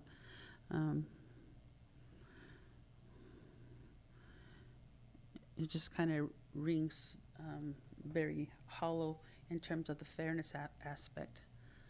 So I fully understand the need for it, but the fairness factor is my barrier to my own personal integrity. Supervisor Gonzalez, Madam Chair, can I kind of chime in here? Please do. Being a former county employee and understanding the challenges of hiring people, and understanding that there is some, and I hate using the word inequity in salary ranges in staffing, and we know it's a problem. It's been a problem for years. I am on the side of supporting staff, but understanding that we have limited resources. This is a state-funded position, correct? Correct. Okay, and with that being a state-funded position and knowing the mental health crisis that we're in right now, I will support this, but also understanding that we have to continue to look at the salaries that we are paying our employees and what we're asking them to do. We are burning them out. And if we don't acknowledge that and start to work on plans that will help sustain them long-term here, we are going to continue to have a problem with retention. And I know I'm preaching to the choir. I know I am. But coming from an employee aspect of it and knowing firsthand exactly, not only as an assistant department head how that felt, but how it felt on my employees. It's morale not building, it's morale hurting.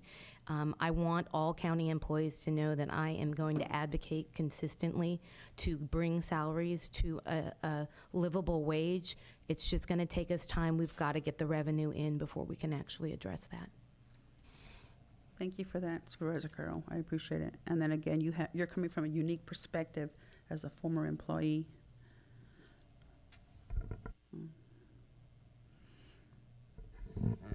Does someone make a motion? Supervisor Gonzalez? It's stuck in my craw, so I can't make the motion. I'll make the motion to approve as staff directed. Second. Thank you. Roll call vote, please. Supervisor Sotelo? Yes. Supervisor Curro? Yes. Supervisor Zanger? Yes. Supervisor Kozmicki? Yes. Supervisor Gonzalez? No. 4-1, motion passes with Gonzalez no. Thank you. Okay, let's go ahead. We'll move to item 112. Supervisor Gonzalez? I did 13. I did 11 and 13.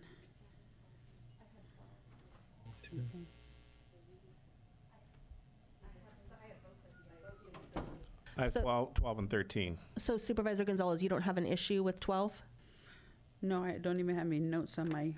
Okay, so would someone like to make a motion to approve item 112? I'll make a motion to approve per staff recommendation on 1.12. I'll second that. So roll call vote, please. Supervisor Sotelo? Yes. Supervisor Curl? Yes. Supervisor Zanger? Yes. Supervisor Kozmicki? Yes. Supervisor Gonzalez? Yes. 5-0, motion passes. Thank you. Okay, so item 113, this was pulled by Supervisor Gonzalez and Supervisor Zanger.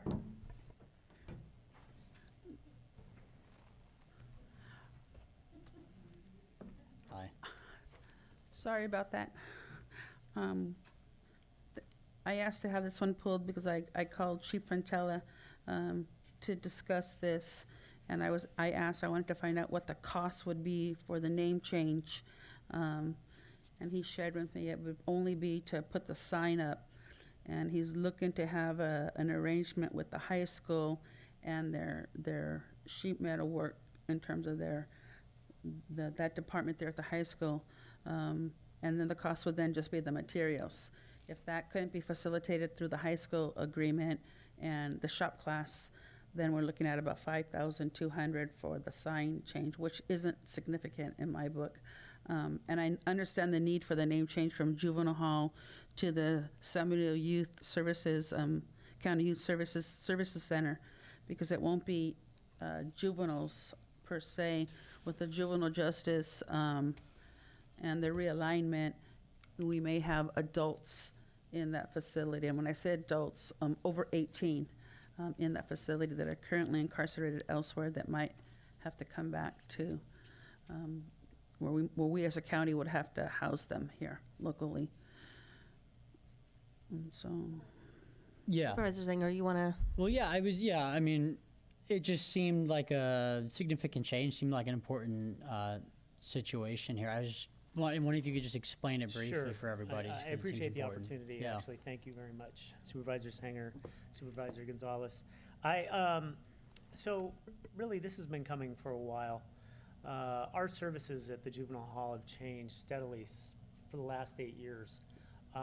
We've moved way more towards an approach of pro-social programming and resiliency building in the youth that we have that come in our facility. Our facility is designed to try to enhance young people's ability to actually go back out in the community and be successful and not come back into the system and subsequently become a part of our of the jail and the adult superior court system. So there's been a lot of changes at the state, and all of the changes have been towards this type of mentality. Juvenile hall has connotations of being an old, we lock them up, we just hold them, and they do their time and they get out. And that's really not emblematic of what we do. And so that, with the recent change with SB 823, and so we can hold youth in our facility up to the age of 25, okay? Prior, juveniles was another term for minor, and so that's under the age of 18. Well, that's no longer fits exactly what we do. That's what prompted a lot of the response to the Youth Services Center instead of the Juvenile Hall, San Benito County. So that's the long and short of it, but I can answer any other questions you might have. And yes, Supervisor Gonzalez is right, and thank you for calling me on that.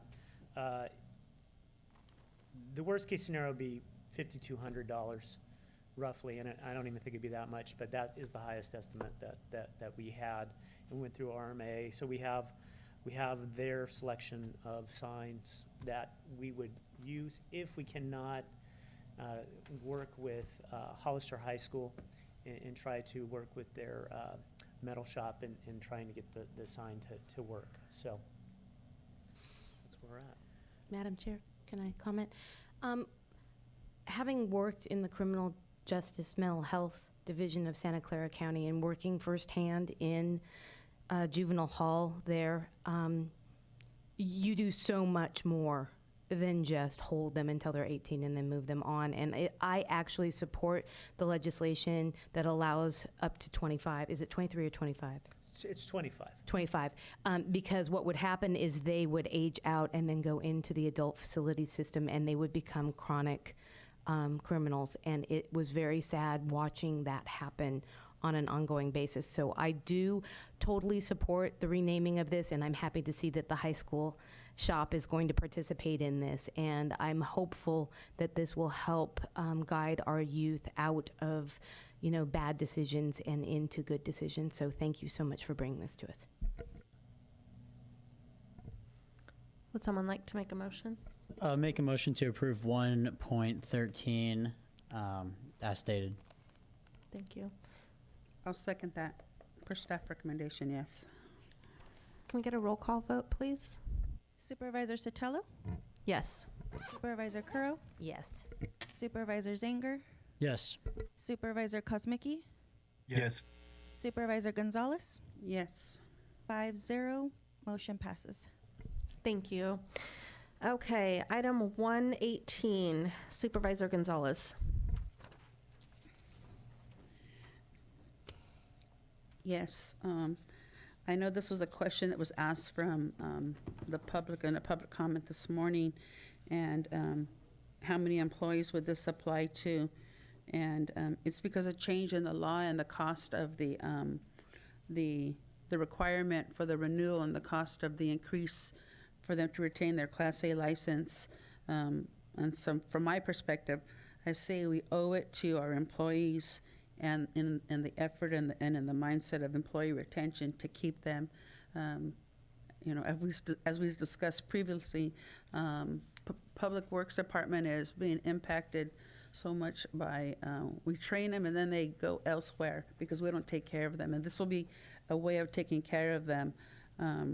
But for this amount, for this agenda item, it's for 2 employees.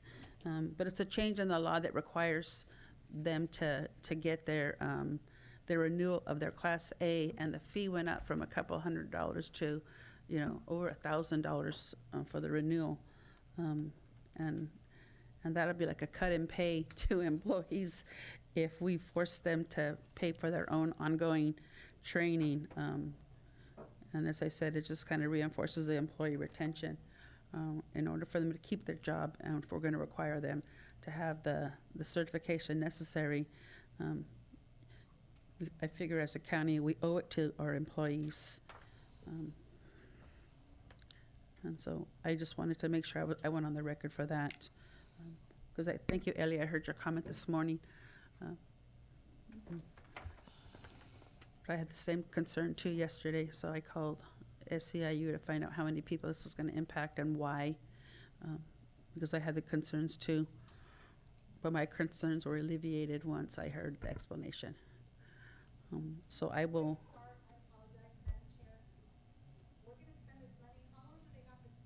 I'm sorry, we can't take questions or comments from the public. Supervisor Gonzalez, would you like to go ahead and approve? I was just about to make a motion to approve Okay, item 1.18 per staff recommendation. Second that. Roll call vote, please. Supervisor Sotelo? Yes. Supervisor Curro? Yes. Supervisor Zanger? Yes. Supervisor Kosmicki? Yes. Supervisor Gonzalez? Yes. 5-0, motion passes. Thank you. Can we get a motion to adjourn, please? So moved. Second. We're already there? Wow. Roll call. Supervisor Sotelo? Yes. Supervisor Curro? Yes. Supervisor Zanger? Yes. Supervisor Kosmicki? Yes. Supervisor Gonzalez? Yes. 5-0, motion passes. Feel better, Supervisor Kosmicki. Thank you.